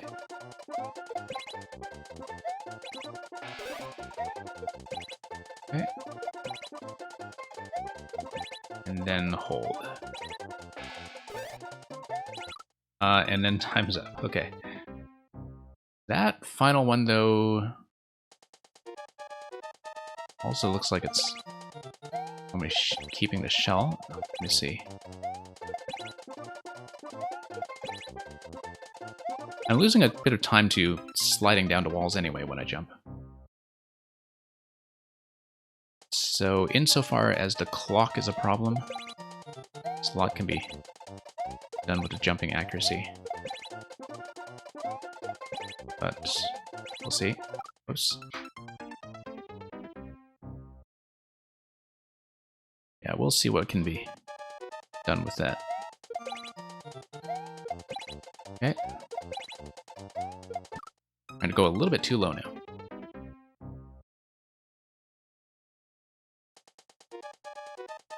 But forward, okay.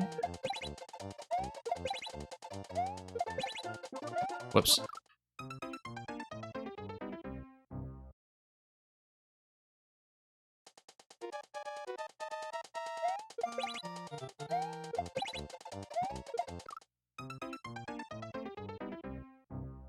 Well, it's the final jump that I don't know yet. I believe it's going to be something that's automatically activated, but I didn't really get a read on it. Yeah, because I need to hold the shell in order to get past the yellow blocks. I think that's the idea. But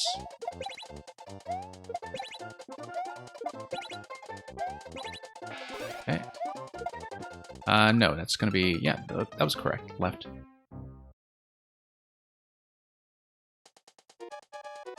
Oh, we always appreciate satire. Long tradition of that.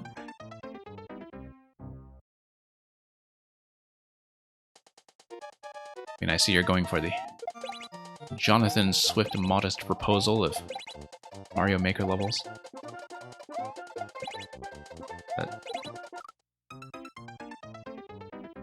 But with slightly less baby eating, but not by much.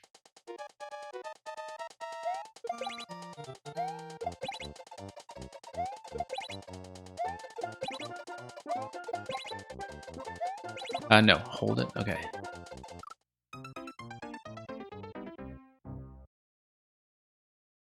If time permits, one day you'll make the Donkey Mint Garbo level. Okay. Interesting.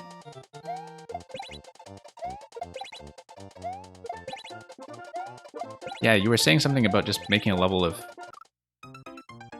lots of Donkey Mint setups mashed together.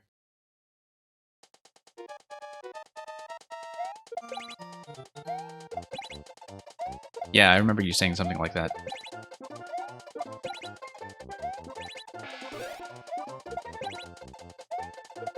Okay. Okay. Clear.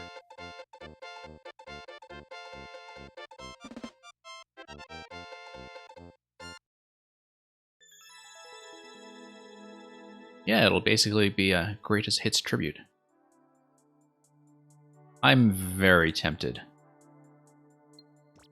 But I feel like I've inflicted enough suffering on the community today.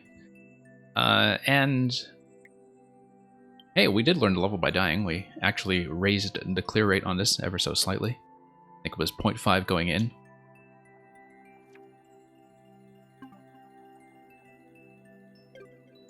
So, thank you for that.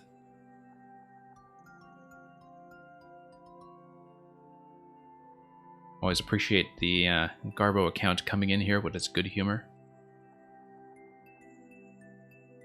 And let's go down the list. Once again, we are closed for now, although if we have some absences, I'll reopen for some more, probably. We'll see how much time we have with the levels that have already been submitted. So, Quick, are you still here? And yeah, thank you, Loop. You have a good day and streaming week as well.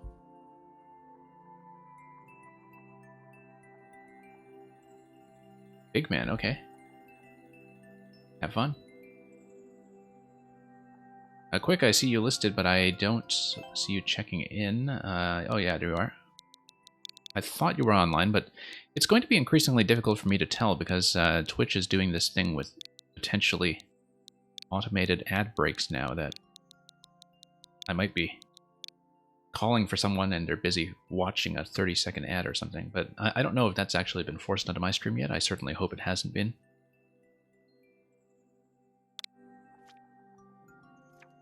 And okay, it's going to be a redo of this one. Yeah, that's fine. Always happy to play test.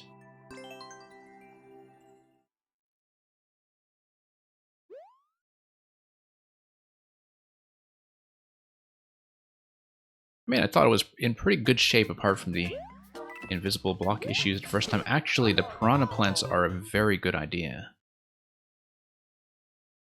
If you wanted to create an obstruction like that while maintaining the theme, that's a very good idea, a very subtle touch. Because it's just a form of discouragement, right? Okay, whoops, down and then wall jump. Yeah, that's a good solution.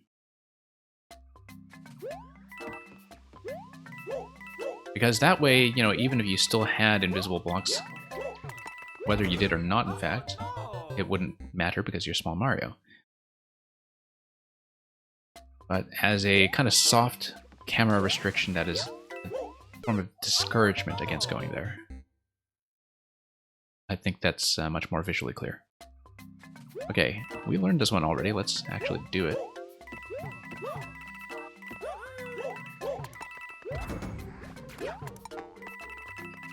Okay.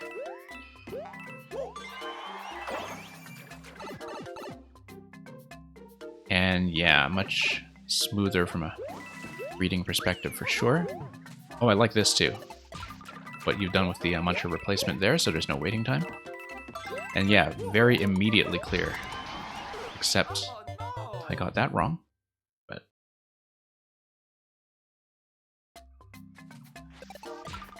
okay.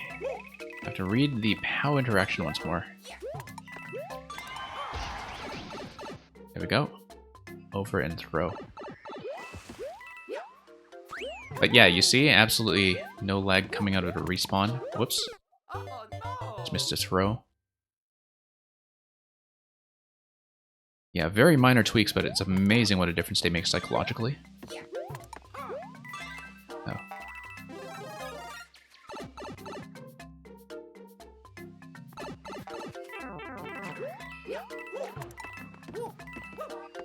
Okay, very nice.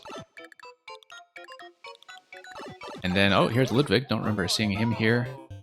But we'll just need to get around him to the flag with the on-off toggle. As soon as I just don't get smacked in the face by projectile. And I guess if I had preserved the mushroom up to that point, that would... Oh no, I can't preserve the mushroom because of the muncher interaction here. Okay. I do like that I can do the throw there a little bit early. How will do the trick. And there we are. Oh yeah, Mario time. Yeah, in pretty good shape. I mean, got sniped by Ludwig at the end, but other than that... The improvements to the Piranha Plant placement on the walls as an anti-wall jump mechanic, and the replacement of the Muncher's past CP1 were both great changes. Yeah, I think that's in very good shape. So thank you for that, Quick. Remove the mushroom in the block too. Yeah, I guess so. I was thinking about that. So yeah, glad some of the playtesting today has been helpful. Let's see what's next.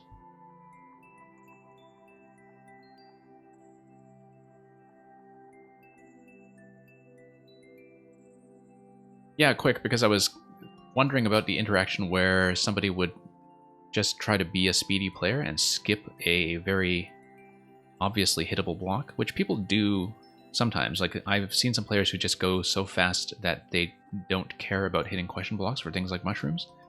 And so you wouldn't want somebody to ram into the required muncher damage boost with that skip, right? So, yeah, I think these are precisely the kind of things that you want to pick up with playtesting. And so that seemed to work out well. And thank you, Broadman. Let's take a look at what you have here. Spikeball Castle, optional. Can you find all 3 30 coins hidden throughout the level? Well, as something that has a higher clear rate, we'll certainly try to look for that. A lot of medals on your profile. Wow.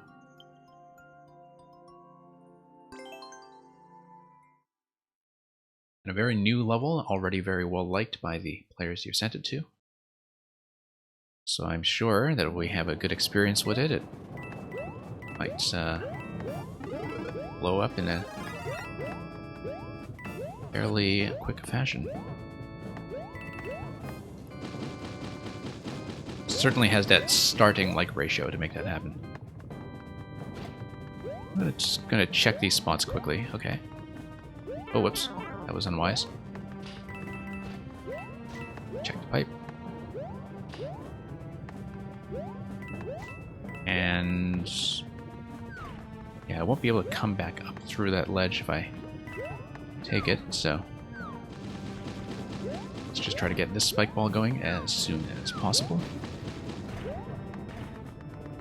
And yeah, we'll have something to... Whoops.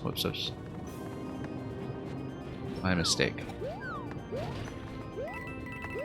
Yeah, that's just a safety point for spike balls placed directly on the map.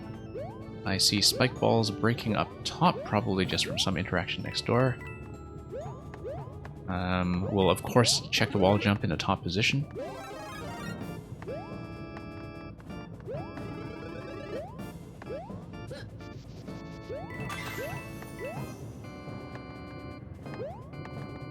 And then, yeah. No, what I was saying was I certainly recognize that kind of ratio from... Oh, we missed the key. From when, you know, levels get off to a good start and then they have that burst all of a sudden where they blow up with plays and then it either kills your statistics or takes them to the skies. Yeah, if this goes fairly quickly, I may want to come back here to do a key hunt. Oh, I guess we're supposed to come back for the key. Okay. was wondering if I just missed something earlier, like a kill on the spikes or something, but this is better. It signals right away that it's going to be a back and forth loop. And here we are.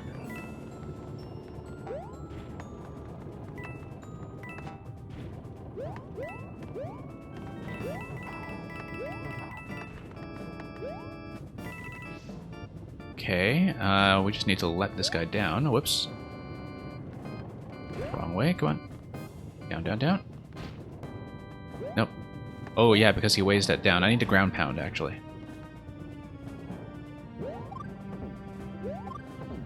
Okay. Yeah, that's actually a fairly satisfying little interaction there. Oh, whoops, forgot the 10 coin. So much for that. Okay. Some required damage in that gate. That's interesting. I wonder what this is about. I guess it's just squirrel prevention mainly. But okay, on off hitting that. Okay.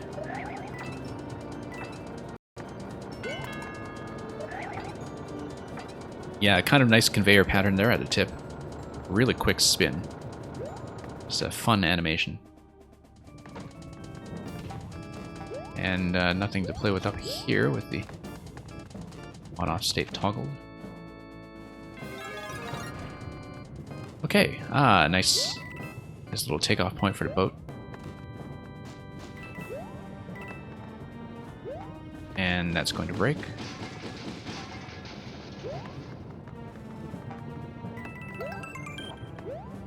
Oh, there's a 30 coin. I guess I would have had to grab it by going down with the squirrel suit and then boosting back up. That would be the idea.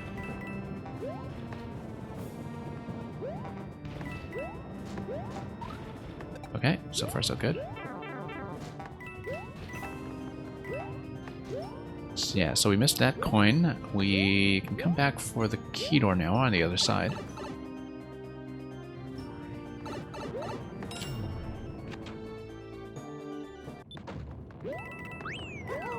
Squirrel, and onward. Okay, gotta be careful with the ground pound on Morton and then dodging the fires. We'll just get some decent spacing from him. Whoops, that was not decent spacing from him. Looks like... what was spawning from that pipe? Ah, I see, it was the spike ball that had to run its course all the way down. Yeah, so we need to survive long enough to have Morton hit 3 times. Be a ding-dong from the spike ball. So yeah, we just need to watch his stomp mainly. If I dodge the stomp, I should mostly be in good shape.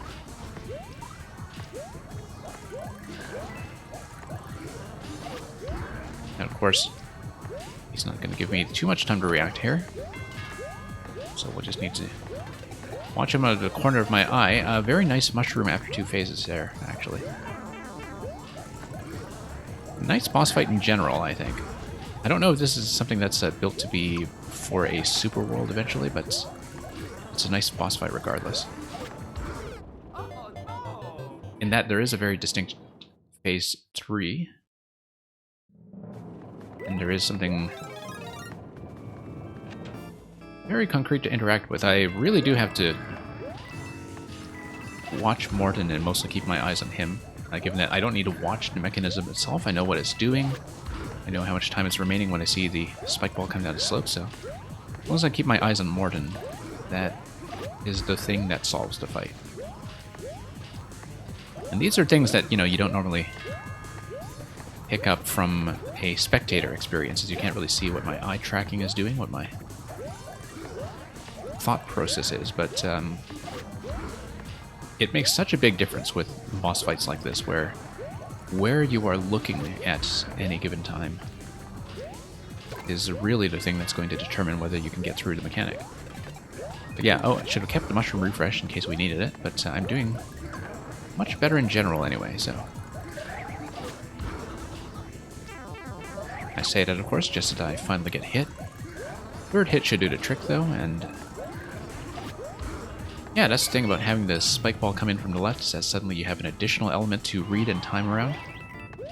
I guess I completely failed to actually get the 30 coin. I guess the P-switch is for after you land from the axe.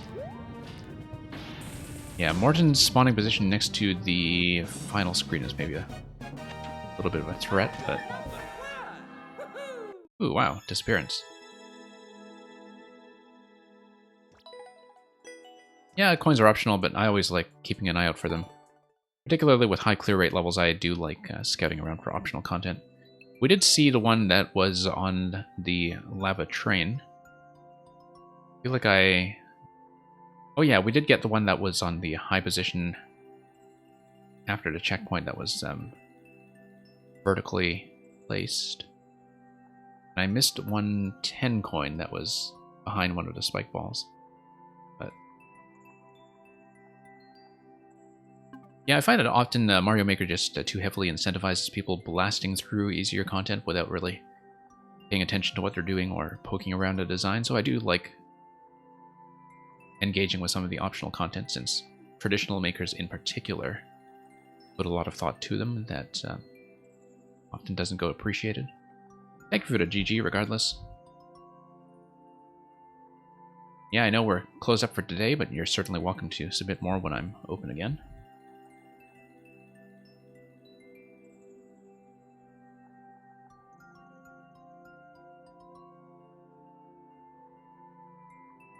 Bosdanaler.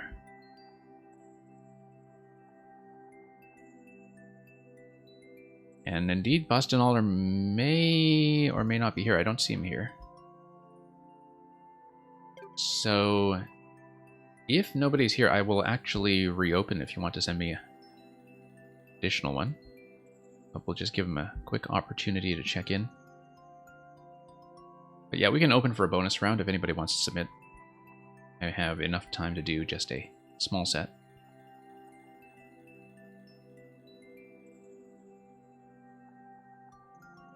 And if nobody has anything, I'll just call it, but I really don't mind playing something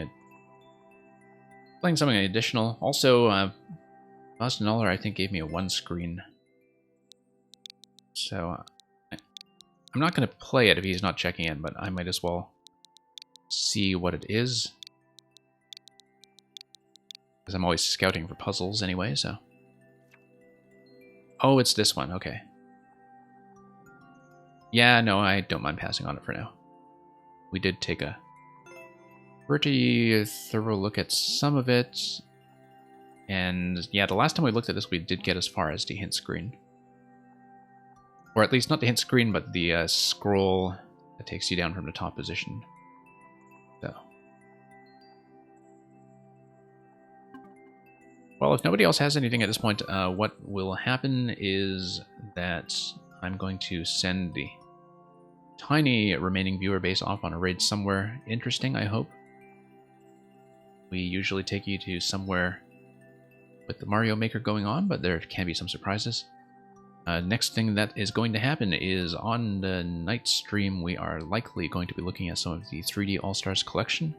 Don't know exactly what part just yet, but we'll open it up and see what is interesting. Additional scheduling information is in the Discord. The weekend stream will be the backlog stream that will be starting with the finale to the Tempest Funk Escape Room series. So hopefully we have some of you around for that. And apart from that, I think that's going to be it. So thanks for watching. We'll scout around for a raid in just a minute. And that is pretty much all from me, so good evening, good night, etc., wherever you are, and fare thee well.